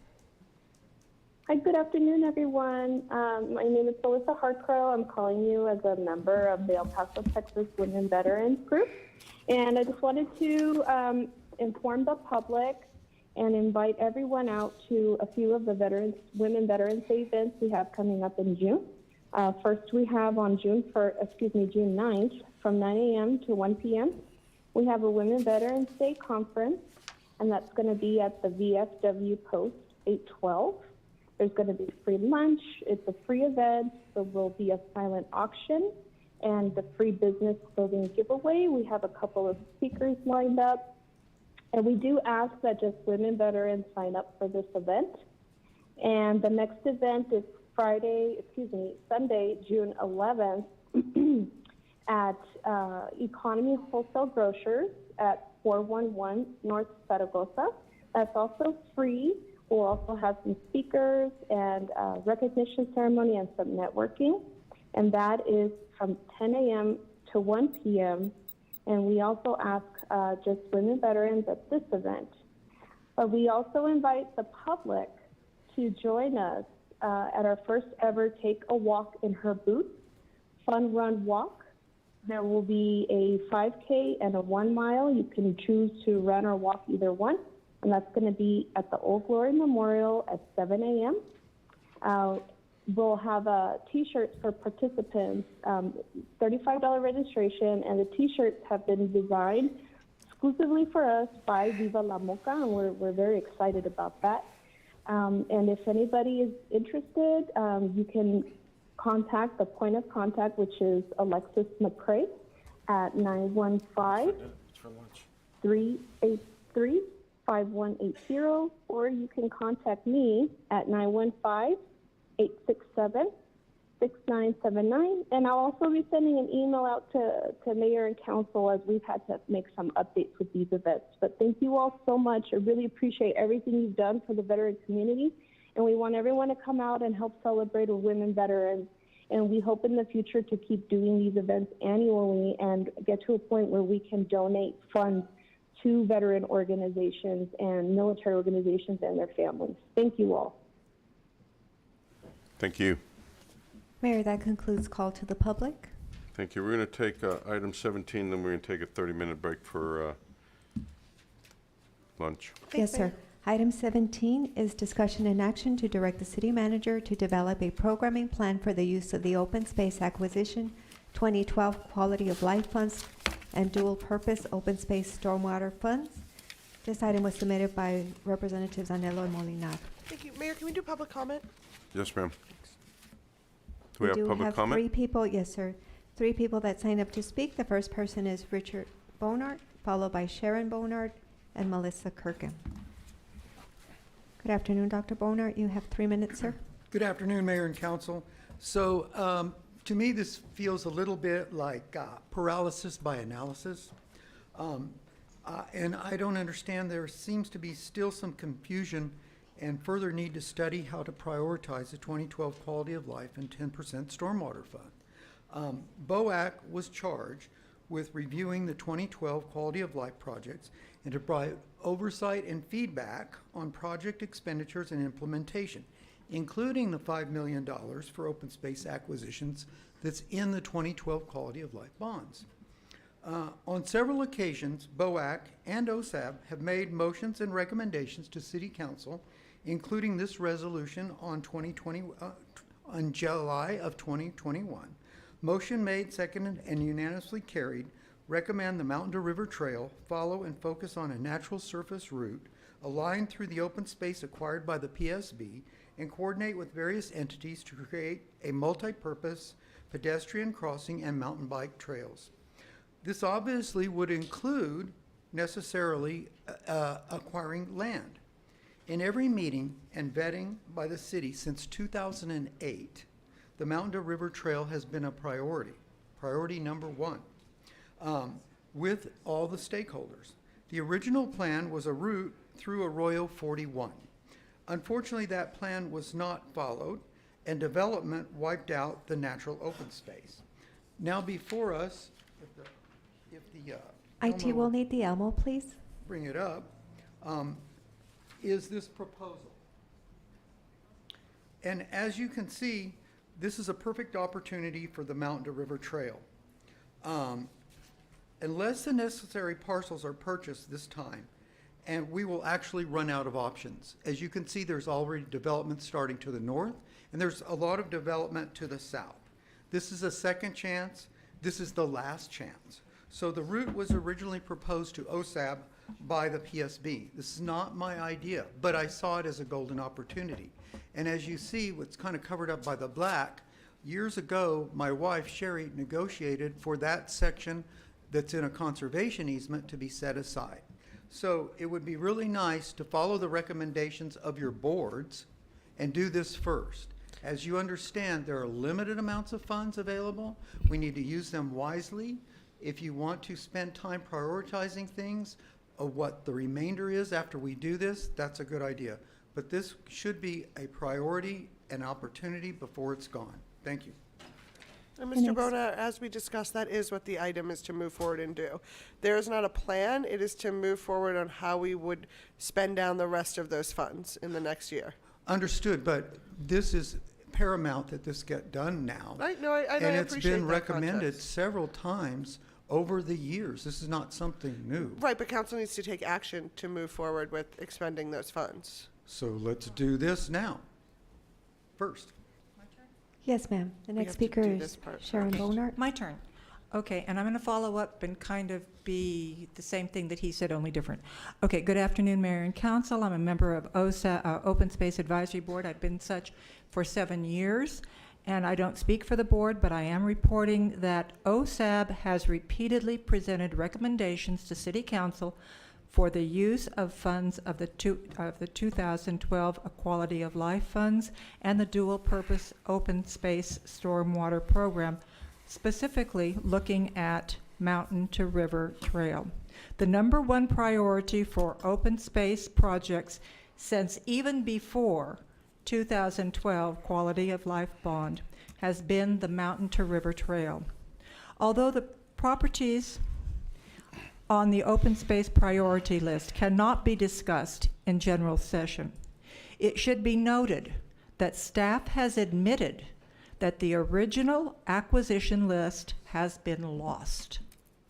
That being said, there are those of the original citizenry who recall the Mountain to River Trail as always having been a top priority project. The Camino Real Regional Mobility Authority has already stated they support the Mountain to River project, and they have been in contact with staff. There remains over $3 million in the quality of life funds, and there are funds in the dual-purpose stormwater account. Those funds should be used to make this happen. Recently, the city spent $14 million on the Martin Luther King property in Northeast, and another $10 million on the Knapp properties. This is the right time for the city staff to work with OSAB and BOAC to create a plan for the completion of the Mountain to River Trail before this land is developed. The Mountain to River Trail will enhance ecotourism as the only one of its kind. It will be a long trail that encourages healthy activity and connects our amazing mountain, a state park, and the Rio Grande. Complete the Mountain to River Trail.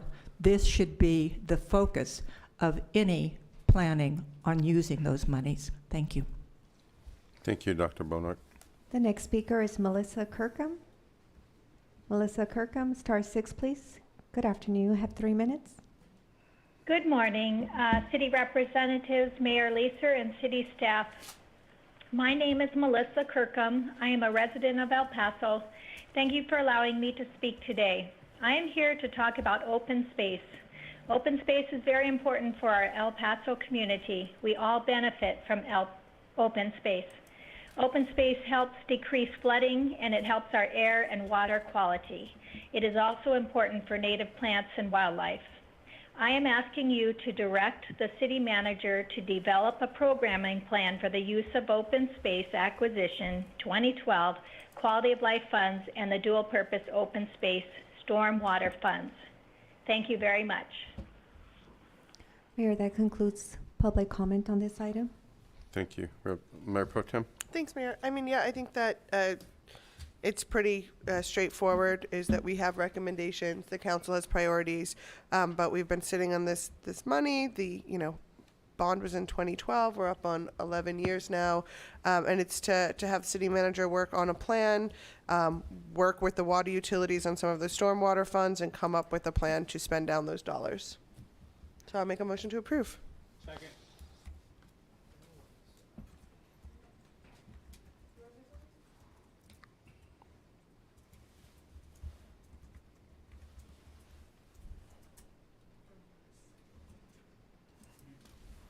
Ms. Prine? Yes, Mayor, the motion was made by Mayor Pro Tem Anello, seconded by alternate Mayor Pro Tem Molinar to approve item 17. On that motion, call for the vote.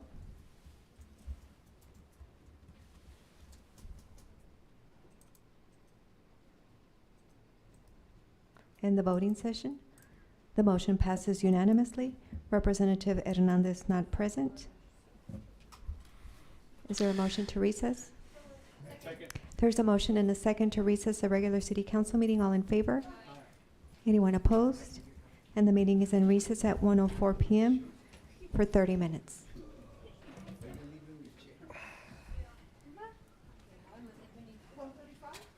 Yes, ma'am, 30 minutes. And 42 seconds.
smoke and mirrors financially, and that's what I told them.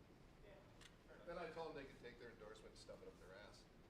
I did. I said, I'm ready to go ahead and take it. I don't need it. Because that's how I am, and you know that. Yes, I do.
Yeah, interviewing Lisa, you should. She's the smartest person in this room.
Ms. Prine, can we begin, please? Yes, Mayor, is there a motion to reconvene? There's a motion and a second to reconvene the regular city council meeting. All in favor? Anyone opposed?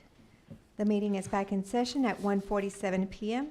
We're on page 7, item number 18. And this is discussion and action to direct the city manager to prepare parks and recreation. Can we skip this item? She's not in here at this Yes, sir. moment. So we'll go then, we'll go to 19. Yes, sir. Item 19 is update, discussion, and action on all information pertaining to but not limited to the current funding levels, current procurement timelines, current project scope, and current completion date of the new El Paso Police Headquarters from the 2019 Public Safety Bond, and directing the city manager to complete all necessary action to keep the project within publicly shared timelines. This item was submitted by Representatives Anello and Molinar. Representative Molinar. Thank you, Mayor. Yes, on this item, I became a little bit concerned on what's happening. We're going on 4 years since the public safety bond was passed in November of 2019. And even though there's been some land designated over in District 4 off Martin Luther King, what else do we really know that's happening as far as the environmental, the design, and the rollout of the money that's going to be expended on that? Sorry. Sorry, Sam. Sam Rodriguez, Chief Operations Officer. Representative Molinar, we are actually due to bring back a report on the public safety update on the various programs. So we'll schedule that at the next council meeting so we can share with you the timelines for that. As far as the police department headquarters, we have been working on the programming side of it, so we understand the facility, working on the cost estimates so that we can right-size the facility. As you know, the COVID impact has created an increase in cost, and so we're working through contingencies on that so that we can give council options on how to proceed with the project moving forward. We'll share that information with you. Okay, so Mr. Rodriguez is saying in 2 weeks you'll bring this back with a, Yeah, that's our schedule right now, is that we'll bring you an update, both in executive and public session, to give you an update on the public safety program as a whole. okay, and that'll include, the backup will include the funds being allocated, the design, the environmental timeline? Correct. Specifically on the headquarters, City Council already approved several months back the actual owner's representative services for a consultant to work with the programming. So that work's already underway. They've been meeting a lot of, they've completed a lot of the meetings with the police department on the headquarters specifically to understand the size of it, how big it's going to be, working the cost estimates. Because of the cost impacts and the increase in cost, we're working on contingencies and options for City Council to consider as far as moving some of those project monies around so that we can bring to Council and move that project forward. Okay, and Mr. Rodriguez, I know we had previously talked about a conservation easement in that area. Would you be able to provide information on that as well? Specifically, the conservation easement, we'll give you an update. I do not believe we move forward with that because we wanted to make sure that the development of the academy, and we're mixing projects here at Representative Molina. I want to make sure that we're on the same page here. Right now, we are under the cone of silence for the academy project. So that's being negotiated and going through proposals through that particular project. That's the academy for PD and fire in the Northeast. The item that was posted today was for police department headquarters. It's a separate site, separate project. Okay. But we'll have an update for you on all the public safety All bond right. program. Thank you. You're welcome. Thank you, Representative Molinar. Sam, I have more questions. Can you tell us a little bit more about the timeline? I know that it was supposed to originally be completed by 22 and then got pushed back, or 23 and got pushed back obviously a year because of COVID, which would have the new headquarters opening by 24. Is that timeline still on track? It is not on track, Mayor Pro Tem. Okay. It's not on track because of the COVID impact. As I mentioned, in the increase in costs, we're starting to see the cost stabilize somewhat, so we're ready to move forward. Like I said, the both on the PD headquarters specifically to this item, it is a proposed to be a design build contract. So once we move forward with that procurement, it'll start construction pretty close to there. But we don't have a timeline. No, we'll share with you at the next council meeting. I don't have that with me today. Okay, I mean, and so since this bond has been approved, I've discussed planning for the current headquarters, and we keep saying we're going to do that. For me, the time is ticking, and so I would really like to start that process. I know there was conversations about a 5 points master plan. I don't know if that's entirely necessary. Would love to do it. I'm not saying it's not a great idea. But if that's not scheduled within the next year, then it kind of leaves me out of that conversation.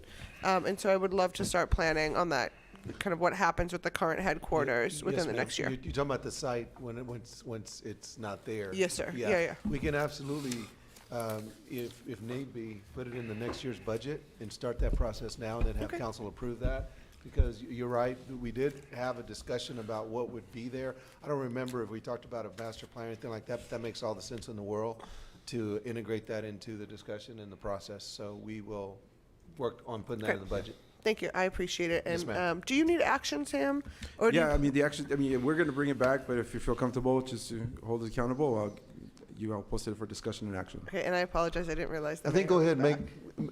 make, Mayor Pro Tem, go ahead and take action. That way we have it on record. Okay, so I'll move to direct you to come back in 2 weeks. Second. Ms. Prine?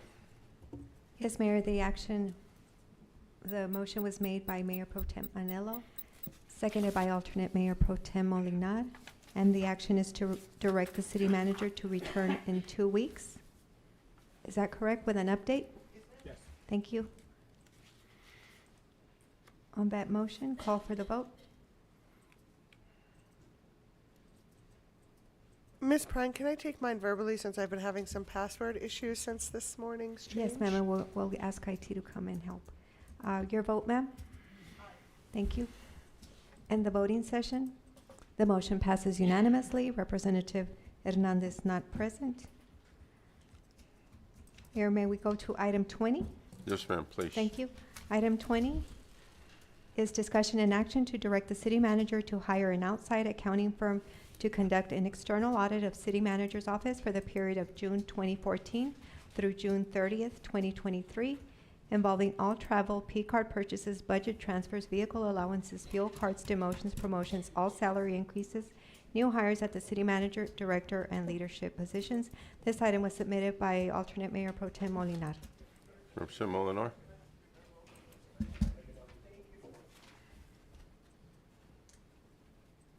Thank you very much, Mayor. So this item, we're going to have a new transition as far as our city management and leadership. And so to me, it's like there's going to be a new chapter for the history of El Paso. Mr. Gonzalez will be exiting, and right now we don't know who the next new city manager will be hired. So to me, it's a really good indication of where we're at financially. I know we've been talking about many things. I know, Mr. Gonzalez, I know you do the budget year-round. That's a great thing. But besides the meat and bones, where are we at? We've had some issues right now already with gas cards and travel and some other things, but we're not going to talk about that all today. But we just need to be, I would like to be sure that whoever takes over, that person has a good, strong foundation for decision-making and knows and completely understands the health of our city financially. And that was my reason and purpose bringing this item forward.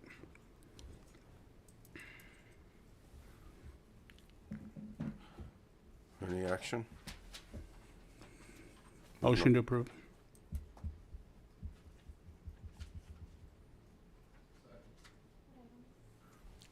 So motion and a second. Other comments? Ms. Prine? Yes, sir. The motion was made by alternate Mayor Pro Tem Molinar, seconded by Representative Kennedy to approve item number 20. On that motion, call for the vote.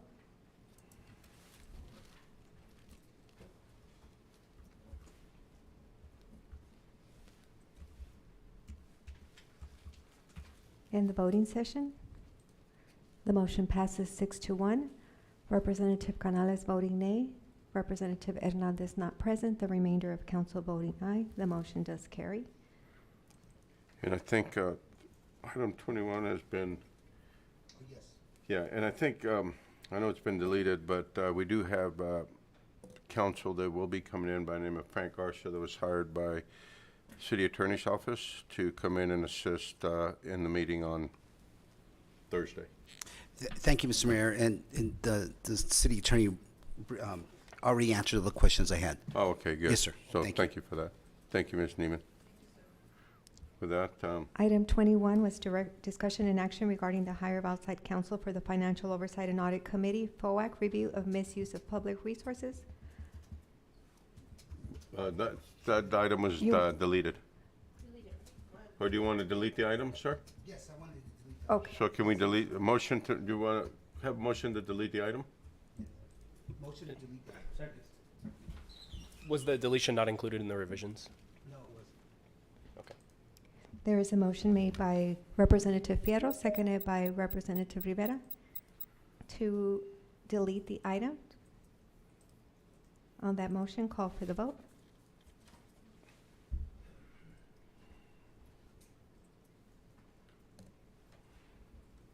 Mayor Pro Tem? Thank you. In the voting session, and that motion passes unanimously. Item 22 is a presentation and discussion on furry fitness program, and approve a resolution authorizing the city manager or his designee to approve a monthly incentive and bonus incentive to city employees as part of the Furry Canine Foster Program Incentive Pilot. Thank you. Good afternoon, Council. Mary Michelle Wiggins, Assistant Director of Human Resources, and I'll be joined with my partner here. I have Terry Kepschel, Director of Animal Services. So we're excited to come to you today to bring two different initiatives forward that we want to make you aware of and just kind of want to present to you. Our first is our City of El Paso Furry Fitness Program. If we can go forward. Thank you. So we have launched this furry fitness program, and so as I'm sure you're aware, we have moved some of our four-legged friends into the other side of City 1 due to some space constraints, so they've moved in with us, so we have new neighbors. And so it's important because they're in the back that they need to get their exercise just like we need to get our exercise. So as part of our Shape It Up program, we've incorporated our furry friends into our Shape It Up program. And so we have employees that are now volunteering during their breaks to walk our friends. If you could go forward. So on this, anybody who comes down, the location is at 501 East Mills, so it's on the side over here for anyone who wants to participate. And we're doing it Monday through Sunday. It needs to be during the employees' working hours, so it needs to be, it can't be like a volunteer, it has to be during their working hours, during their breaks. And right now we have it anywhere from 8 a.m. to 10:30. We wish we could do it longer, but because the sun is getting so hot on the asphalt and their feet can't handle it, so we're having to compact it right now from 8 to 10:30 that we're doing these walks. Go forward.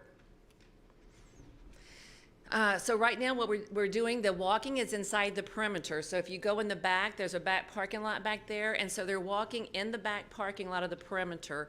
We've walked it, and if you do the entire perimeter, it's about a quarter of a mile. So when they go down, they're able to walk them, do about 3 or 4 rounds, around the parking lot. So the employees getting their walk, the dogs are getting their walk. And we're asking for any employees that are in the downtown footprint. So it could be, anyone who can kind of like walk here in the downtown area, we're asking them to come and participate. Okay? Just want to add real quick, I want to thank the mayor. This was his idea with respect to the walking. And then also he had indicated also, which was a good recommendation as well, is to do it in the morning because of how hot it is and be hot on the asphalt for the dog's Absolutely. paws. So thank you for that, Mayor.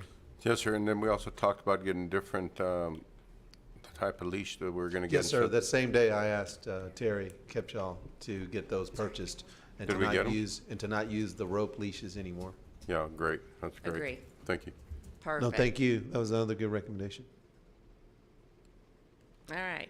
So how do employees sign up? So with the help of IT, who jumped on, with us on this very quickly, we were able to put together a calendar. So we have this great calendar that you can just go into. Right now, we have it in 10-minute signups. While we're working out the specifics, we're going to probably bring, hopefully, that down to 5 minutes eventually. But right now, while we're working it out, we have it in 10 minutes. So the employee just goes to the website. You can see where it is on the My El Paso site. You go on there, you're just going to click, and then you get to pick the day and time that you want to go walk.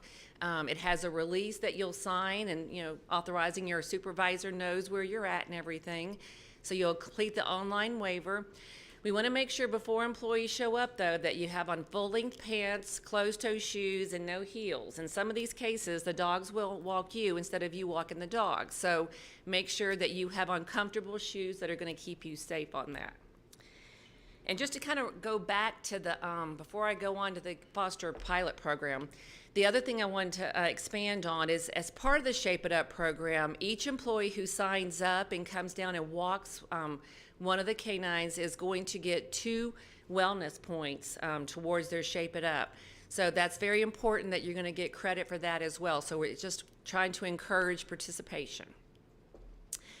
Another program, so we're going to expand even further, is we have our Furry Canine Foster Pilot Program. That's a mouthful.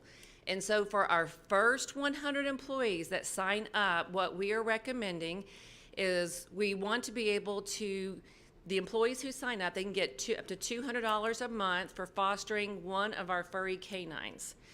Plus, well, let's back up a little bit of what they have to do. So if you're going to foster a canine, that means that you're taking them home, but you're taking care of them in the hopes that they're going to find a forever home. And who knows, that forever home might be your home. But if it's not, you're agreeing to help to find a foster home for the pet. And so if you're helping us to do that, you will also get a $100 bonus for any of the canines that find a forever home. And, I've seen some, like on Facebook and different things, I've seen some dogs that are on there, and I see specific people that are listing the dogs on the program, and I didn't know what it was. I kind of was trying to figure out how they had these dogs, and they were trying to, find homes for these dogs. in participating with Terry on this, I now understand that these are people who have, were taking fosters into their home, and they're actively trying to find homes. And so that's what we're hoping our employees are going to do as well, is that they will take these, they're going to give them, lots of love, they're going to give them that loving home, but they're also going to be active in trying to find that forever home. So let's see, what have I not told you?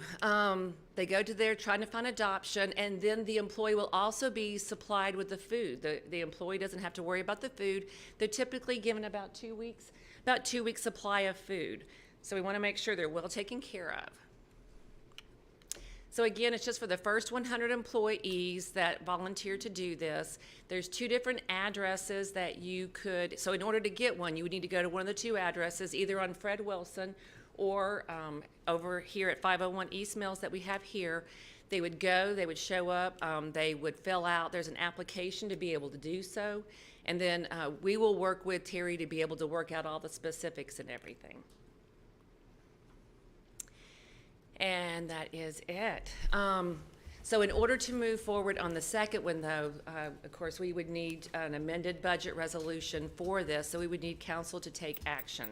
If council does approve this going forward, Terry and I are going to work together, and we're going to put together a policy that's going to work in coordination to make sure we have everything worked out and it works best for the employees and our friends. Is there anything you wanted to add? Terry Kepschel, Animal Services Director. Just a reminder that on that foster program, it is just like any other foster program. Animal Services, we will provide all the supplies they need. So if they needed a kennel at their home, not just the dog food, everything else, their vaccinations, when they need to come in for those booster shots, just like a regular foster program. So we continue with on that way. Do we have Representative Mayor Pro Tem? Yeah. What is the funding source for this? The funding source? Animal Services? Okay. Yeah. And is there a limit of the number of employees who can participate in each program? Are you capping them? I mean, I don't think we're going to have like 3,000 people signed up, but just, asking for the sake of asking too many questions. For the foster pilot programs, it's 100. It's the first 100. Okay, first 100. I'm sorry, I think you said that No, too. that's I okay. apologize. Okay, good. I'll make a motion to approve. Ms. Prine? Mayor, we do have public comment on this item. We received a statement from Mara Kinsberg and Vargas, and it reads, "Good evening. I fully object to adoption of the above-mentioned resolution, hereinafter the resolution. Let me rephrase that. In a scenario in which 1, a city shelter would actually be a no-kill shelter, 2, while maintaining an open intake policy, 3, with several satellite locations with enough space so no euthanasia other than for humane reasons is necessary, 4, that actively spays and neuters dogs and cats free of charge without a long waiting list, 5, with plenty of animal control officers enforcing the prohibition of unlicensed breeding and the sale of pets and abandonment, and actually picking up every stray that get reported, 6, and educates the people, including kids, about animal welfare and breed and sale restrictions. The resolution might be a well-intended idea, although it would need some revisions as to the recipient of such incentive. For example, the recipient should not be limited to just city employees, but it should be for everyone who fosters and rescues stray animals for the city. The majority of the animal rescuers are not city employees, and the resolution, how well intended it might be, is of discriminatory nature. Why don't non-city employees, animal rescuers, including myself, get an incentive for doing animal controls the city's work? I have been trapping and securing dogs for over a year now, as soon as I moved to El Paso, and it cost me so far thousands of dollars for equipment, gas, missed work hours, transportation to get dogs out of the heat, El Paso dog food, etc. This is ridiculous. In conclusion, I urge you to not adopt the resolution, but rather spend that money on the purposes as mentioned in 1 and 5. If not, I am convinced someone will challenge the resolution in court. Sincerely, Mara Kinsberg and Vargas. The next statement was submitted by Ann McDowell. It reads, "Why are city workers more important than anyone else who might foster animals? I do not support the proposed resolution." Agenda item 22, Furry Canine Foster Program. Pay everyone or no one. Thank you, Ann McDowell. Next statement was submitted by Catherine Magny, and it reads, I'm writing to let you know that as a citizen of El Paso, I'm opposed to this resolution. Please find another way to deal with this issue. No on agenda item number 22, Catherine E. Manji. The next statement was submitted by Barbara Valencia, and it reads, Representative Fierro, I'm sending you this email to be read into the record regarding City Council meeting for May 9th, 2023, in regard to agenda item 22. The Furry Canine Foster Program, as you know, Animal Services has closed intake to healthy stray and lost animals for almost 3 months, with no intentions of opening intake to all the animals in the foreseeable future. In fact, closed intake has been going on in some form for another 3 years. During this whole time, it has been the local rescues and kind-hearted citizens of El Paso that have been taking in and caring for many of the stray and lost animals. They are the ones doing Animal Services' job, yet they receive no assistance from the city financially or otherwise for these animals. Offering financial incentives for one group of people while not offering it to others that are doing the same thing is unfair. Fostering for Animal Services is one of their many volunteer programs. The definition of volunteering is to freely offer to do something. People foster because they want to, not because they will get paid to do it. The city, by passing this resolution and implementing this program, will be turning the dogs and puppies into cash cows for city employees to make extra money.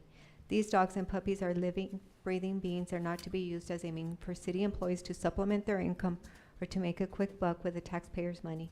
That money can be used in other ways to actually help those in the community that have taken on the task of taking in and caring for the stray and lost animals in our city. I strongly urge City Council to not pass this resolution.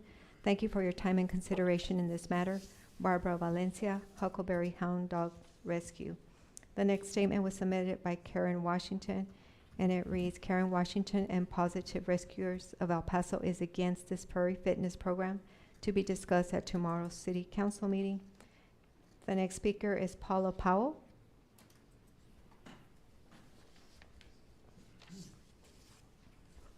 Good afternoon, Ms. Powell. You have 3 minutes. Good afternoon, Mayor and Council. Paula Powell, Best Friends Animal Society. I wanted to stay and comment this afternoon on the Furry Fitness Program and the Furry Canine Foster Pilot Program because it's two of my favorite things, fitness and our furry friends.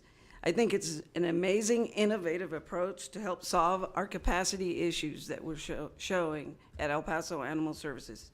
It's a great way to involve the community members who are city employees. Community members who are city employees in the solution.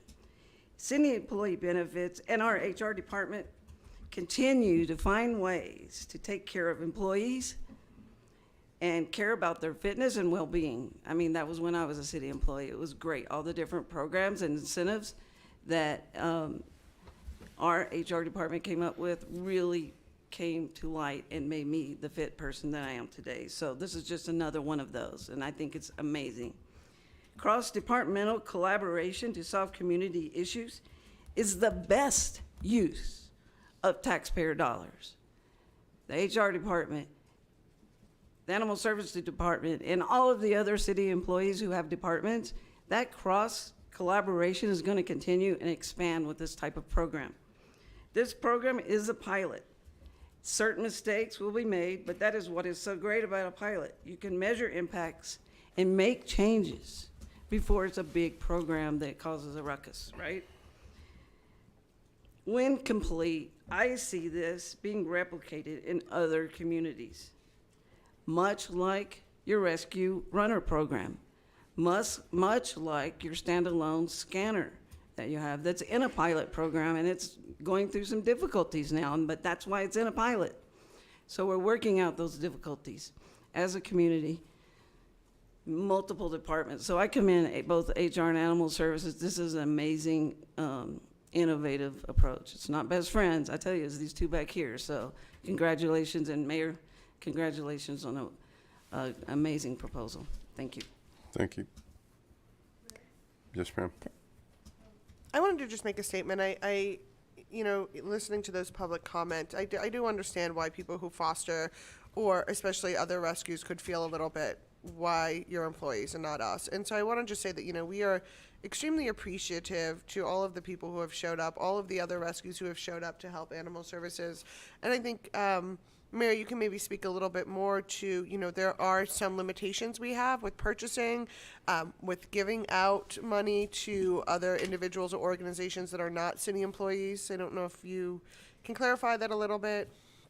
Well, I mean, so we have control, over our own employees. We have our own funding sources. So to go out into the community, as you say, Representative Anello, would be to go into a whole purchasing, and we get into a whole different demeanor on that.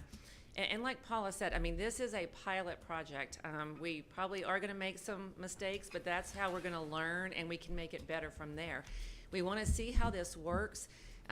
We want to encourage those that may not even be thinking, about, having pets or whatever. So just in starting the furry fitness program, we've even started getting emails from people who say, I live in a small place, I can't have a dog, or I can't afford a dog, but, it was fabulous that I got to go out there and walk a dog. So it's feeding different things for different people. It's the whole mental health piece. And so we're also trying to tie this back into, mental health. I mean, today we talked about mental health earlier at council.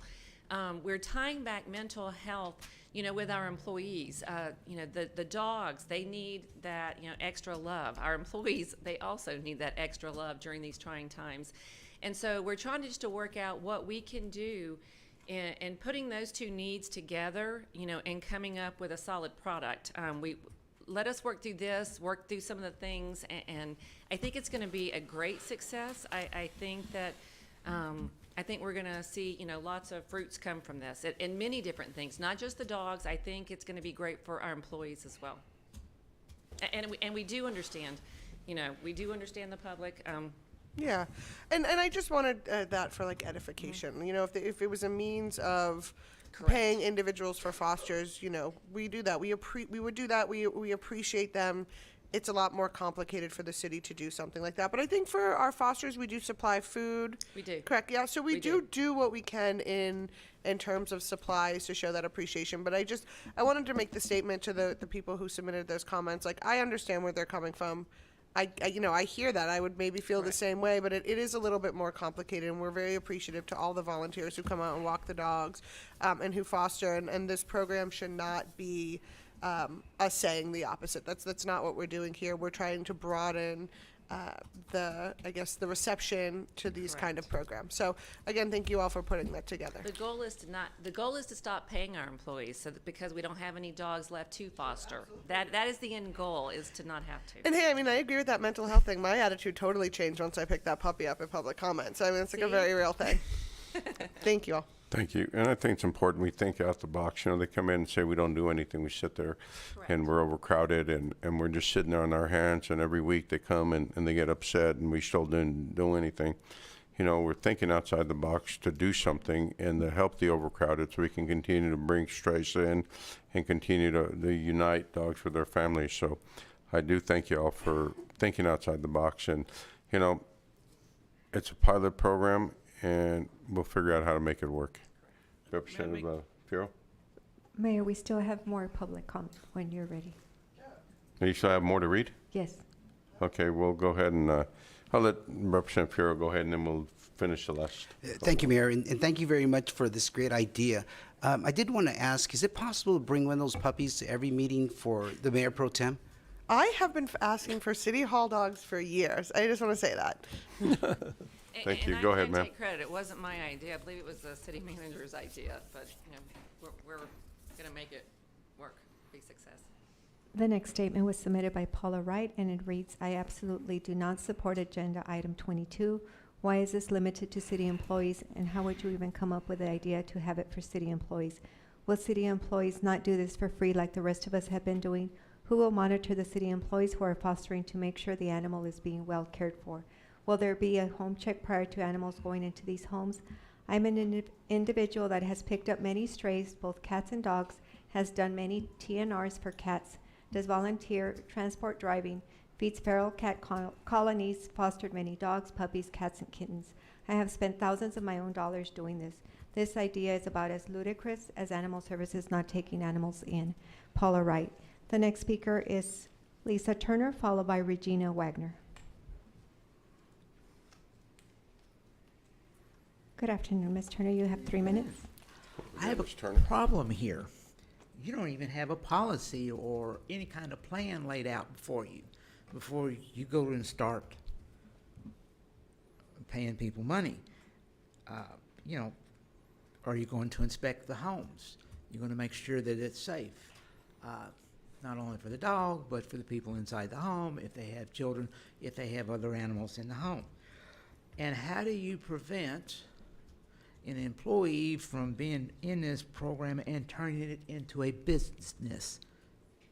In other words, they foster, they get people out, and they're actually, this is their side business, and they're being paid for by the city. It's not just, oh, I'm going to take one dog in for a while and get it out, where they'll take one, and are they going to be able to take 5 dogs? Is this a per dog, or is it just one animal? It doesn't say anything here. So, you know, I'd like to see a policy before you all decide to start spending money and institute a program. I understand a pilot program, but a pilot program will have a set of goals. It will tell you what it intends to do. Right now, it's all I see here is we're going to spend $200 a month if you take a dog, and then if it gets adopted, another $100. So I'd like to see something, a plan, before you all decide to start spending money. Thank you. Thank you, Ms. Turner. The next speaker is Regina Wagner. Regina Wagner, *6, please, to unmute your telephone. Good afternoon. You have 3 minutes. Can you hear me? Yes, ma'am. Good afternoon. Under the foster pilot program, the shelters are over capacity, and this program will help alleviate some of that. Animals tend not to do well in shelter environments, and unwanted behaviors may start to be displayed. A pup will thrive in a home and make for a smoother transition if allowed to participate in a program that allows home-to-home adoption. Foster parents can help identify unwanted behaviors and work with the pups to curb these behaviors. A great example would be potty training the pups, something that is hard to do in a shelter. This is a pilot program, and granted, there might be initial bumps in the road, but we must recognize the benefits of this program. Pups will learn how to socialize with people and, in some circumstances, with other pets. The participants of the program would not do anything to jeopardize their jobs. In addition, the foster parents will learn so much about their pups, the likes and dislikes, and this is information they can pass along to potential adopters. This could also assist in helping families to find a perfect fit and reduce the return of a pup post-adoption. We're really excited about this innovative pilot program to move dogs out of the shelter and into foster homes where they can thrive. The shelter is overwhelmed, and we need creative solutions like this one to keep animals out of the shelter and with families. Today, City Council, the pups and I are pleading for your approval of this program. Please be a savior to these pups by providing them a better chance in life. Thank you. The next speaker is Barbara Candelaria.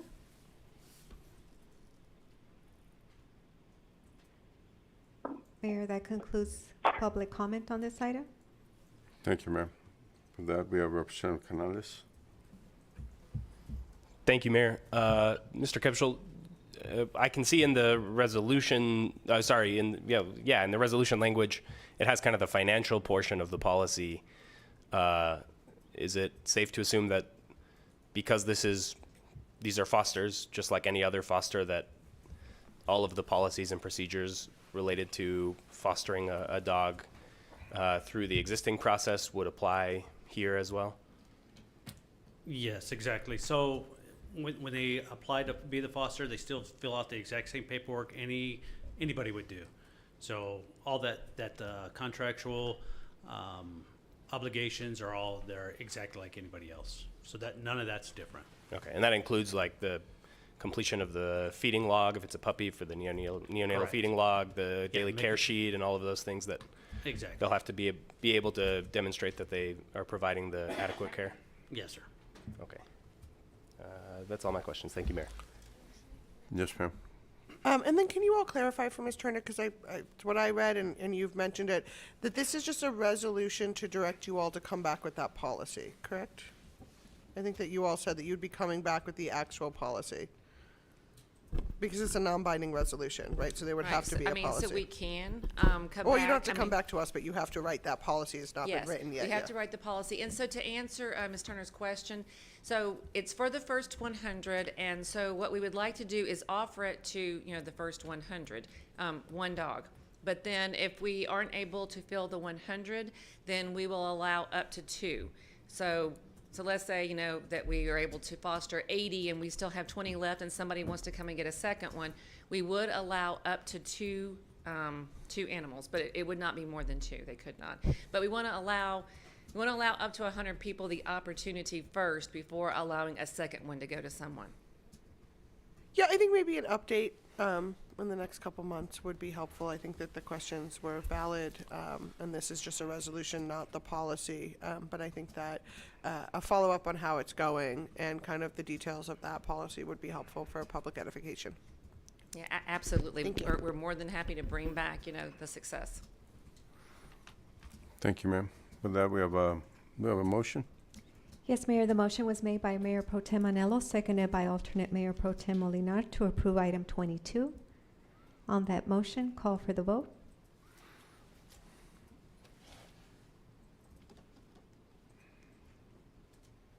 End the voting session, and the motion passes unanimously. Can we go back to item 18, please? Yes, Mayor, item Thank you. 18 is discussion and action to direct the city manager to prepare parks and recreation partnerships and pricing options for senior fitness programs by accepting insurance and other senior fitness programs. And this was submitted by Representative Hernandez. Representative Hernandez? Thank you, Mayor. If we can put the, and I'll just prompt you if you can move on to the next slide, please. We had met with residents in the Gary de Palacio senior fitness program back in October, and I really want to thank Dion. Oh, thank you. I really want to thank Dion Mack and Ben Fife for joining us in that October meeting. And we learned a lot. First, the residents were really grateful for having senior fitness programs. They also brought a lot of ideas and recommendations on how we can improve the programming. And so I wanted to share with you some of their recommendations and how to move forward. And this is what brought this item forward. And so here they've expressed the transformational changes to their lives. There was a woman who is in her 80s. She just had open heart surgery. She really credited the senior fitness program as saving her life. Other residents, and I think we met with about 15 residents that utilize the senior programs at the senior centers and the rec centers. Excuse me, we're talking about the Gary de Palacio Rec Center. They talked about how they now have more stamina, they now have more balance, they have more strength. A lot of them have severe illnesses, and this program has been really helpful, not only for their wellness, but their mental health. They kept going back to the building camaraderie, building relationships, cultivating relationships with one another. They quite frankly say they love each other. They call each other to back each other up, and they credit that program to the City of El Paso's senior fitness programs. So what we wanted to do is share one of the ideas they had from us. And I remember talking to Mr. Gonzalez when we opened our community centers to talk about this might be something that we can do to help get access easier to senior citizens. And so you're aware, senior fitness programs are available through your private insurance, through Medicare, and any other healthcare plans. And let's just talk a little bit about what is the Medicare work. And in Texas, who qualifies? Medicare is a United States federal health insurance program designed to provide and reduce the cost of healthcare services for those who are Medicare eligible. Individuals are eligible for Medicare if they meet one of the following criteria: if they're over the age of 65, If you're younger than 65, but if you have an eligible disability by the Social Security Administration, or if you have a disease such as ESRD or ALS. In the El Paso County, the statistics are great. There are over 140,556 Medicare eligible folks living in El Paso County. Over 100,000 are enrolled in Medicare Advantage plan in El Paso. That is over 71% of those enrolled in Medicare in El Paso. And what is the Silver Sneakers program? The Silver Sneakers program is a program that's offered throughout the city of El Paso. Your YM and YWCA accept them. Your gyms accept them. Any health organizations, they accept them. And Silver Sneakers is a fitness program that provides participants access to gyms, fitness classes, and wherever in their areas. If you were just to go to the Silver Sneakers program, and their website and just type in your address, you'll find where it's available in your community. It provides members with nutrition, health tips, and also provides a social online wellness community. And most Medicare Advantage Part C plans include a Silver Sneakers membership, but you must first have original Medicare, then select a Medicare Advantage plan that includes Silver Sneakers. And we got this information from their website. The benefits of the program is to access to conditioning classes, all exercise equipment, pools, and other amenities, customized Silver Sneakers classes designed specifically for older adults and taught by trained certified instructors, health education seminars, healthy lifestyle events, member-only online support to help with weight loss, quitting smoking, and reducing stress. And we did a quick screenshot of if you were to type in, where it's available in El Paso, you immediately see this whole lack of access to the program south of the freeway from downtown all the way to the Mission Valley. We really do see an alignment here with our new community centers, one in Chamizal, one in the Valle Bajo Alameda area, and then the other in the Loma Land area. Those are all new gyms and facilities that we have that are new gyms south of the freeway, and there's rarely any access to gyms south of the freeway. So these community centers that were approved by the Quality of Life Bond in 2012, and then later opened in the past couple of years, really do have an opportunity to provide access to health and support to our senior citizens. But it's not the only program available for seniors. We have Silver and Fit, and that program provides its members with fitness options, health aging resources. Members who like the flexibility of working out at home, they can choose a home fitness kit per benefit year. They may even get access to Silver and Fit as Medicare beneficiaries through many insurance companies such as Medicare Advantage and supplement plans. The benefits, again, for that program is resources library full of online classes, healthy aging videos. They provide coaching. They have access to networks and fitness centers. They have fitness center studios and unique fitness over 4,000 premium locations. And then there's another program called Active and Fit Direct. It's a flexible and comprehensive low-cost fitness program offered through the American Specialty Health Fitness, Inc. to help individuals become more active. It provides a broad range of fitness and healthcare programs nationally, and it's only available through AAA, your employer, or your health plan.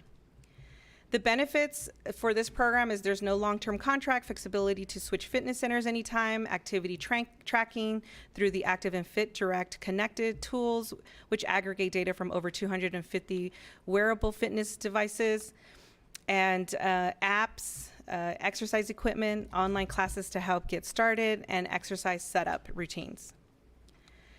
And we did a quick search online to see which Texas cities are providing senior fitness programs that are accepting some of these health insurance, private insurance, Medicare. And we found that the city of Denton, Texas, Portland, Denison, city of Athens, Tyler, Texas, and San Antonio. In full transparency, I did not issue any open records requests. These are, just quick online search engine searches, and we found that they were promoting these programs either through news releases or their websites or through senior newsletters. And we felt that based on the conversations with our management and with this wonderful senior fitness group, we do have an opportunity to help access our gyms at low cost or no cost to residents. I do recognize that we already provide low fees for our seniors, but when seniors have insurance, I think it's just so important that we allow for them to utilize their own care to pay for these programs so that they can keep those additional funds in their pockets. And this is a request that was made by the public. They want to see the city be more friendly with senior fitness program insurance plans.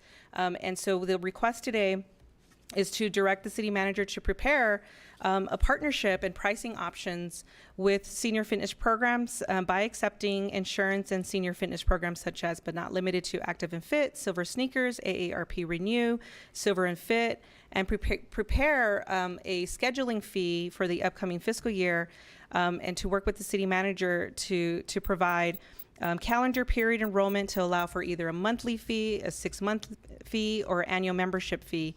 And, the other thing I wanted to mention is that I know that the Parks Department has done a full review of all the programs they have for seniors. And what they had expressed to us is that they have over 400 classes of senior programs, and of which about 25% of them are free of charge. And that may have changed since the last time we've spoken. But there's so much work that we're doing here, and there's an opportunity to kind of put all of this into a package, share with the senior citizens all of the programs we have, provide them an option for a low fee, either monthly or annually or every 6 months. And I think what's really great about this proposal is that it comes directly from our seniors who are utilizing our rec centers. And so on behalf of my constituents, and I should say they're not only my constituents, they did introduce themselves. Some of them live very close to the Alvin Park area. A lot of them came from across the city because they love the program so much. And so we would like to explore how we can provide that program and accept that insurance in this upcoming fiscal year. But I'd like to hear more from the department to see if that might be something we might be able to do this fiscal year, or if there's more due diligence that's going to be required to get that on at a quicker time. Sure. Thank you. Dion Mack, Deputy City Manager. It was a delight to meet with the team out at that center, and we also heard this as one of the priorities at our latest neighborhood summit. And so we've begun to do the research and homework. We've been in contact with Silver Sneakers. We will continue to gather information and data and at least have some options available for our community. We feel that this is a great complement to our Live Active and our Be Well program that's being run by our Public Health Department. And so we will be prepared during the budget cycle to have that information available, as well as look at the packages that are being recommended in terms of the membership groupings as we consider the budget for next fiscal year. Thank you for that, and we're out of time. So, thank you. Is there a motion needed?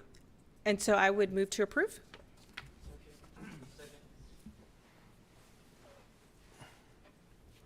There's a motion made by Representative Hernandez, seconded by Representative Rivera, to approve item number 18. On that motion, call for the vote.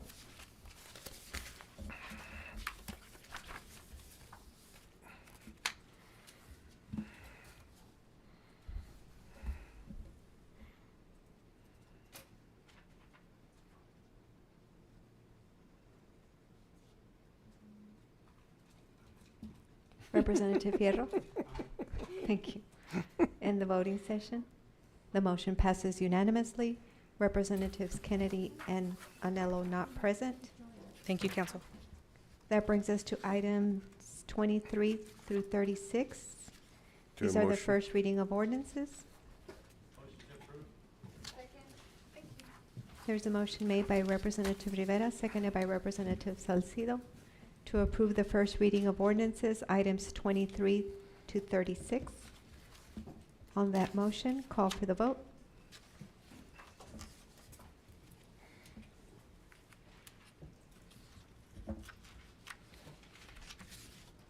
In the voting session, the motion passes unanimously. Representatives Kennedy, Anello not present. That brings us to item number 37. Item 37 is discussion and action on a resolution that the city manager be authorized to sign a 2-year on-call agreement for professional services for environmental services at the El Paso International Airport on a task-by-task basis between the City of El Paso and WSP USA Environment and Infrastructure, Inc., and Professional Services Industries, Inc. Move to approve? Motion and a second. There's a motion made by Representative Hernandez, seconded by Representative Rivera to approve item 37. On that motion, call for the vote. Mayor, I had a question. Yes, sir, go ahead. I think this is a question for staff. The two recommended bidders, says they have local offices in El Paso. Are either or both of them based in El Paso? This is Jerry DeMuro with Capital Improvement Program. Neither are based in El Paso, but they have a rather large presence. Okay, and I know there were 6 bidders overall. Were any of the 6 local companies? Yes, there were some of the 6. I'd have to look at the presentation.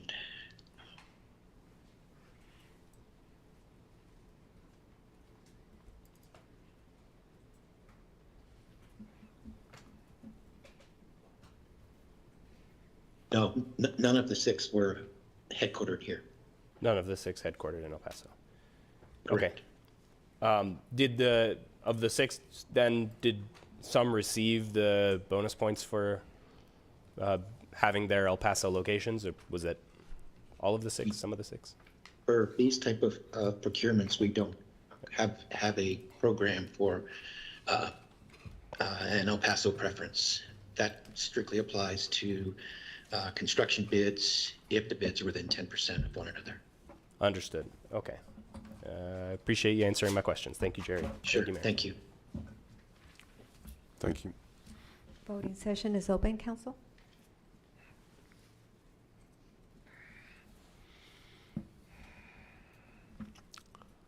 In the voting session, the motion passes unanimously. Item number 38 is discussion and action that the city manager be authorized to sign a contract 2023-0338 single and multi-purpose police service dog with the qualified vendors identified in Exhibit A to this resolution.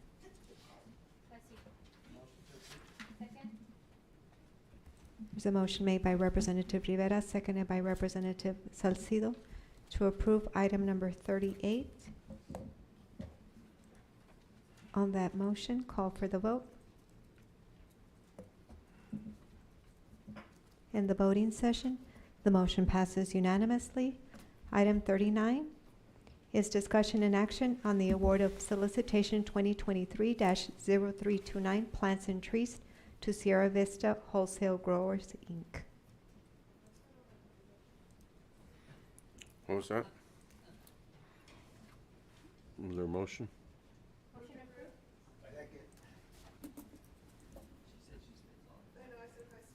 There is public comment on this item. From Ms. Turner? No, okay. Her question has been answered. There's a motion made by Mayor Pro Tem Anello, seconded by Representative Canales to approve item 39. On that motion, call for the vote.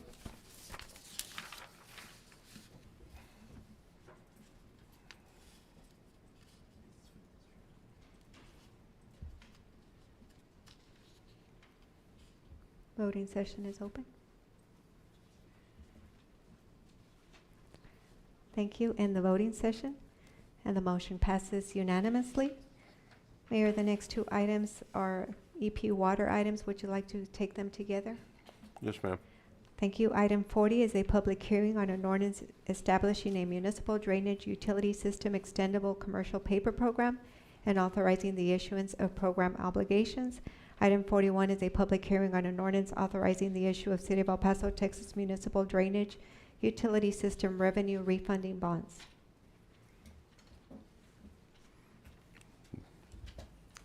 Good afternoon, Mayor and Council. For the record, Paul Braden with Norton Rose Fulbright, Bond Counsel to the city. I'm just going to make a couple of preliminary technical corrections to the 2 ordinances that are being considered before Mr. Duran does the presentation. So with respect to the first ordinance, and we provided these change pages to the city clerk. With respect to the first ordinance in section 4.01D, which is on page 29 of the ordinance, there is a time referenced in that section that says 1:30. That time actually should be 12 o'clock. So in two places in that section, that is corrected. And then with respect to the second ordinance, there's a change being made to the definition on page 8. The definition is being conformed to the first ordinance so that the two definitions are the same. So subordinate lien obligations now will be defined as means each series of bonds, notes, and other debt obligations payable from and secured by a lien on and pledge of the net revenues of the system, junior and subordinate in rank and dignity to the lien and pledge securing the payment of the bond similarly secured. And then one more correction to that ordinance. It's in section 8.01B, B as in boy. That's on page 22 of that ordinance. And that section now reads, and this is just to conform it with the fact that the ECP program is being adopted. The City of El Paso, Texas Municipal Drainage Utility System Revolving Note Payment Fund, the Note Payment Fund, heretofore created by prior city ordinance, is hereby reaffirmed and shall be maintained for the benefit of the holders of the subordinate lien obligations. Those were technical corrections in order for this to move forward. Thank you.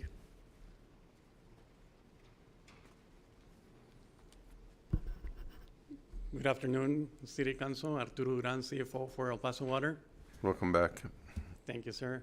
On behalf of the utility, we want to thank you for your support on the last two bond issues. We're going to be pricing next week, and hopefully we have successful transactions. This one is for the financing for stormwater projects, the CIP projects for the utility. We plan to do $70 million a year for the next 10 years to complete master plan projects. So what we did, the current line of credit that we have is for $25 million, and that one is going to expire in June 19th of 2023. So we needed a new financing tool to accomplish the goal. The goal is to complete CIP projects. So we did an RFP, and we did get 5 proposals. And on this one, we rank them based. The main component on this one was on the experience do they have with this extendable commercial paper. And we did get 2 proposals that did have experience with extendable commercial paper. We did do our due diligence, and we did make reference calls, and all the reference calls were positive. So we want to propose recommending Morgan Stanley as the dealer for the extendable commercial paper, and approve their recommendation for a line of credit up to $60 million. The other thing with this extendable commercial paper is if you don't use it, you don't pay any fees.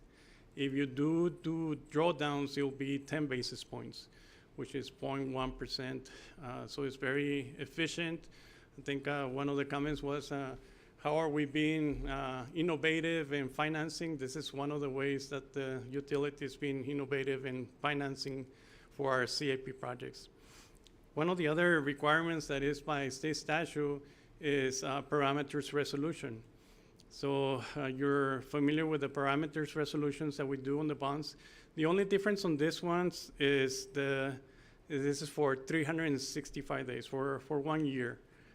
So you're giving us the authorization, if needed, to issue bonds up to $61.2 million. We did change the maximum to interest cost. We had 10% before on our presentation when we met with City Council representatives. We lowered that one to 6.75%, which is 2% higher than the current rates. And with that, if approved, we'll go ahead and move forward and complete this transaction by next month. That way we can continue with our funding for our CIP projects for stormwater. And with that, I'll open it for any questions that the City Council may have. And of course, stormwaters to prevent flooding and public safety. Exactly, sir. Okay. Do we have any motion? Second. Here, we do have public Representative comment. Canales? Yeah, we can hear the public comment first, if that's okay. Pardon me, We can sir? hear the public comment first, if that's okay. Is there any public comment? Ms. Turner signed Oh, up go for ahead, Ms. item Turner. 40 and 41.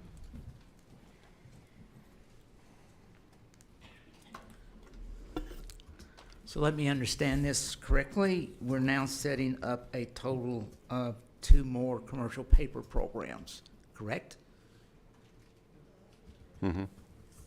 So we've got one for $80 million, one for $60 million, one for $61.2 million.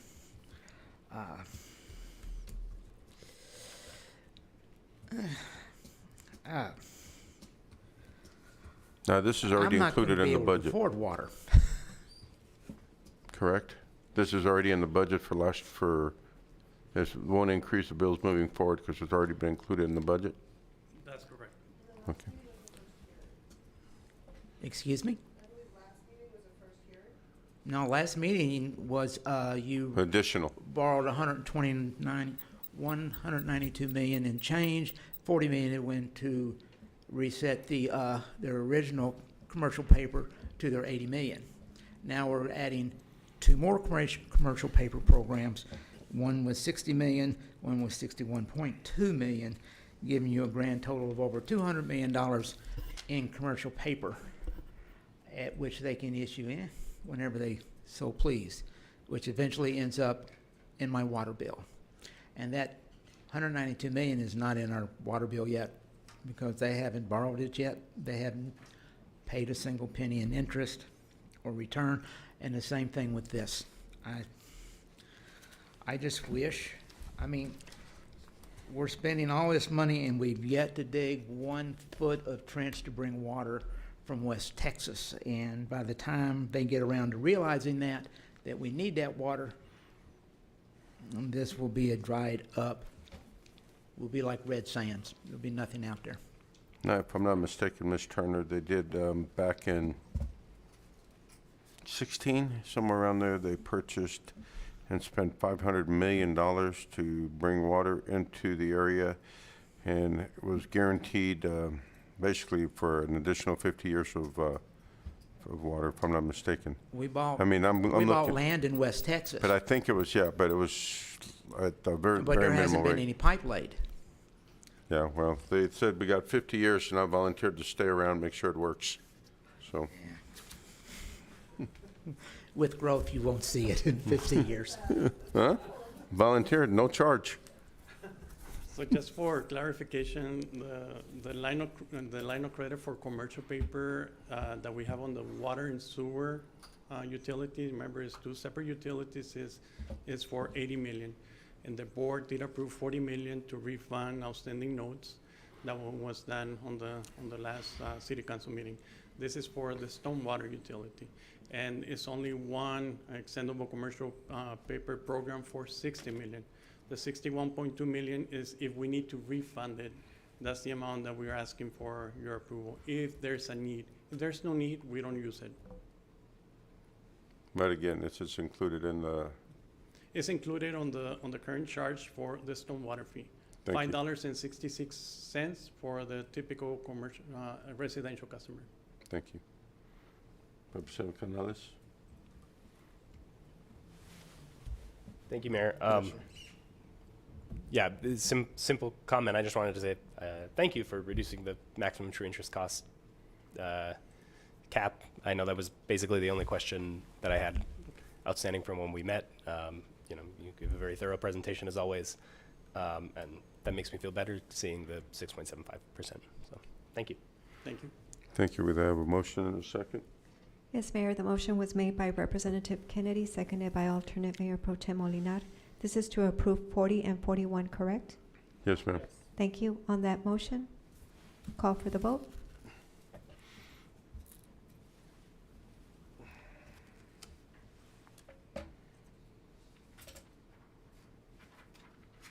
In the voting session, the motion passes unanimously. Thank you, sir. Representative Fierro not present. Thank you, everyone. Thank you. That brings us to item number 46. Item 46 is a public hearing on an ordinance changing the zoning from RFH Ranch and Farm Historic to R-4H Residential Historic at 246 Southside Road. There is a motion made by Representative Rivera, seconded by Representative Salcido, To approve item 46, there is no public comment. On that motion, call for the vote.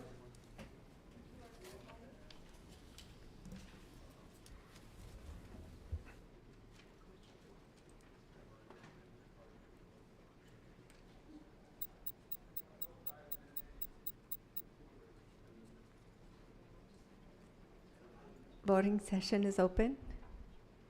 Item 46. Thank you. In the voting session, the motion passes unanimously. Item 47 is a public hearing on an ordinance changing the zoning from C3 commercial and C3 SC commercial special contract to C4 commercial and C4 SC commercial special contract and imposing conditions at 10202 Dyer Street. Second. There is public comment on this item from Mr. Mancera.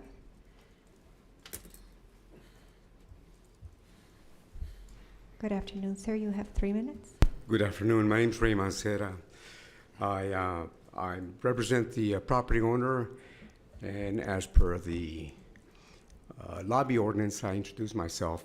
I thought there was going to be a discussion, and you never know. That's why I'm here.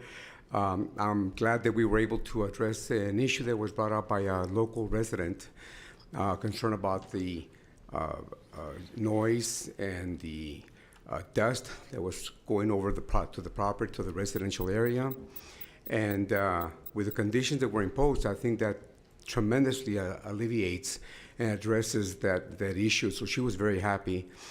So my client concurs with the staff recommendation, and we appreciate your support. Thank you. Thank you. We have a motion?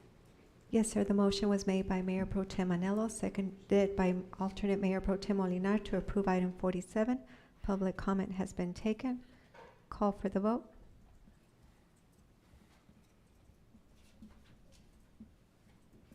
In the voting session, the motion passes unanimously. Item 48 is a public hearing on an ordinance granting a special permit to allow for an infill development with reductions to average lot width, front and side yard setbacks, and a 75% parking reduction at 916 South St. Vrain Street. Move to approve. Second.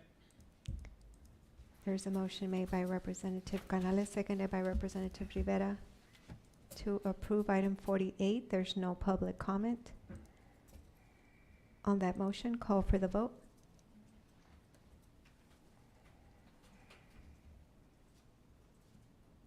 In the voting session, the motion passes unanimously. Item 49 is a public hearing on an ordinance granting a special permit to allow for infill development with a reduction in lot area, average lot width, rear yard setback, and cumulative front and rear yard setback at 5833 Macias Street. Move to approve. Second. There's a motion made by Mayor Pro Tem Anello, seconded by alternate Mayor Pro Tem Molinar to approve item 49. There's no public comment. Call for the vote. In the voting session, and the motion passes unanimously. Item number 50 is a public hearing on an ordinance granting a special permit to allow for infill development with reductions to average lot width, front and side yard setbacks, and a 75% parking reduction at 708 South St. Vrain Street. Move to approve. Second. There's a motion made by Representative Canales, seconded by Representative Rivera to approve item number 50. There's no public comment. On that motion, call for the vote.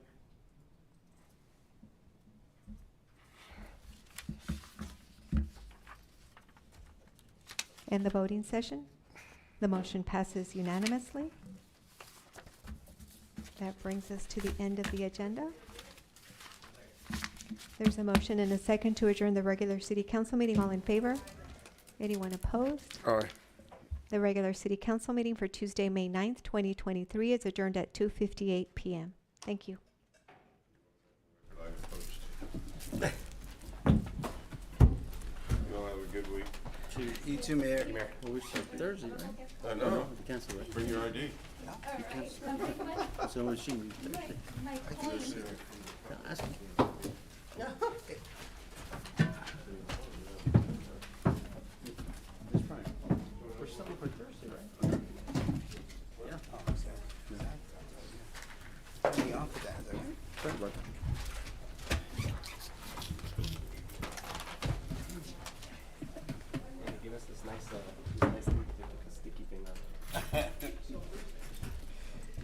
Hey, you know, Henry, don't worry. It's in the trash can. It's, somebody doesn't want to share. I see you took it back. Yes, sir.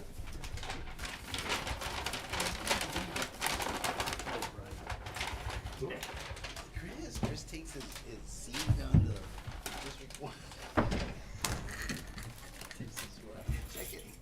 Wasn't me. Yeah. That was hilarious. I believe I heard the second somewhere. It was Henry. He seconds everything. Believe it or not, I was gonna nominate you. No, the mayor did. And I thought, oh, absolutely, yes. And I kept looking at Chris's face and he was like, somebody asked. Somebody asked. I'll meet you right over. Oh, you did? Well, I'm right here in the. I don't nominate you. And you know what? I saw him. Yeah. Well, the funny thing is, people were asking. I'll be right there, Mario. I'll be right there. Who are you yelling at? What did I say before? And I said nothing.